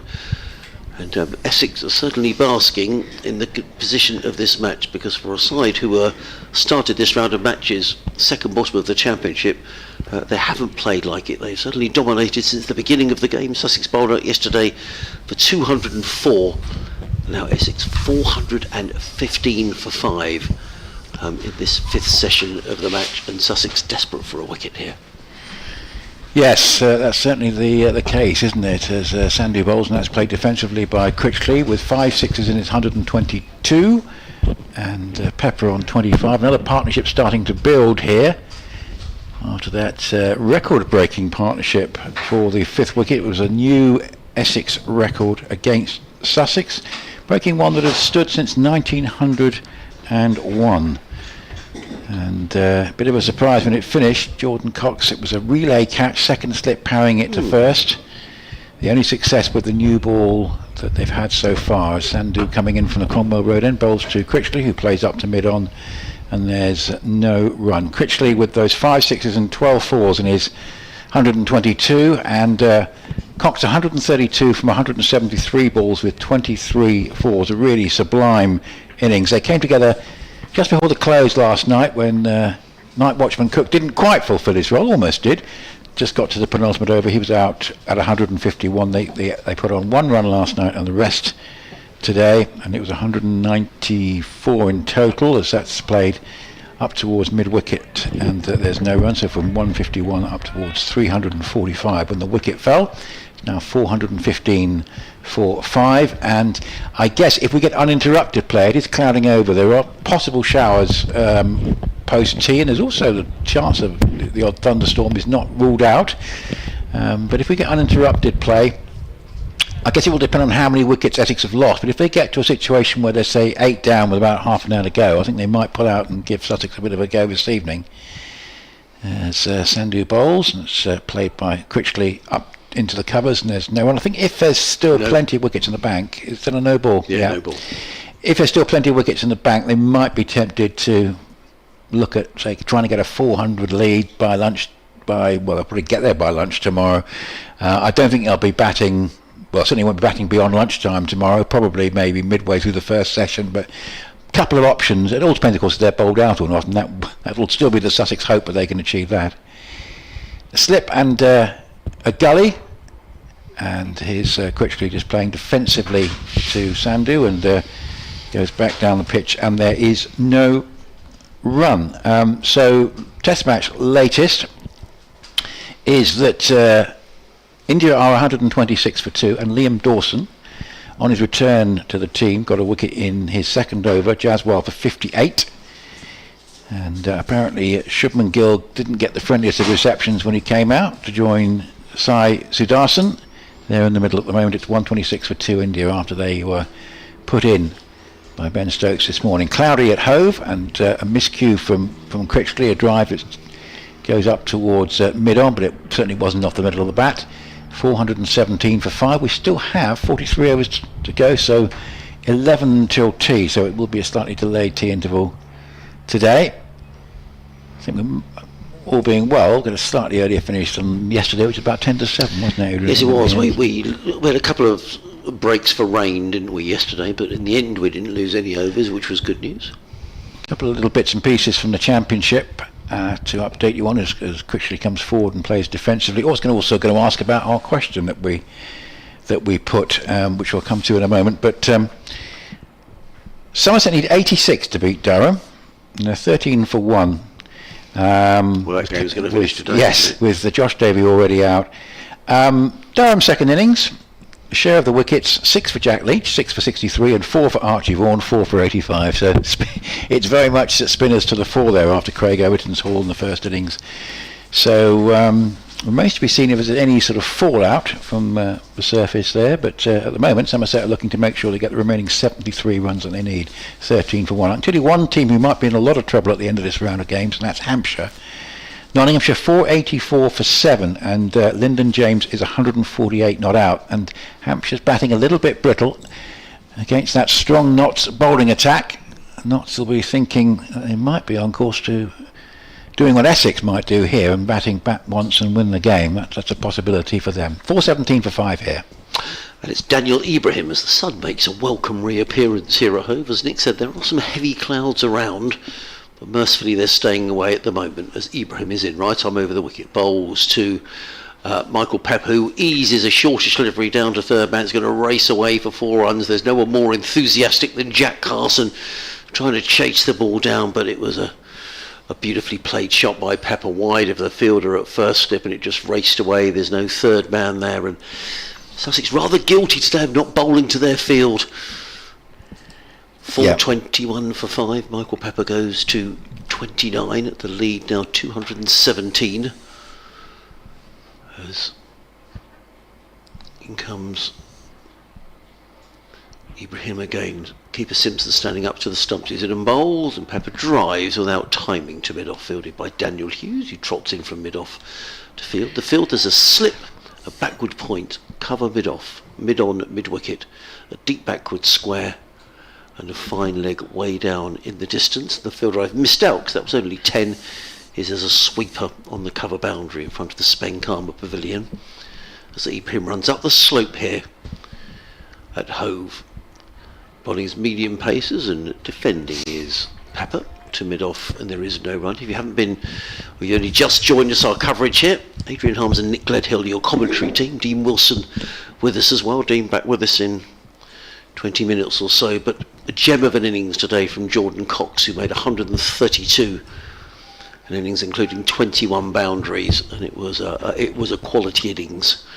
And we're seeing also a very good innings by Matt Critchley, who's 122 not out. In comes Ibrahim bowls, and again he's worked down towards third man. That's going to be 4 more.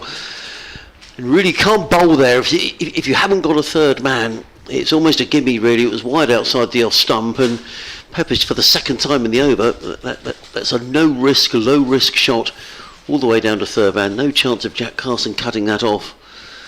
And Sussex consistently throughout the day have gone for 5 and over. 425 for 5. Pepper goes to 33, and these two came together when the score was 345. So already this partnership is worth 80 between these two, and they've only been in something like 15 overs. I'll have a look at that in a minute as Ibrahim is in bowls and defends down the offside of the track as Pepper, and there is no run. Yeah, these two came together in the 84th over, so 11 overs. Crumbs. Yeah, these two have added 80 and 11 overs. So actually, latterly Essex have been rattling on the best part of 7 and over. Yeah, they've scored very quickly all day, haven't they? Ibrahim in and bowls, and Pepper drives firmly to mid-on, fielded by Carvelis, and there is no run. There are heavier clouds. Sort of seem to be the heavier clouds have sort of seem to be merging at the minute, which is not great news, and the blue sky is rather disappearing. The wind has got up a bit, and that might help. I can see the Essex flag fluttering away on the flag poles on the clock tower scoreboard away to our right hand side. It's the end of the over from Daniel Ibrahim. He has bowled 2 overs, no wicket for 11. Essex 425 for 5. Yes, we get uninterrupted play. Essex with about, say, 12 overs to go might be up around 570, 580, and they'll be thinking about whether they want to give Sussex an awkward few overs at the end. Obviously they don't want to lose any time in the game, but equally they don't particularly want to have to bat again, so they'll be thinking about weighing up those two considerations really. So Sandu with 2 for 92 from the Cromwell Road end, bowls to Critchley, who scored a lot of runs square on the onside. This is just a single. He has. That was straying onto the pads a little bit. It's 4.26 for 5. Edgbaston, where Khurram Shahzad had that fantastic start, he has 4 for 25. And Warwickshire a 97 for 5 in reply to Worcester's 333 all out. And Bo Webster, fresh from that Australia-West Indies Test Series, back with Warwickshire, 49 not out, is doing well. Here's one that's played by Pepper into his mid-drift, and then he's down on his haunches. That's given him quite a lot of discomfort. No one's yet gone to give him any comfort. He's rolled over onto his back, but I think that's just come off I think it must have come off an edge and thudded into his mid-drift, and very painful. To see if there was an edge there. I think there probably was. Oh, yeah. That's very painful. He's still down on his back. At least someone's come to have a chat to him in terms of his partner, Critchley, but there's no sign of Pepper resuming any time soon, and Critchley rather awkwardly prodding him with his own pat. Now, what he's going to do isn't going to be any great medical assistance, but we've got some help coming out now, and Critchley takes the time just to take his own helmet off and take a bit of a breather. 4.26 for 5. Generally speaking, cricketers are a pretty sympathetic bunch, aren't they? But when someone gets hit in a very nasty region, you tend to find that nobody goes, and I guess it happens to most cricketers at some time in their career. When he's slowly sort of dragging himself to his feet is Michael Pepper. That's very painful. One of the Essex backroom staff has brought out a drink for Michael Pepper, who's at least back on his feet, but that's a very painful blow. We brought out a towel as well, so we've got a little break in play here at the county ground at Hove. If you haven't been up to speed with this game, Sussex making 204 in their first innings. James Cole's top scoring with 52. Jamie Porter taking 4 for 30. Sussex bowled out in just 52 overs and 4 balls, but Essex really from the beginning of taking the game to Sussex. Dean Elgar making 46, Paul Walter 47, Tom Wesley the skipper 26. Jordan Cox a wonderful innings of 132.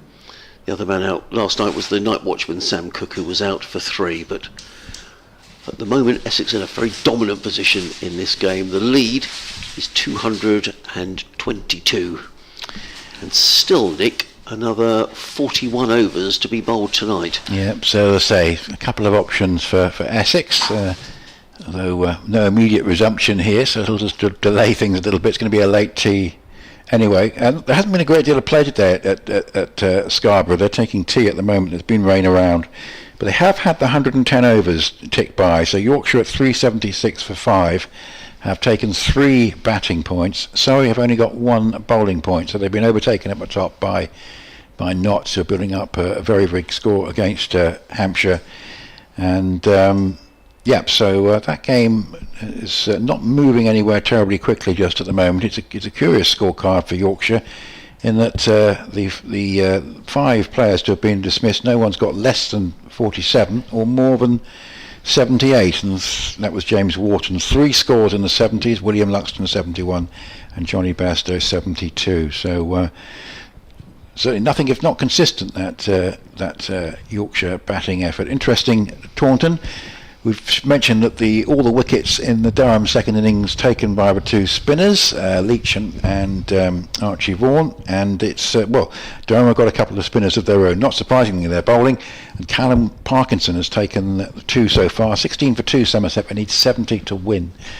So it's not completely all over yet, that.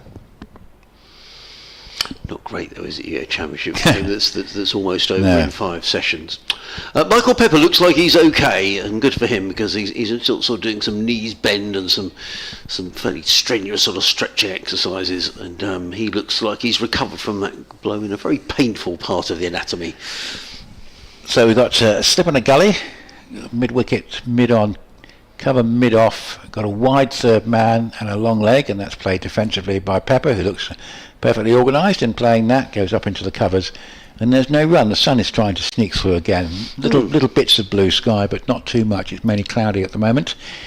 4.26 for 5. Earlier we had a quiz question about the only player who's played in a championship and been on a number one single? The answer was Jeff Hurst, back home, England World Cup squad 1970, played one match for Essex in 1962, and thank you to John Bright, who's been in touch about that, saying he enjoyed that question. There have been variations on it down the years in quiz nights. It's played defensively into the offside. Like, for example, who's the only county cricketer to score a hat-trick in a cup World final? Cup final. Yes. So what did he do, Jeff Hurst? Was he a batter? Well, he got in the one game he played. Unfortunately got naught not out and north and didn't bowl. Right. But it was interesting that Jim Lakey it caught my attention that Jim Lakey was playing in the same game. We also had a question that we were left floating about a match in 1993, which yes. I wonder what the answer is on that one. You might want to repeat it after this ball. Yes.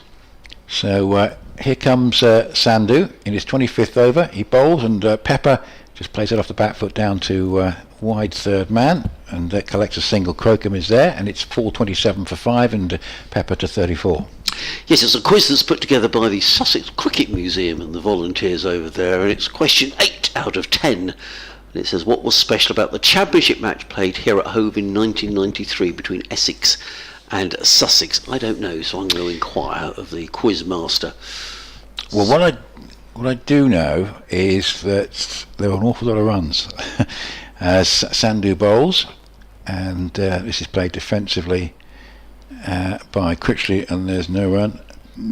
And Sussex made one of the highest scores in the first innings in a losing cause, but it didn't appear to be a record. Right. So I was going to suggest that, but that doesn't appear to be the answer, because Essex, I think, are the not very proud holders of that record. Essex against Glamorgan, I think Essex made 642 and lost, as Robert Croft made 100 and then took 4 wickets, and bowled Essex out cheaply the second time. But yeah, so Essex has still got that record to themselves. 427 for 5 Essex here.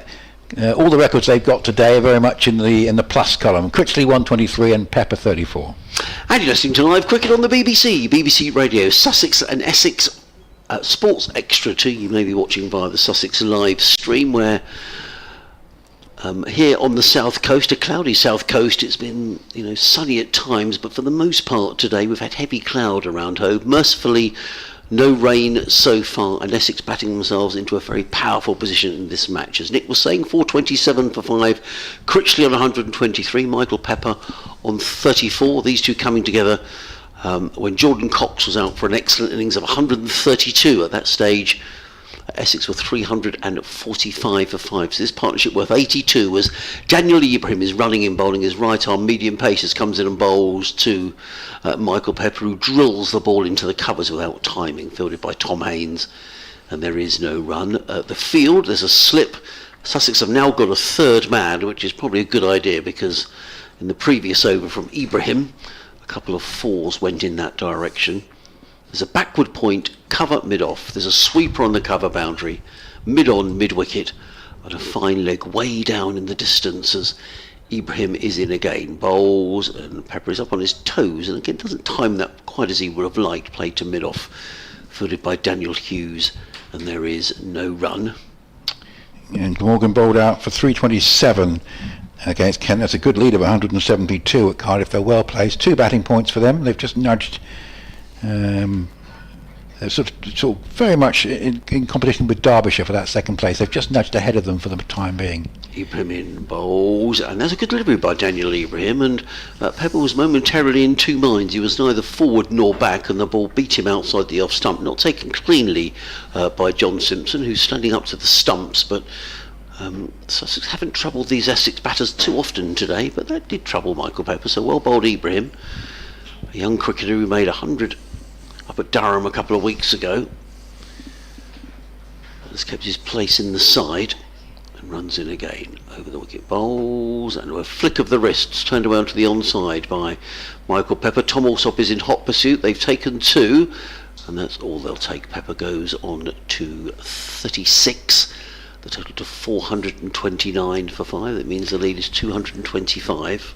Full haul of batting points for Middlesex at their outground at the Merchant Taylor School in Northwood. 565 for 7, hundreds for Holden and Williamson, and new captain Deploy is there on 79 not out against Northants. Ibrahim bowls again, and forward comes Pepper with a model for defensive shot. Decent delivery by Daniel Ibrahim. Just the 2 runs off the over so far. Yeah, I would be interested. The only guess I've got for that 1993 is an aggregate of runs for the match.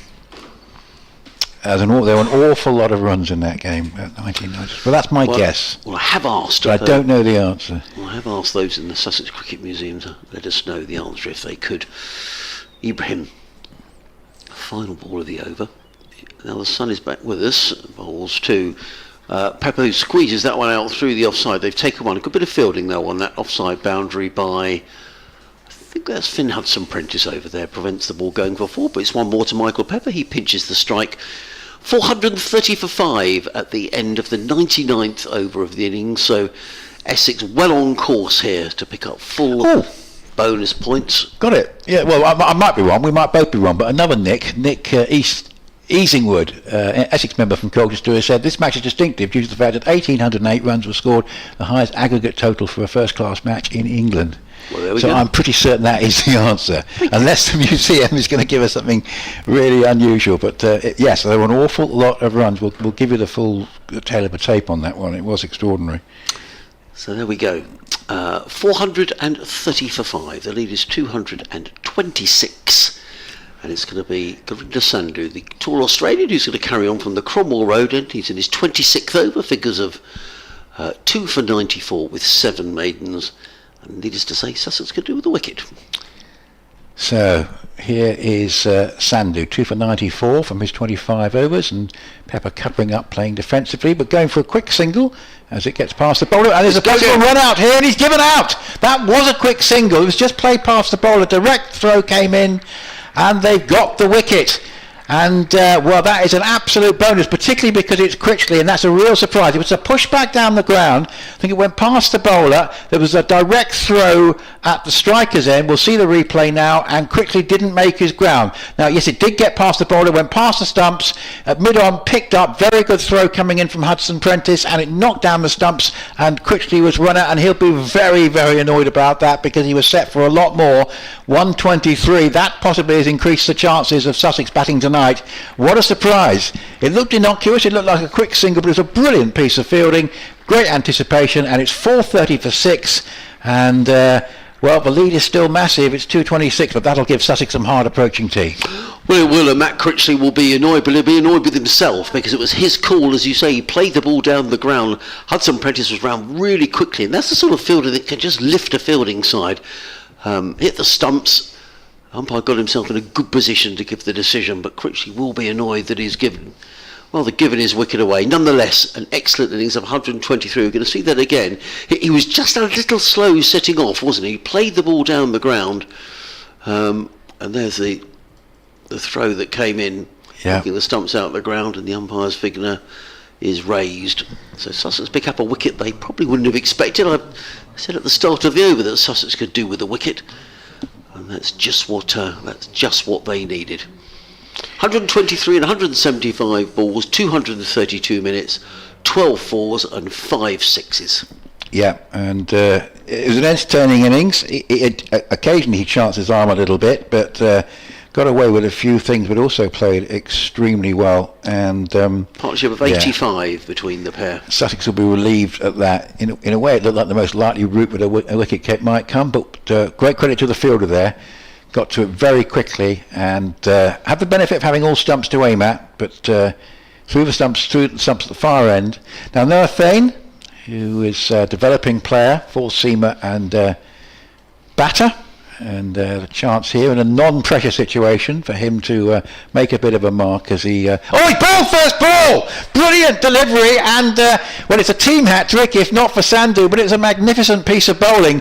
It's taken out his middle stump. Now, was there a bit of movement there? It's we're in the 20th over here with this new Kookaburra. That's the delivery of the day, one of the deliveries of the match from Sandhu, and it has just come back in, and he's basically sort of gone between bat and pad and bowled in middle stump, and that does increase a little bit further the chances of Sussex batting again this evening. But what has been a very fruitless day for Sussex so far, Adrian, is just turning around a little belatedly, but it is turning round.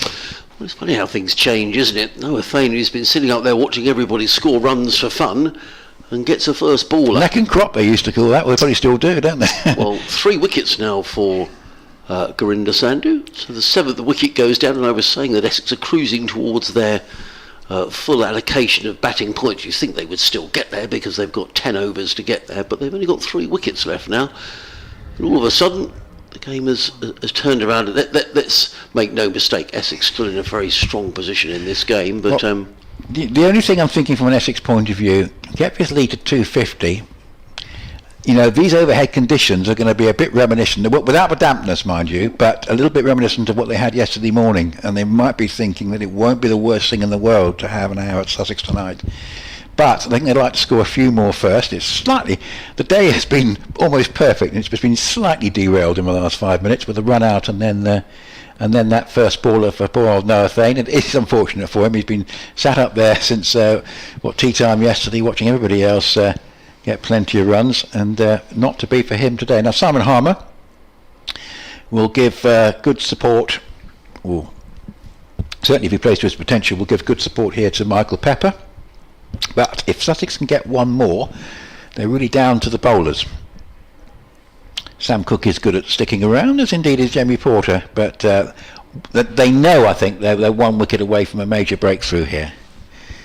So, Sandhu 3 for 94 now. Been a lively over this, the first 2 balls. He comes in to bowl to Harmer, and Harmer comes forward and plays it up into the covers, and there's no run. We wanted to talk about that 1993 game. Here's how it went briefly.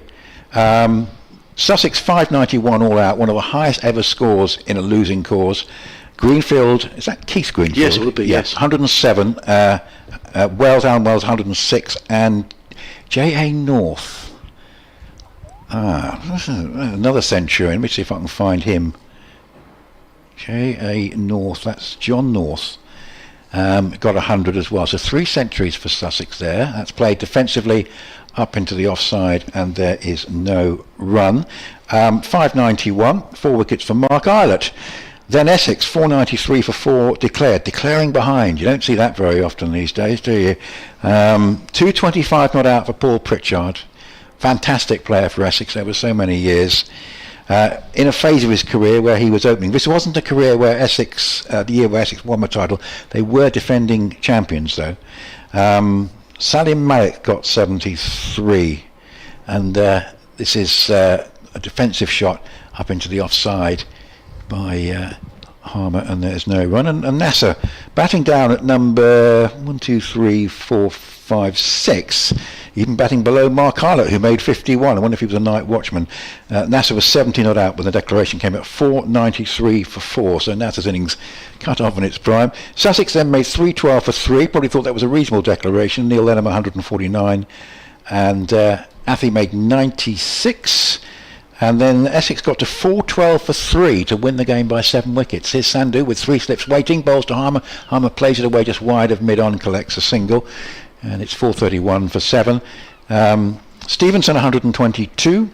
Nasser Hussain this time 118, so he had a pretty good game. Salim Malik 63, and Graham Gooch, who didn't bat in the first innings. I'm not quite sure why. Somebody better tell me why Graham didn't bat in the first innings, but he batted at number 5 in the second innings and 74 not out. So that tells you there was an awful lot of runs, tremendous entertainment, and it was a victory for Essex. Highest number of runs in a first-class match. 431 for 7 here. Harmer 1, Pepper 37, and that was a lively old over. We have 7 to go till tea.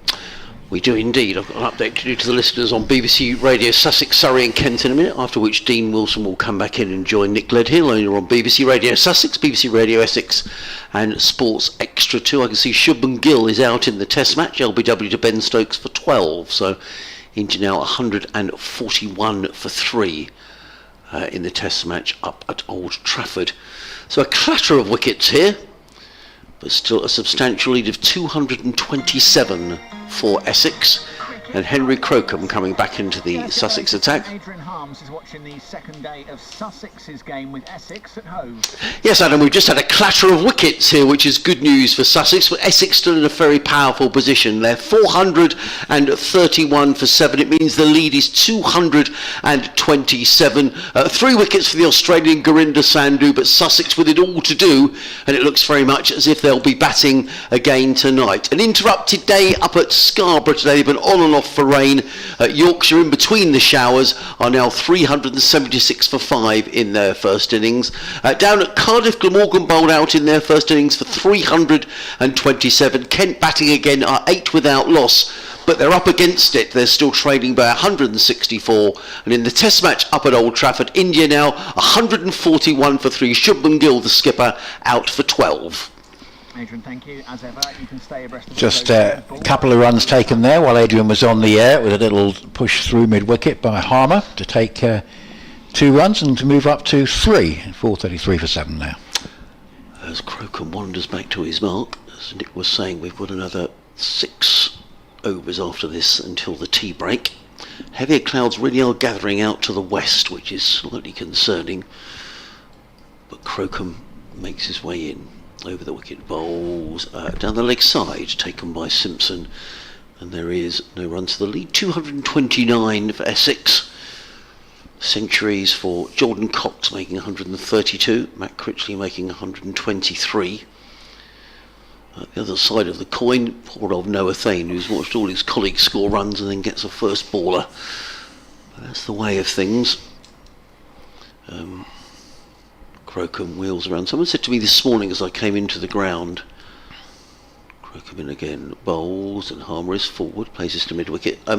Essex won't want to collapse in a heap here and miss out on this 5th batting bonus point, having dominated the game. They need another 17, and you'd have thought that Simon Harmer and Michael Pepper ought to be able to see them through to that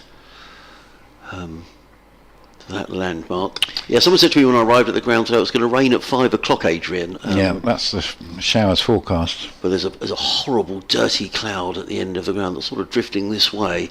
In comes Crocombe, bowls, good delivery, and Harmer just watches it go past him through into the gloves of Simpson, and there is no runner. For probably the first time in the day, it feels like Sussex have got a bit of control here.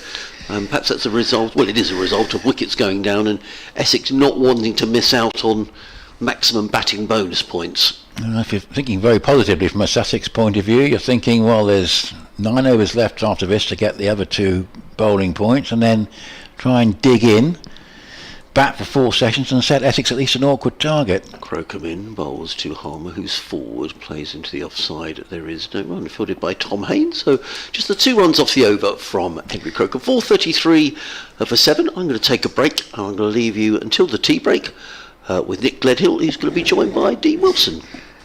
Yeah, 229, but it's probably got to a stage where it's very hard to see how a way that Sussex can win the game. But what they can do at least is, if they were to be batting a bit earlier than expected, and they can make a decent start this evening, is to fight their way back and at least maybe put Essex under time pressure in a chase on the last day. That's a long way off, but their position is a bit brighter than it was when Dean was last on, it has to be said. 433 for 7. Welcome back, Dean. Yeah, good to be back on. I was listening in as those 2 wickets fell in successive balls, and I was quite taken with one of them. Sandhu bowls, and that's another very good delivery from him, and it's an involuntary edge from Pepper for 2, going down towards the boundary, but it will be stopped by Simpson running back. But again, nice piece of bowling from Sandhu, who's been getting a bit of movement, and that one I don't think was quite what Pepper was intending there, as he just pushed forward a delivery, and it's just come off an outside edge and just got past the slip. Yeah, I think it was maybe an inside edge onto the pad, and yes, indeed, ran away. But the first wicket of the 2 to fall, Matt Critchley being run out by Hudson Prentice. Yeah, 435 for 7. That's played defensively back down the pitch and no run. The ball was played up to mid-on, and so Critchley had turned back to the non-strikers, and he sort of had to do one of those little loops before then setting off for his run. He actually made the run. He made his ground before the ball hit the stumps, but his bat was in the air. Oh, right. So the frustration very much doubled, self-inflicted. 4:35 for 7 as Pepper plays it up towards cover, and there's no run. You sort of, we had to look at that on the replay, and that, I must admit, that's the first time I've heard that, so that's very, very interesting, because he'll be doubly frustrated at the fact that he was got in out in that way. Well, it looked very close. I did think that, I thought to myself, goodness, Rob Bailey's given that one out. It looked really, really tight. Yeah. And he didn't have the benefit of rewinding the stream and slowing it, super slow-mo, but he was very much spot on because the bat was in the air. Sun fighting its way through here, and it's got a bit of a battle, slip in a gully as Pepper, who's a bit becalmed at the moment, plays that defensively back to Sandhu, and there's no run. 4:35 for 7, so it could well be that Sussex are batting tonight. We were thinking only half an hour ago about Essex having the option of perhaps if they were 8 down, declaring with half an hour to go, but the probability is they're going to be batting tonight if the weather holds, and that will be either Sussex being able to sort of start to dig themselves out of trouble, or possibly Essex making the final sort of decisive sort of burst in the game to really set things up, because they've got a very good lead as it is. That's a good delivery from Sandhu, well pitched up, attempted Yorker, and just played out towards Crocombe, who's coming in from the backward point boundary. There's a single there. 4:36 for 7. We have 5 overs till tea, 22 minutes to 4, so it's not going to be too late, but there's not much sign of spin around just at the moment, because we're still relatively new with this second Kookaburra. I do wonder whether we're going to have one of these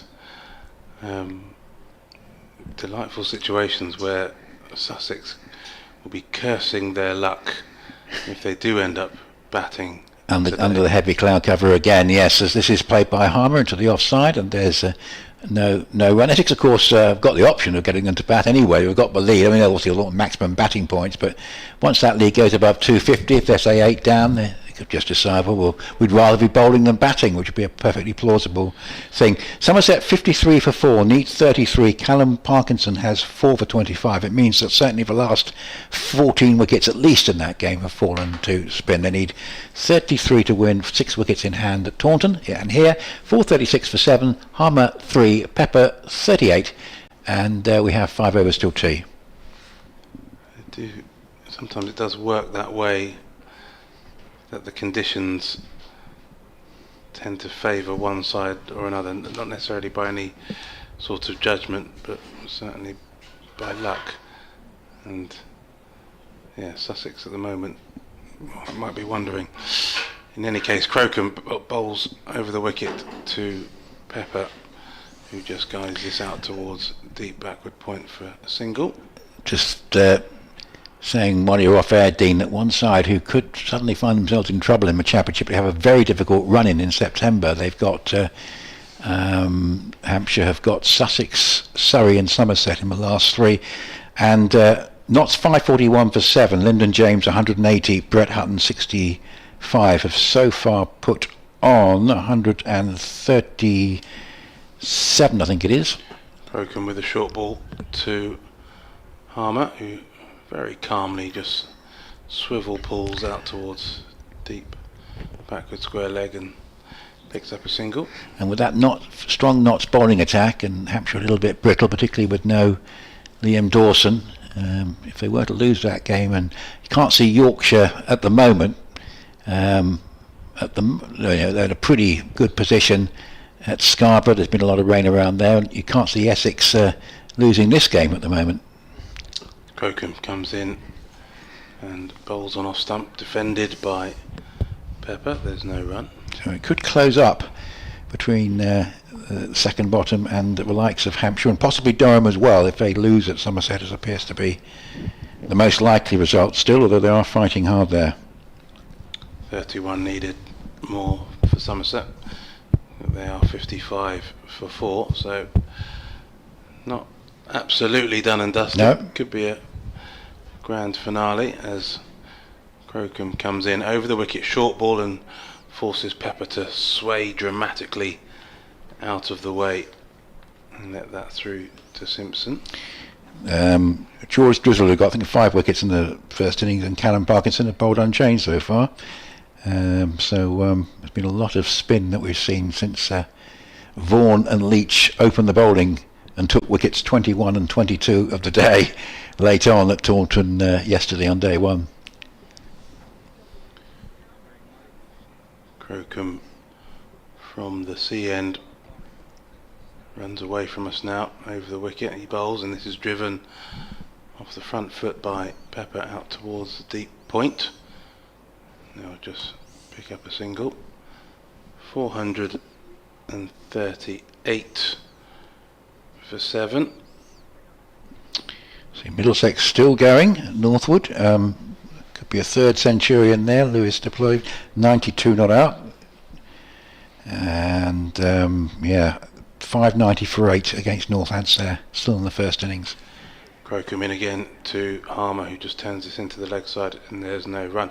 Was there anything more predictable than a maiden century for Kane Williamson in his first class game for particularly on that, particularly on that ground? I think it's probably fairly friendly for batting, but no, I think he was probably enjoying himself there. But nice to see him playing a bit of first class cricket on his time in England, because I think he's in between the T20 and the 100, isn't he? So one of the all-time greats. Always good to see them playing in the county game.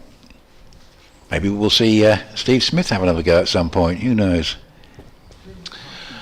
It was Sussex that when he had these little. He was at Sussex. Yes, yeah.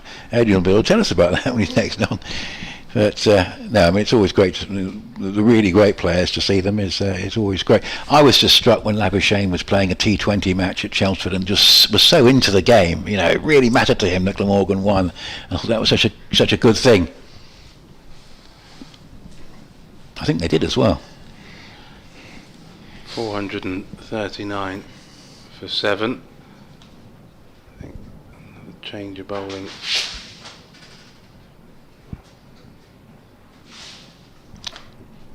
Yeah, it's going to be Hudson Prentice a bowl, and that's played defensively by Pepper up towards mid-on, and there's no run, so we are, we're 4 overs away from the tea interval, including that one delivery. It's quite heavy cloud cover. Possibility of showers.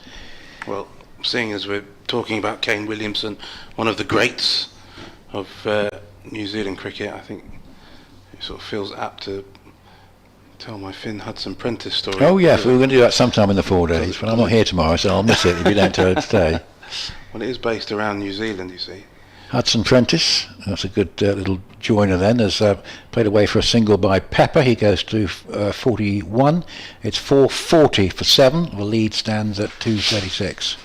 It was during the winter of 2019, so Kane Williamson had played his part in that World Cup final defeat. England managed to claim prize over New Zealand at Lord's, and then a little later on that year there was a Rugby World Cup in which England played New Zealand again in the semi-final, I think it was, rather than the final. Next delivery is played uppishly, would have been a catch to a 4 slip, but Harmer's going to get 4 runs. Wasn't in control of that, and just a little bit of bounce and sliced away. Would have been very much a conventional, straightforward catch early in a game with a slightly stronger cordon, but yeah, very much a sort of chest-high catching chance, but nobody there, and 4 runs. Yeah, if only I had the extra man, but I think that horse was bolted somewhat. Yeah, so England played New Zealand in the Rugby World Cup and won that game as well. So with 2 World Cup wins out of 2. 444 for 7. Harmer covers up, plays defensively to Hudson Prentice, who has 1 for 70 in his 18th over. 444 for 7. There was a sort of PR idea that another contest should take place between New Zealand and England, and they found a couple of New Zealand cricketers to take on a couple of English cricketers in a boat race. Here's Hudson Prentice bowls to Harmer, who just covers up, plays defensively up into the covers. Essex looking to batten down the hatches a little bit now after those 2 wickets. Certainly looking as though they still want to bat for a good while yet. 4:44 for 7. And it wasn't the sort of boat race where Oxford and Cambridge kind of take each other on in these sleek Olympic boats, nor was it the sort of boat race where 2 teams line up with several pints and knock them back one after the other.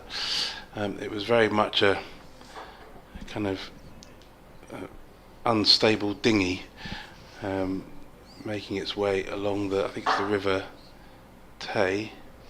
As this is driven by Harmer, and there's no one, goes straight to cover. I'm going to have to get this right. Is it the River Tay in Christchurch? I'll probably get... End of the over. Harmer 8 and Pepper 41. 4:44 for 7. The lead exactly 240. Probably... I've got I need to get the name of the river just right before anybody complains. But it's the river that runs through central Christchurch, and Christchurch, of course, which has had it's the Avon River, not the Tay. There we go. That would have been naughty. The Avon River in Christchurch, and 2 Kiwis who were in their boat was Lockie Ferguson and Jimmy Neesham, and I can't quite remember one of the names of the English cricketers, but I know for certain that one of them was Finn Hudson-Prentice. Oh, right. Taking on the Kiwis. He'd been playing a bit of club cricket for Lancaster Park that season, and he was called in for this huge showdown between New Zealand and England, as Henry Crocombe continues over the wicket, and this is just defended into the offside. And so, they fired this sort of starting gun along the Avon River, and Finn Hudson-Prentice was rather impressive in the way that he managed to sink his oar into the river and not capsize. Meanwhile, the New Zealand boat rowed itself off course, and I'd like to say ran aground, but as Crocombe comes in over the wicket, this is played into the leg side.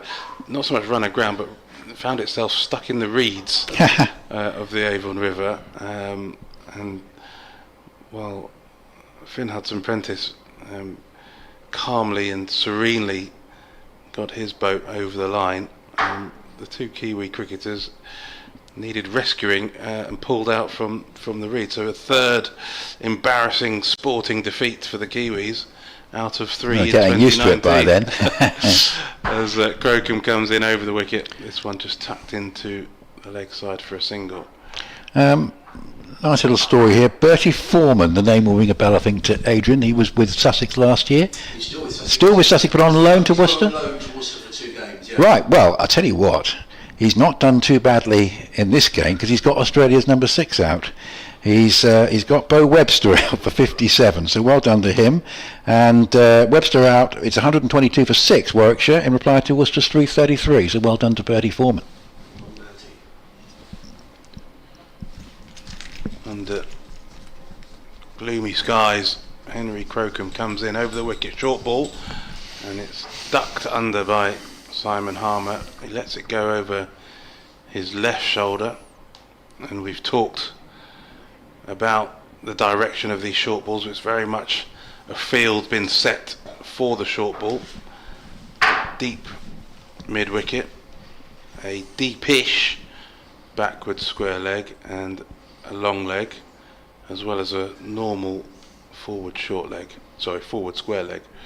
And the short ball then is pulled by Harmer to that fielder at square leg. So they've got the trap set, and it's just about whether Henry Crocombe can find the right direction for these short balls to try and get Simon Harmer into a bit of difficulty. He wants to get him inside the line and attempting a sort of shovel hook. They're obviously very confident that he'll go for it with the fielders set deep as Crocombe comes in over the wicket, short ball, and this one allowed to go through to the keeper, and there's no run. 65 for 5 at Taunton. They need 21 Tell you what, if they get into trouble for the pitch and lose the game, that's not going to be too clever. But still favourites to win. Somerset. We need 21, 65 for 5.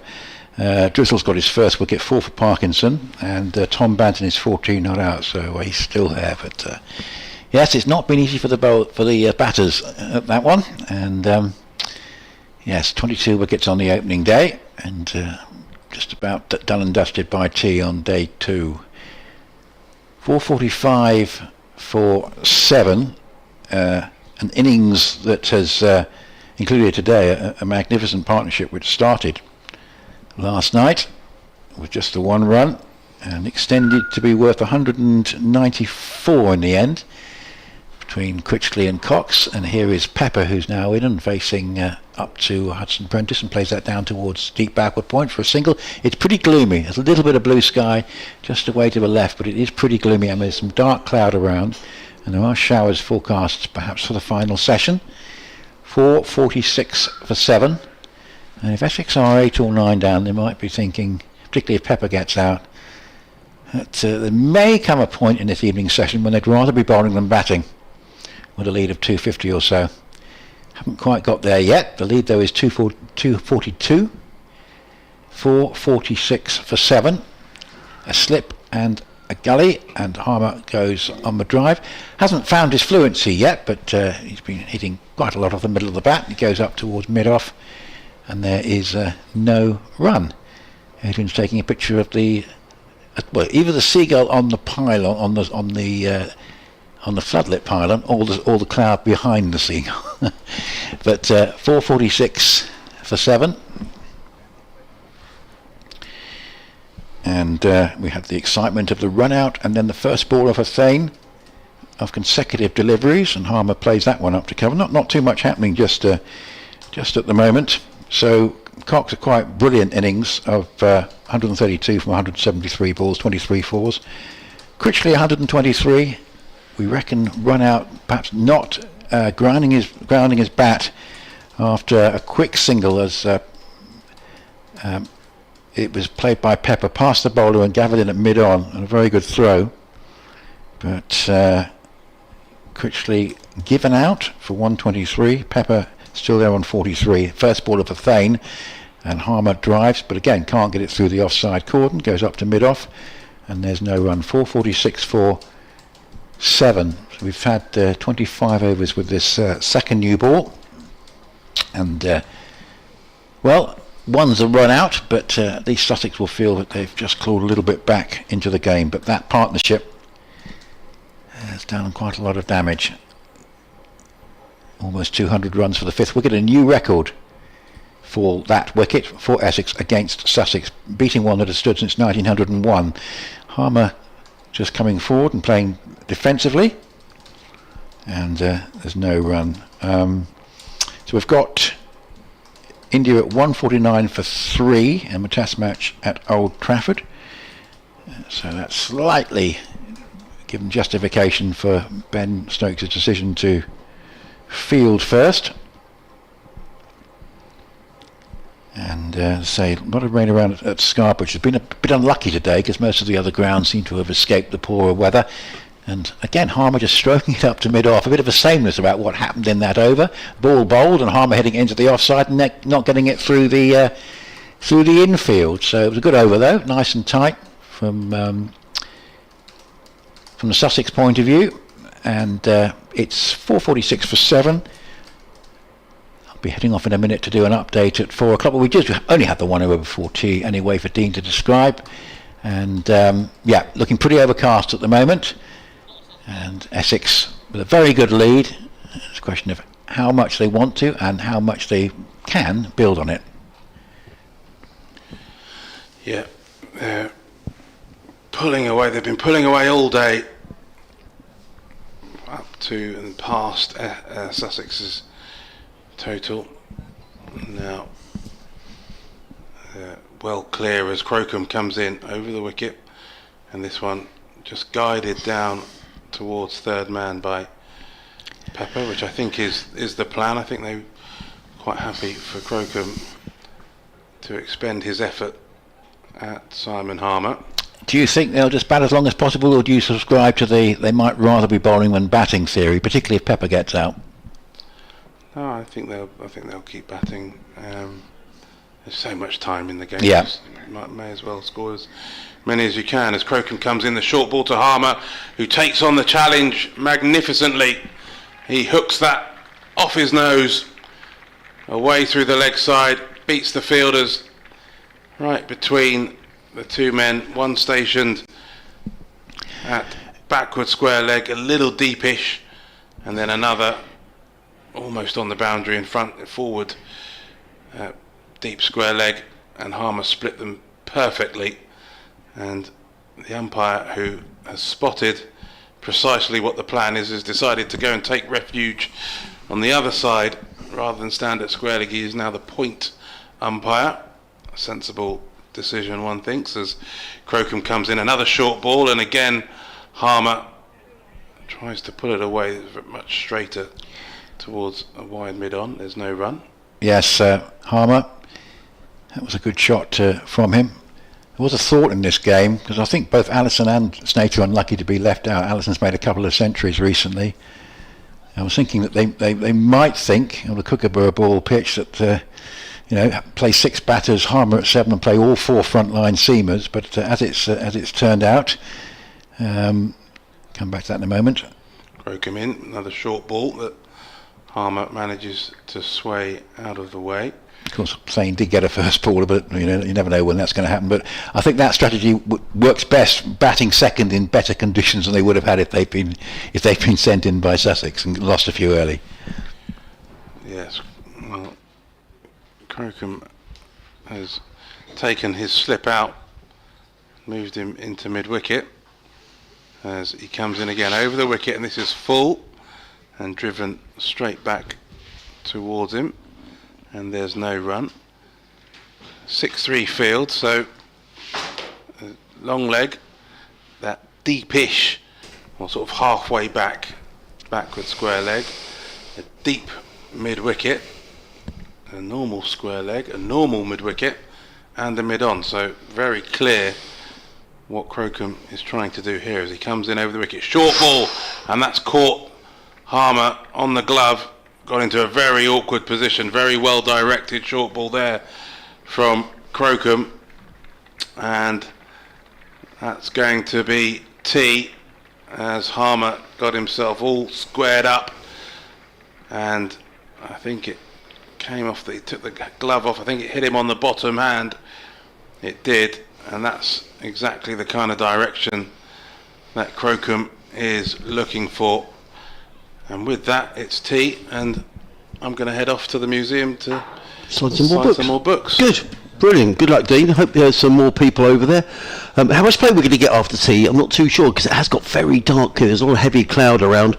Those runs before tea mean that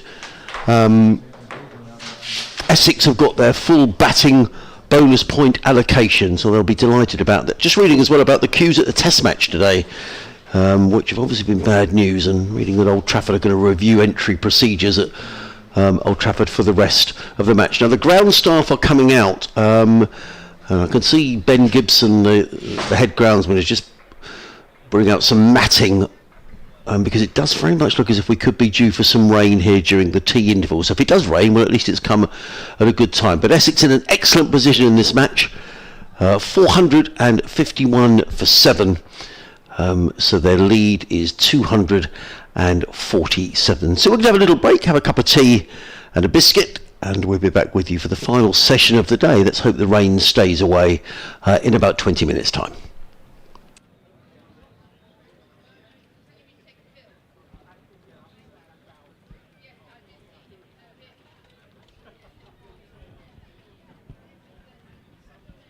Please forgive us, I'm afraid the spectators will not be allowed onto the outfield due to the impending weather from the north end of the stadium, and the ground staff have been concerned that the start of rain and have to come. At Sussex Cricket, we're always pushing the limits.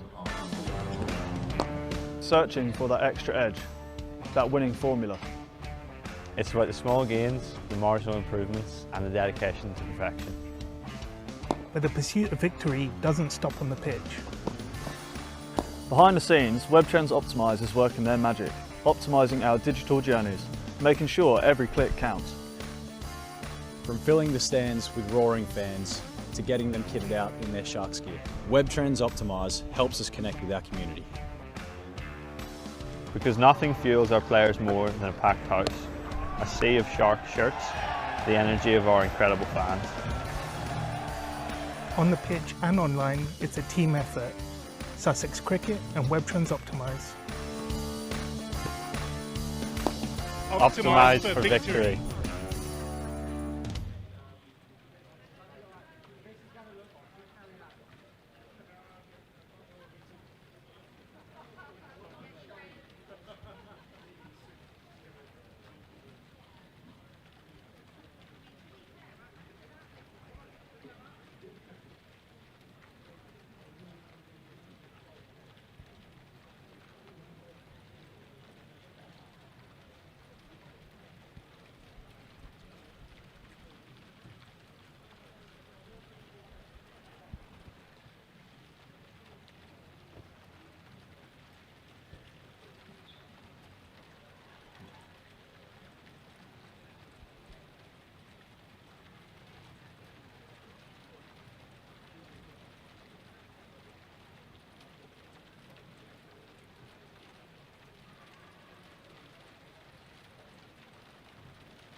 At Sussex Cricket, we're always pushing the limits. Searching for that extra edge, that winning formula. It's about the small gains, the marginal improvements and the dedication to perfection. But the pursuit of victory doesn't stop on the pitch. Behind the scenes, Webtrends Optimise is working their magic, optimising our digital journeys, making sure every click counts. From filling the stands with roaring fans to getting them kitted out in their Sharks gear, Webtrends Optimise helps us connect with our community. Because nothing fuels our players more than a packed house, a sea of Shark shirts, the energy of our incredible fans. On the pitch and online, it's a team effort. Sussex Cricket and Webtrends Optimise. Optimise for victory.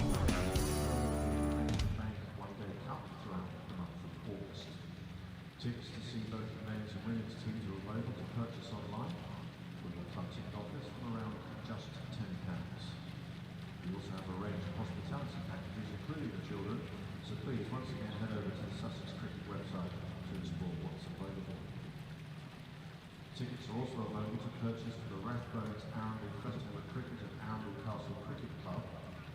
Both the men's and women's Sharks teams will be playing in the Metro Bank One Day Cup in the stunning grounds of Arundel Castle. Head over to the Sussex Cricket website for more information and to purchase tickets. The upcoming games there, the Sussex Sharks men play Kent Spitfires on August the 7th. The Sussex Sharks women's team play Leicestershire women on August the 9th. Some extra fixtures for your diary. On Sunday, this Sunday coming, at Pakistan A, as we know it before, the Shaheens now are playing a one-day fixture, a 55-over match here at the county ground. And following that, on Tuesday, there's a three-day game. between Pakistan and the first-class counties, the Select 11. Admission is £5 for adults and £1 for children. And that includes members, because this was extra to the membership at the beginning of the year. So all visitors pay £5 for an adult and £1 for a child. This August, the first Central County Ground will transform into an open-air cinema for a full weekend with film, fun and festivities, and it's completely free to attend. On Saturday the 9th of August, enjoy an afternoon screening of Wicked, followed by a Saturday evening showing of Mamma Mia. The next day is Sunday the 21st, Sunday the 10th of August, families are invited to a magical afternoon screening of Disney's Frozen. The perfect summer day out for children and musical lovers alike. Once again, check the website, because of the pub office for more information and security place in the state. The Sussex Cricket Museum is open to the breakfast place, includes the tea break right now, so I hope the museum. At Sussex Cricket, we're always pushing the limits. Searching for that extra edge, that winning formula. It's about the small gains, the marginal improvements and the dedication to perfection. But the pursuit of victory doesn't stop on the pitch. Behind the scenes, WebTrends Optimise is working their magic, optimising our digital journeys, making sure every click counts. From filling the stands with roaring fans to getting them kitted out in their Sharks gear, WebTrends Optimise helps us connect with our community. Because nothing fuels our players more than a packed house, a sea of Shark shirts, the energy of our incredible fans. On the pitch and online, it's a team effort. Sussex Cricket and WebTrends Optimise. Optimise for victory.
this is a safety announcement. Could we ask all spectators to please come down from the stands and to make your way around to the pavilion. There is the threat of lightning in the area, so we're asking all spectators please leave the stands and come round to the pavilion area. Thank you.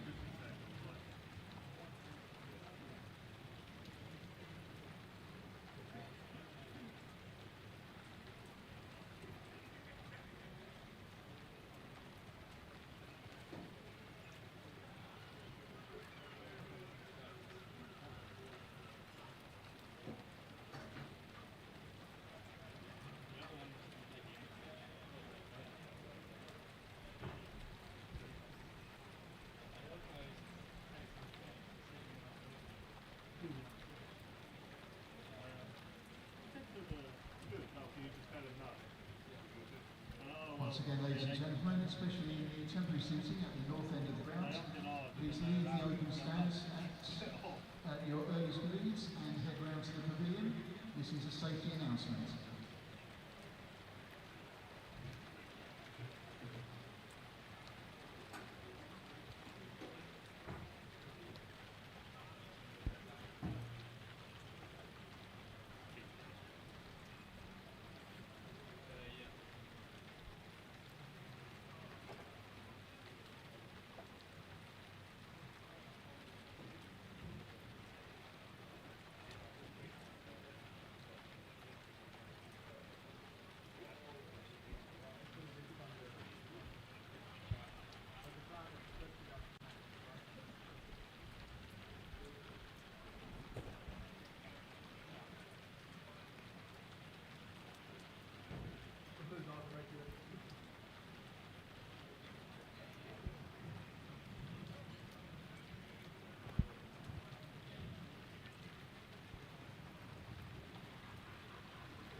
pitter-patter of rain.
Got some early brightness, still possibly a few showers scattered around, but through the day the cloud is going to increase and we'll see some patchy rain spilling down from the north, so a fairly damp afternoon, but it should be dry and brighter by the evening. Temperatures once again tomorrow reaching highs of 21 to 23 degrees.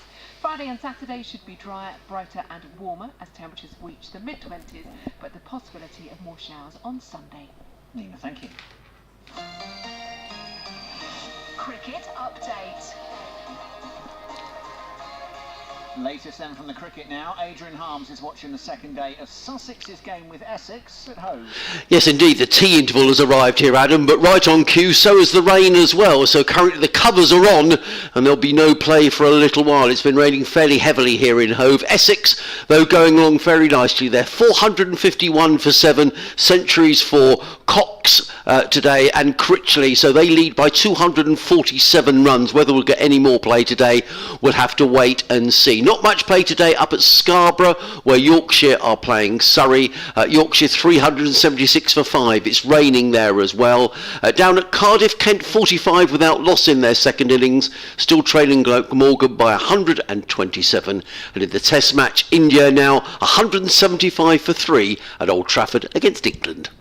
Adrian, thank you. If you don't want to miss a moment, you can get full ball-by-ball commentary.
today, Ben?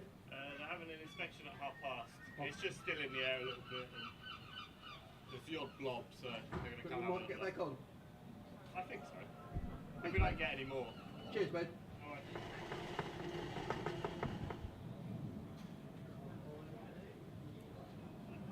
See you soon. All right, Sarah. Good luck in China. Thank you. Give me a ring when you can. Will do. I love the colour of your trousers. Oh,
At Sussex Cricket, we're always pushing the limits. Searching for that extra edge, that winning formula. It's about the small gains, the marginal improvements and the dedication to perfection. But the pursuit of victory doesn't stop on the pitch. Behind the scenes, WebTrends Optimise is working their magic, optimising our digital journeys, making sure every click counts. From filling the stands with roaring fans to getting them kitted out in their Sharks gear, WebTrends Optimise helps us connect with our community. Because nothing fuels our players more than a packed house, a sea of Shark shirts, the energy of our incredible fans. On the pitch and online, it's a team effort. Sussex Cricket and WebTrends Optimise. Optimise for victory.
Hello, Tunbridge Wells.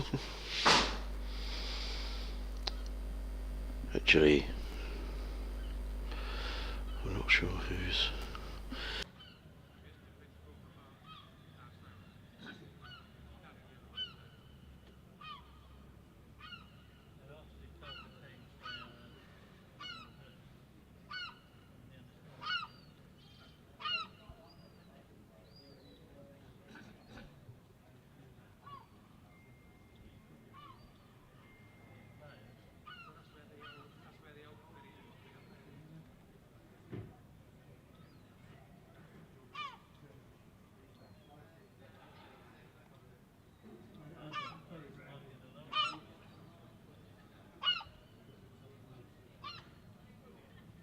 Good afternoon, one and all, and thank you for your patience. I'm pleased to advise that the umpires have approved a restart at 10 to 6, with 16 overs remaining in the day. So a restart at 10 to 6, and then 16 overs remaining in the day. And we thank you for your patience, and our thanks to Ben and his crew for making the field and pitch ready for action.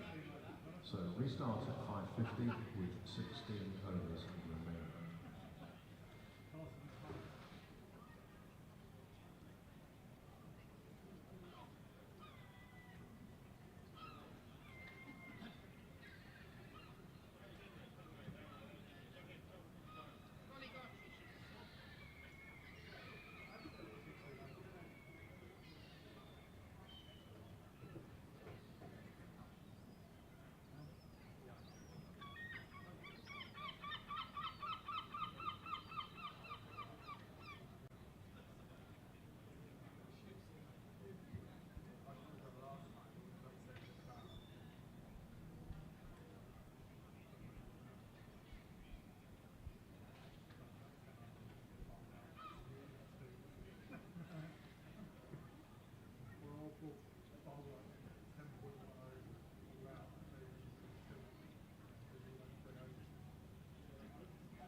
Hello?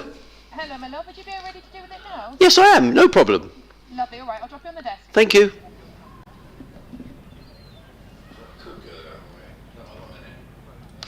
Emma?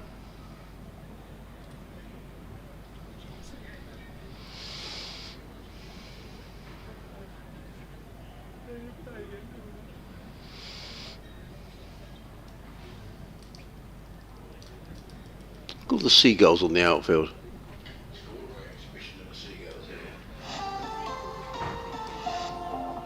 5:38 here with your sport. Here's Matt Davison. Second day of the county championship matches for our sides. Adrian Harms is watching Sussex's game with Essex at Hove.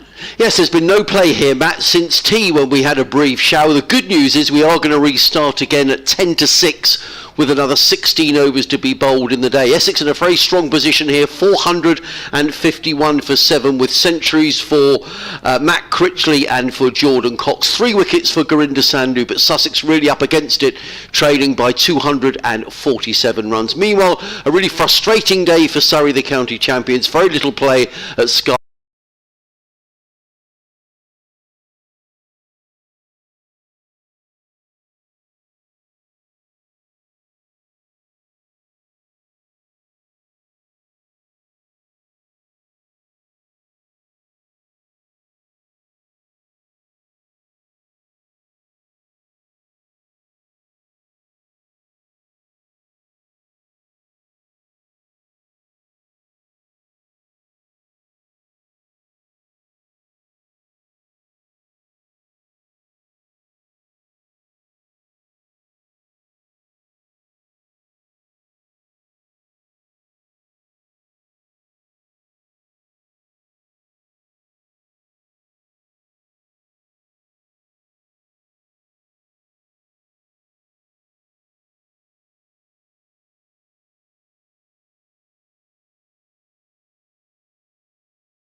What have you done, Mum? It's fertile.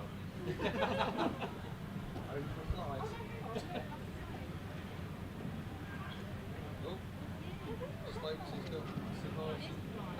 2, 3, 5, 4.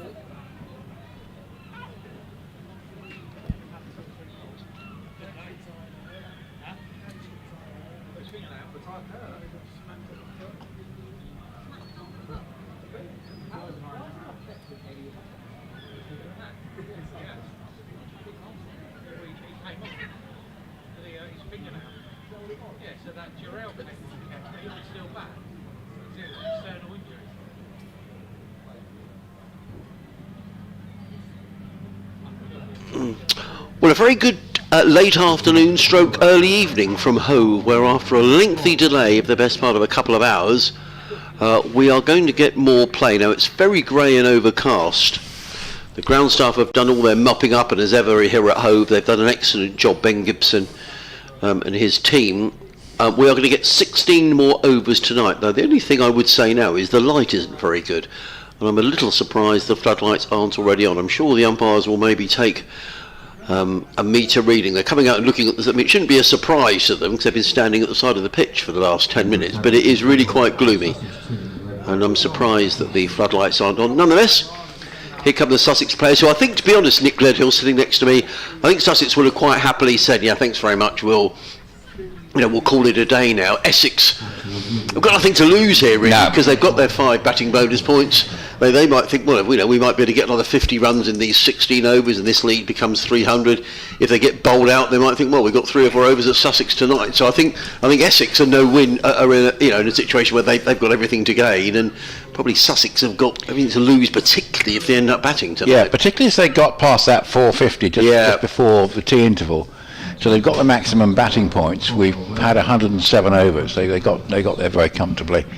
I was thinking that if Pepper had got out and they were 8 down with just the 2 bowlers to come, they might seriously thought about declaring and giving Sussex 16 overs. But with Harmer and Pepper both still there, floodlights just coming on. Well, they had to come on, didn't they? I mean, I'm quite surprised. So they do take a little while to warm up. Tell you what, we've got this reminds me sort of like I think it's Perth is the ground where they have tons and tons of seagulls. I can't remember which one it is in Australia. You always see tons of seagulls at the end of the day, but we've had a great standoff between the ground staff and the seagulls, running the rope round, and the girls just getting out of the way just in time before being tripped up by the rope. But there's an extraordinary number of them. There's also a standoff between the pigeons and the seagulls. Yes, the pigeons are in a cluster, the seagulls are elsewhere. Yeah, oh yes.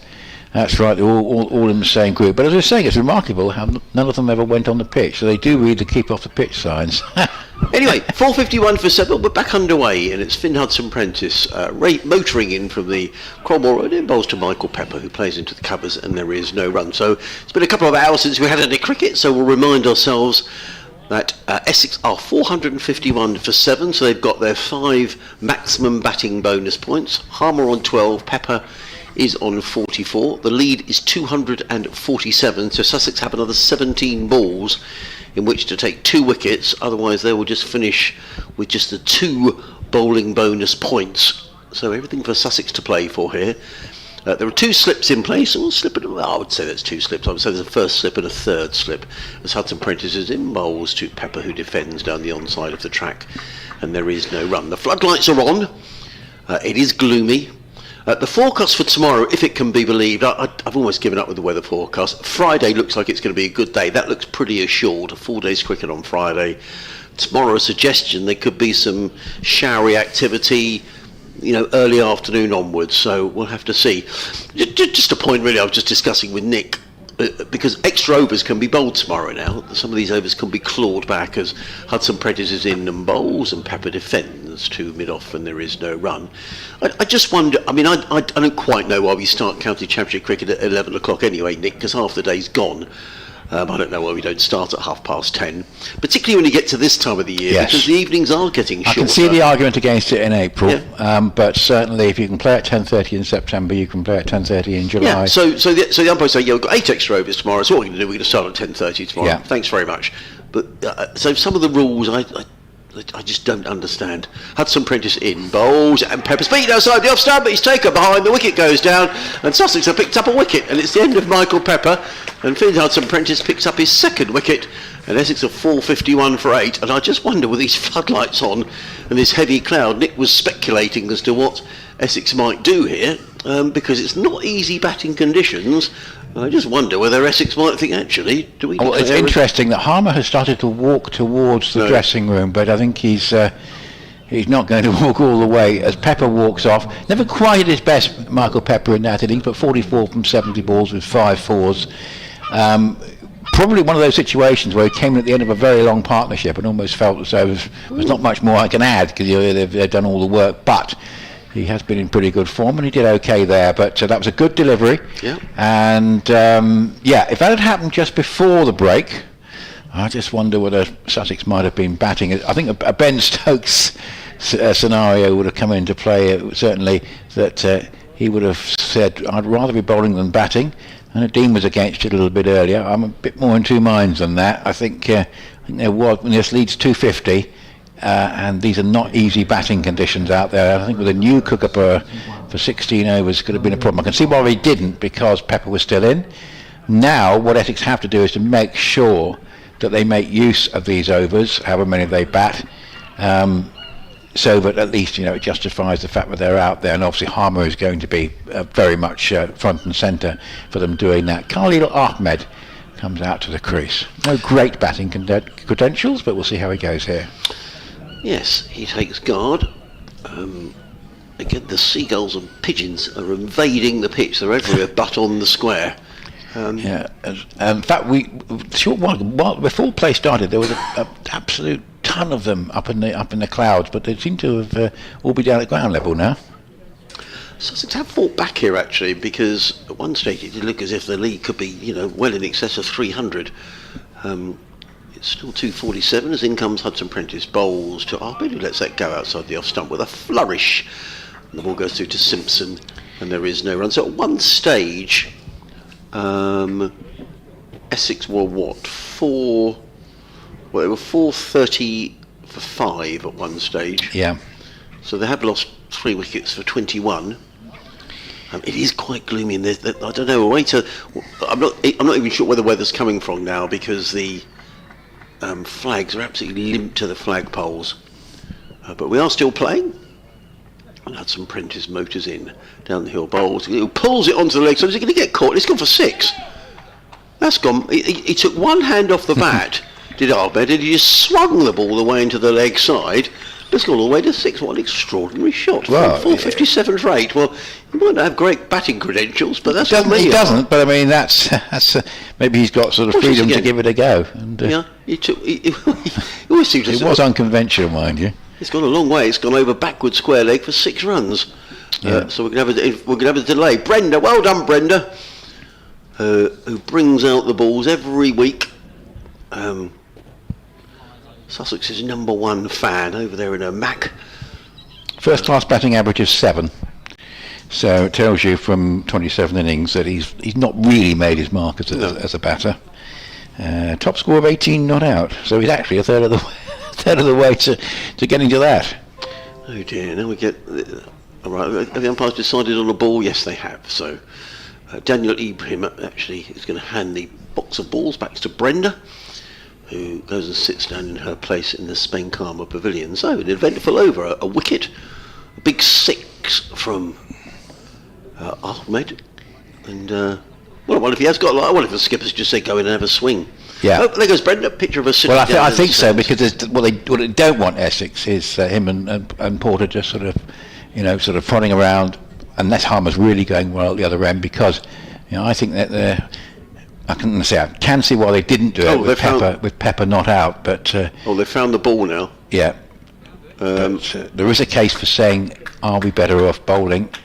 But they just got, and now they're still batting. They've got to try and make the most of it, and they could well be bowling before the close, of course. So Gurinder Sandhu has found the ball, and now the umpires are saying, what ball are we going to use? Are they going to use the ball that was hit out the ground, or are they going to use the ball which Brenda brought out onto the pitch? Oh dear. Surely the umpires aren't going to have a chat about the ball now, are they? No, don't do such daft things in Championship cricket. We just get on with it, hopefully. Now John Simpson is come. Where's the umpire gone?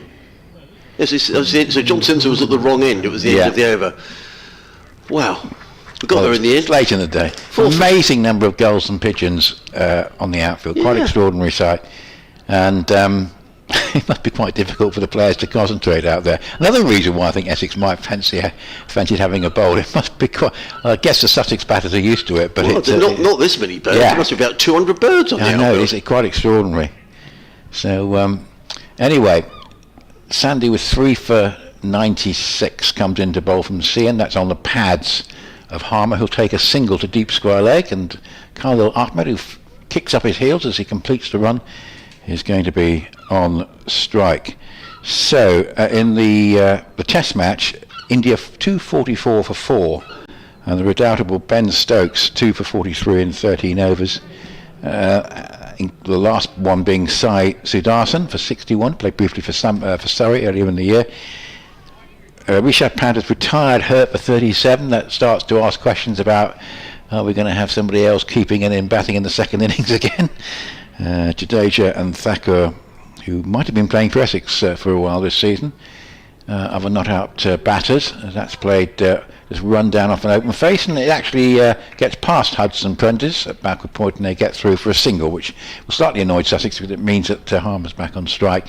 4:59 for 8, and the lead sitting at a comfortable 255. Well, it's a big lead, isn't it?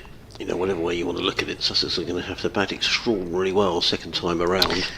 Somerset beat Durham by 5 wickets in an extraordinary game at Taunton, dominated by spinners of both sides, particularly in the second innings. But Somerset got over the line. That's played defensively by Harmer up into the onside, and there's no run. They've gone to 137 points, so they're within striking distance of Surrey and Notts, particularly if one of the or both of those sides do not win. And so it's going to be hard for Surrey to force a win. And Hampshire have started quite well down at Southampton in reply to 578 for 8 declared by Notts. Hampshire 48 without loss. So work for both Surrey and Notts to do. As here comes Sandhu bowling, and just played defensively back down the pitch by Harmer. Stays on 13. Can't quite see the point of Harmer playing defensively here. I mean, we've seen Cahill but a big 6. Yeah, I think he'll be looking for the ball to hit, but I think he'll know that Essex need to make the most of the fact that they're still batting. Pepper has gone, On the face of it, floodlights on, overcast conditions, lots of gulls to distract the batters. This could be a very nice time to be bowling, but Essex are still batting as Sandu bowls, and here this is just played just wide of mid-wicket, and they go through for a single, so 460 for 8. Sussex made 204. So Somerset have won. Worcester were close to possibly being able to enforce the follow-on at Edgbaston because they bowled Warwickshire out for 184, and we had Kuram Shazad 6 for 42, and we had Adam Finch with 3 for 40, and the other wicket, Bertie Foreman, on loan from Sussex, who got Bo Webster out, and that's played defensively just up into the offside, and there's no run. It's 460 for 8 to the end of Sandu's over with Khalil Ahmed 7, Harmer 14, with Michael Pepper for last man to go, and a very good lead for Essex, but as I say, they just want to try and make the most of this period of play. If you just joined us for the day, a very good evening. Welcome to Hove, where the floodlights are on, here on BBC Radio Sussex and BBC Radio Essex. Adrian Harms, Nick Gledhill, your commentary team here for these final 14 overs of the day. The ground, as I say, been invaded by seagulls and pigeons. If you go onto the BBC website, you'll see our colleagues in our online teams have posted a photograph. Some of the seagulls are chasing each other as well. In comes Hudson Prentice, racing in down the hill, comes in and bowls to Simon Harmer. You can see the floodlights are glinting off the back of his bat as he plays it down the ground to mid-off, and there is no run. Very much the story of the day, that it's been an Essex day. They began the day on 152 for 4, with Ben Cox on 26 and Matt Critchley yet to open his account. Well, both of those players went on to score hundreds. Cox, an excellent 132. It really was a very high-class innings with 21 fours, and he shared a partnership of 194 with Matt Critchley, who made 123. Hudson Prentice in. Now that's interesting because Harmer was distracted by the seagulls then. An Essex, a Sussex seagull there. Yeah, half a dozen seagulls decided to just fly across as Finn Hudson Prentice was about to deliver the ball. So you're quite right. It can be quite distracting, really, for the batting side. Michael Pepper's made 44, but Essex in a very strong position with a lead of 256. We've still got 13 overs to be bowled tonight. After this one, Hudson Prentice in bowls to Harmer, who defends to backward point, and there is no run, fielded by Crocombe. These Sussex seagulls and pigeons are going to have to time their dart a little bit better than that. They're going to make it just as the ball's being bowled, and that could potentially cause real problems. But no, this is a very, very remarkable situation. So there is one Australian ground where you regularly see gulls, towards the end of play. Might be Perth, might be another one, but it is quite a remarkable sight. And if they do fly across the batter's vision, it's no fun. Hudson Prentice in again, bowls to Harmer. Harmer again defends into the offside. There is no. I don't think Sussex will mind this too much if Simon Harmer is going to play defensively, and because what Sussex wouldn't want here is for a couple of wickets to go down and suddenly we would lose 2 overs for the break between innings. But Sussex could theoretically face an awkward sort of 10 overs here. It's why I slightly disagree with Dean. I think that if Pepper had been out before tea, I think there was a good case for Sussex batting. Hudson Prentice motors in again, bowls to Harmer, who again, that's a very good stop by Henry Crocombe at backward point. I thought that was through Crocombe, that could have been 4 runs, but a good diving stop to his left prevents any run at all. Henry has a quick look at his knee, but he's okay. Well, after their one match slip up, Leicestershire seem to be back in stride in Division 2, 398 for them, Derbyshire 188 for 9. What a game for Rehan Ahmed, 115, and in the Derbyshire innings, 6 for 50, and England will be taking a note of that. It'll be going into a notebook with a felt tip pen. That's interesting. What a game! 115 and 6 for 50. Hudson Prentice, 2 slips in a gully in place. Hudson Prentice bowls to Harmer. He drives firmly into the offside. Another good stop this time by Jack Carlson, low to his left. So the Sussex fielders supporting their bowler, and again it's a dot ball. As even more pigeons gather. Yes. And seagulls. I thought some of them have flown off, but they seem to have got reinforcements in. But no, quite a spectacular sight. You normally get something like this, but not as many. You're saying, Adrian. Yes, of an evening. This is Hudson Prentice in again, this smooth approach. Bowls to Harmer, who clips to mid-wicket. Good diving stop by Daniel Lee. There's good bowling by Finn Hudson Prentice, who's picked up a wicket since he came back into the attack. And has now followed up with a maiden over. So 460 for 8 are Essex. We've got 13 overs left in the day. 256 is the lead. There's a lot of pretty foreboding cloud around Hove, and it's not really going anywhere because the flags on the clock tower scoreboard are absolutely limp to the mast. So I will be quite surprised actually if the light stays like this, whether we're going to get all these overs in. Simon Harmer has a word to Khalil Ahmed, who shows he likes to swing the willow. Hit a big 6. The Essex lads are all up on the balcony. I don't know if they're watching a TV screen or they're looking at all the seagulls, but they look quite happy with life. They've had a good day. They have. So it's going to be Sandhu, who's not done too badly himself today. 460 for 8 bowls, and Khalil Ahmed hits this one away. It's going out towards long leg. It's going to bounce just short, and they get through for a single. So he's certainly trying to put bat to ball here. So he doesn't have too much credit in the bank with the bat, but he certainly seems to be someone prepared to play his shots, and he's got a single there. And that gets him up to 8. And as we were mentioning, he doesn't have too good a record with the bat, but he's showing some enterprise out there. There's no doubt about that. Well, he is in complete contrast to Simon Harmer. So here's Sandhu to bowl to Harmer, and Harmer just tucks one off his pads and looks for 2 here, possibly. No, it's going to be the 1 because it's down towards fine leg. It must be quite difficult to judge the runs with the gulls blocking the view to where the fielder is, but just the 1 run there. So it'll be Khalil Ahmed back on strike. So IPL for the Sunrisers Hyderabad, and then Delhi Capitals, and in first class cricket averaging 7.14, top score of 18 not out, top score in list A of 15.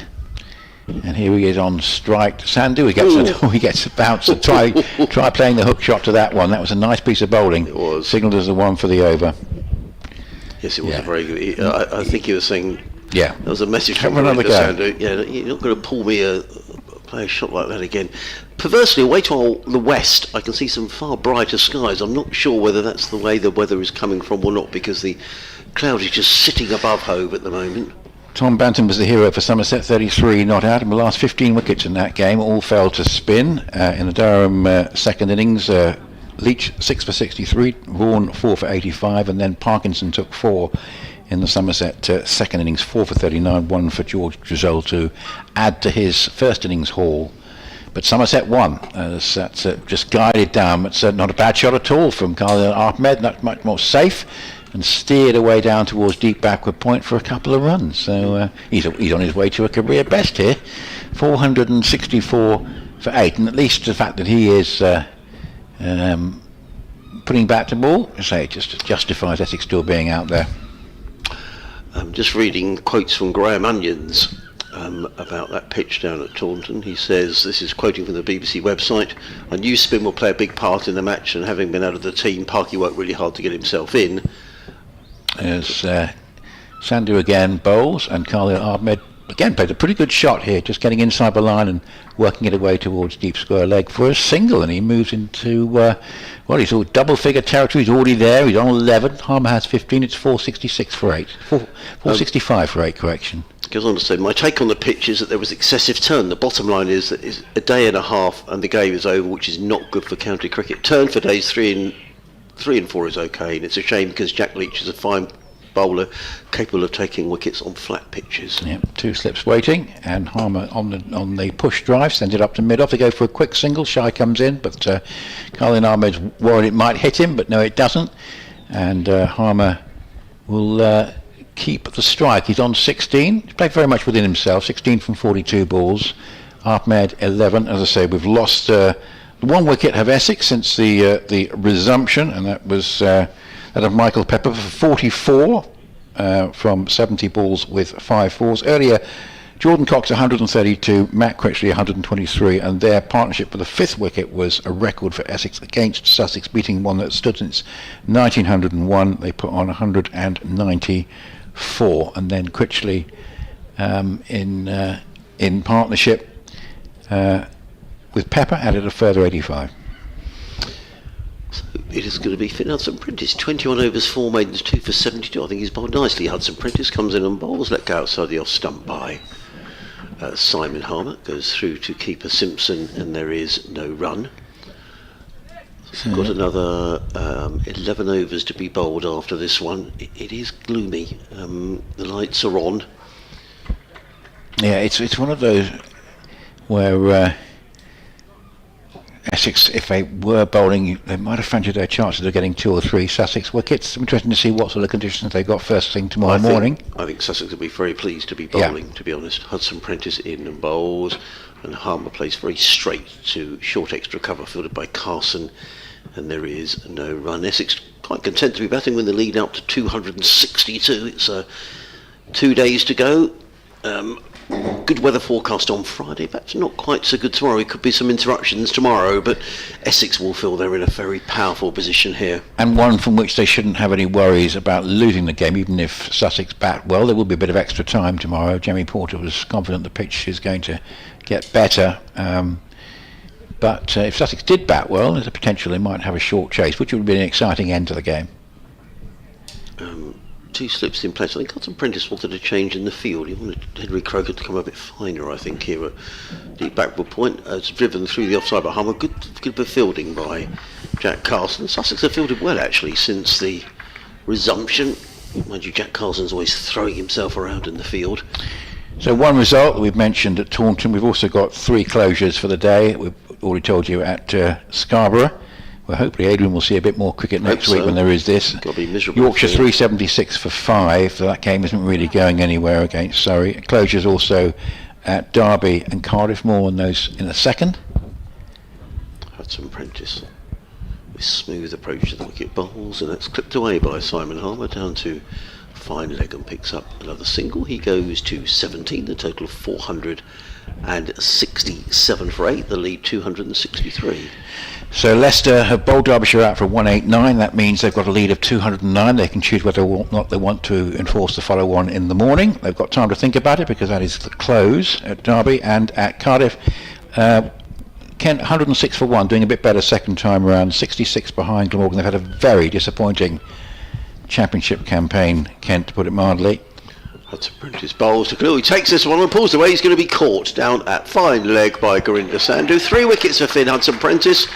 Wicket goes down. It always looked inevitable. Ahmed is on his way for 11. 467 for 9. It hasn't prompted a declaration, I don't think.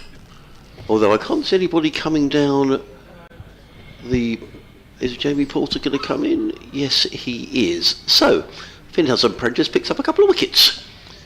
And the lead 263, I think that's it. Pulled it away. It was well, the great thing about Colin Ahmed was that was entertaining. He appears to have one shot when he's going in aggressive mode. He did actually play a couple of quite nice ones along the ground, either side of the wicket square. But his aggressive shot is the Hoyt pull square into the onside. Now 467 for 9. Jamie Porter's coming out. We've got 1 ball left of this over, and then potentially 11 overs. Yeah, but if a wicket went down now, Sussex would have to face 9 overs. Yeah, and I don't think Sussex would fancy it in this light. Actually, to be fair to Khalid Ahmed, he almost on his own sort of justified Essex batting on, because he's tried to put bat to ball. He's done the right thing. I wonder whether Essex are thinking here, actually, if we did declare and went off, whether, mind you, we're playing in this might light, not come back. We might, is the danger that they don't come back? We think, well, actually, we might add another 20 tonight. That's the danger of going off. But certainly if Essex do get bowled out, then I can see why Essex have done what they've done, given they still had Pepper and Harmer at the crease when we had the resumption. I think if one of those two had gone, it could have been a different story. Hudson Prentice. 3 wickets to his name, bowls to Jamie Porter, who stabs that in, taking the offside. Well, they're not interested in the single here. They're going to leave the strike with Simon Harmer, which makes you think that maybe Harmer's going to look to have a dip here. 467 for 9 at the end of there, but the lead is 263, and I would say that Finn Hudson-Prent has been the pick of the Sussex bowlers. Yes, 3 for 78. Porter is a support batter for, in this sort of situation. He's not known as a hitter. Harmer is known as someone who can put bat to ball, and I think might try and give it a go here, because I think Essex will sort of sense that they're probably likely they're going to bat through the overs, and if they did actually get a few overs at Sussex tonight, it would be a bonus. So I think on balance, just reasonable. They've come out to bat, but that early wicket of Pepper, I think, always suggesting that there was a good chance that Sussex would be batting tonight, assuming the umpires allow them to do so. So we shall see. There's still 11 overs left. It's 467 for 9, and here comes Sandhu, bowls to the right-handed Harmer, who just plays up towards mid-wicket, and there's no run. I'd say it's interesting, the Essex team selection, Adrian. It's strange, because I wonder. Obviously, Fane will have to bowl some overs, assuming it's going to be, Sussex is going to do well in their second innings, and it'll be interesting to see whether they miss Shane Snater, but they didn't in the first innings. Well, that lighter sky is actually drifting in this direction, I think, so maybe we will get these overs in. Here is Sandhu again, bowls to Harmer, who just plays that one away off outside half of the bat, examines his bat ruefully, and turns down the single, which was available there, I think. Maybe, I mean, Sussex are gaining by this, I think, because I know they're a long way behind in the game, but I mean, I'm sure they do not want to bat here. Sussex. No, they would have been a long way further behind if they were, 15 for 2 overnight or something like that, which still might be the case, but I mean, obviously, while Essex are batting, they're safely out there in the field. As Sandhu bowls, and that's a bouncer. Not a bad choice of delivery, actually, in this situation, I think. 467 for 9, because it might prompt the umpires to consider the light, and once they go off, they won't come back on again, but the floodlights are on. But that's actually not a bad choice of delivery, is it? Because it eliminates scoring, and it also keeps Harmer, keeps a dot ball. If that darker cloud does drift any closer, they might be off for the light, because that looks pretty... Good lead of 263, and Harmer goes to launch that one down the ground, and he's connected well with that. That's heading up towards us, bounces a couple of times before going over the long on boundary, and just what Harmer needs to do now. The decision having been made to try and get as many runs as they can, which is entirely reasonable. So there was that thought that Sussex could be batting, and they may yet, but while they're out there, they want to try and make the most of it. Harmer, who's been turning down singles, therefore needs to get boundaries. He has done. He's got to 21, 471 for 9. Yeah, they brought the long on up inside the circle, so Sussex trying to save the single here so they can have the next over at Jamie Porter.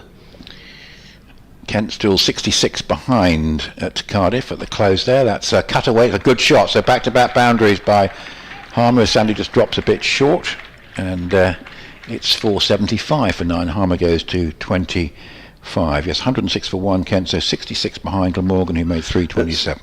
I don't think that's a great delivery by Gurinder Sandhu, is it? Yeah, too short. Wide outside the off stump, and with the field up, Harmer just was able to play that one away between backward point and cover. Here's Sandhu again, up to the wicket, just the one slip, bowls to Harmer, that's short, and he just tries to paddle it away into the onside, and it goes out towards square leg with no great venom. That's another over ticked off. I think, on the lines of what we've been saying here, Sussex will be pleased just to get through these overs without too much damage being done, and to avoid certainly too many overs being faced by them tonight. 475 for 9, we still have 10 to go. Obviously 2 off between the innings and whatever's left of the over in which the wicket falls. 2 batters having a chat. Still playing at Southampton. Hampshire 56 for no wicket in reply to Notts 578 for 8. And the key hand there really was Lyndon James, 203 not out. Well, the umpires are now having a chat about the light. They're looking at this very, very dark cloud that's drifting across the ground. Well, we're staying on, I think, for the time being. Yeah, you feel staying on. I mean, it might be that if the light is marginal, that Sussex don't come out. That tends to be the way of it, doesn't it? Once you get in the dressing room and it's murky light, they tend not to come out again. But surprising, Finn Hunter-Prentice out of the attack. He's picked up a couple of wickets since the resumption, but they've taken him out of the attack and they're bringing in Henry Crocombe, who's going to come in. He'll be quite quick for Porter in this light. He will. And I wonder actually whether this might be a ploy to go off.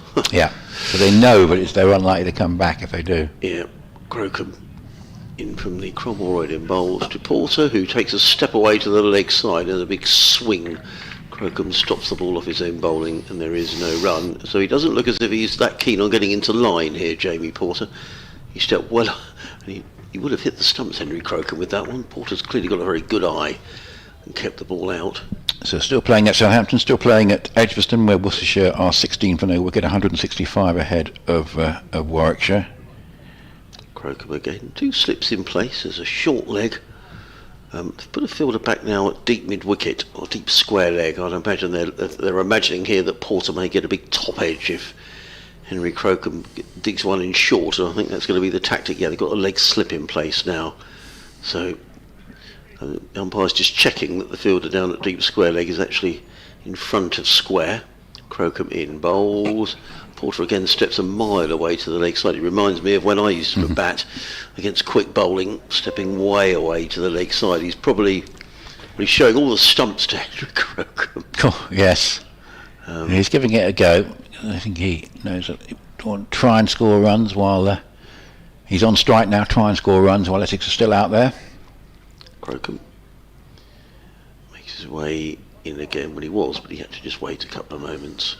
It will be interesting if a wicket goes down to see what happens here. Crocombe in and bowls, and that whistles past Porter's shoulder through to John Simpson. There is no right, and that's prompted the umpire to have a letter, and I think we will be going off. Now that's therefore a ploy from John Simpson that might have worked. Yeah, I think that was a tough delivery for a number 11 to face. We're going off. Porter, I think, is sort of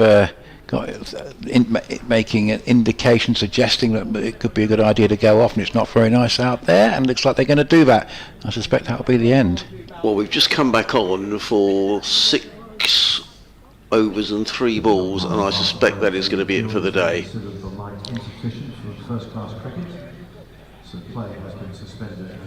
So yeah, there seems to be a little bit of feeling out there about that. I mean, I can see what Simpson was thinking.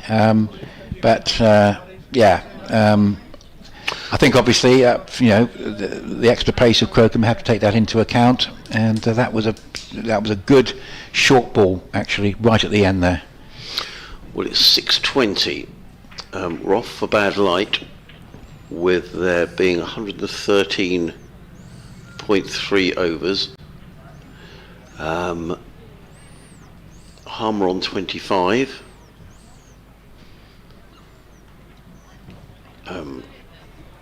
Porter yet to score. Ben Gibson, the groundsman, just pointed his angry black cloud which is hanging over the Cromwell Road end. The umpires haven't called it off yet. I think they can see that this cloud is sort of drifting slowly to the east, and behind it are some much brighter skies. Right. So but it all depends. I mean, look at the flags on the Clocktail scoreboard. They're absolutely limp to the pole. And I think if we get 1 drop of rain, that'll be it. Because taking the bail. Yeah, I wonder if they've called it off for the day. Well, they're leaving the stumps in for the time being. Let's see what happens. I think that might be it for the day. So that was a good little mini session for Sussex. I think it just interrupted the Essex momentum a little bit. I think that we're changing in the weather. Michael Pepper not able to get established again after the resumption. But still had a pretty good day. I don't know why the umpires are going to the dressing rooms. And really the key to the day that Essex capitalised on that morning session against the older Kookaburra ball. I think it was 149 in the session, wasn't it, between Cox and Critchley. In fact, they've actually scored 300 in 2 sessions, and that was fantastic batting, which has sort of taken the game away from Sussex. A little bit of a fight back from Sussex, all credit to them for that, but very powerful position for Essex. 271 with just this last wicket at the crease. Well, stumps aren't out the ground, which suggests the umpires haven't yet decided to call it off for the day. No. So maybe we're sort of waiting 10 minutes. The umpires have gone into each dressing room. Let's just wait to see if we get a signal, because sometimes they make a signal to the ground staff that that's it. What's happening? See, I thought they'd have pulled the stumps out. I mean, the umpires must have known when they wandered off. And now we've got pigeons on the pitch, which is Let's just wait and see. Are they going to make a signal to the ground staff? Coming down the steps again. Oh dear. So, bad light, an interrupted final session. I say, depending on what weather forecast you go with. So we had 32 overs left after tea. We've had 6 of those overs, so that means we've lost 26 in the day, or 25 in the day. The umpires are chatting away to people at the bottom of the steps. They're making their way back to the umpires' room. What are you doing? See, let me know if you see anything. It's the 2 scores we haven't mentioned. They're both in Division 2, still playing at Cheltenham. Gloucestershire have responded well to Lancashire's 557 all out. They're 179 for 1. Ben Charlesworth 104 not out. Good player.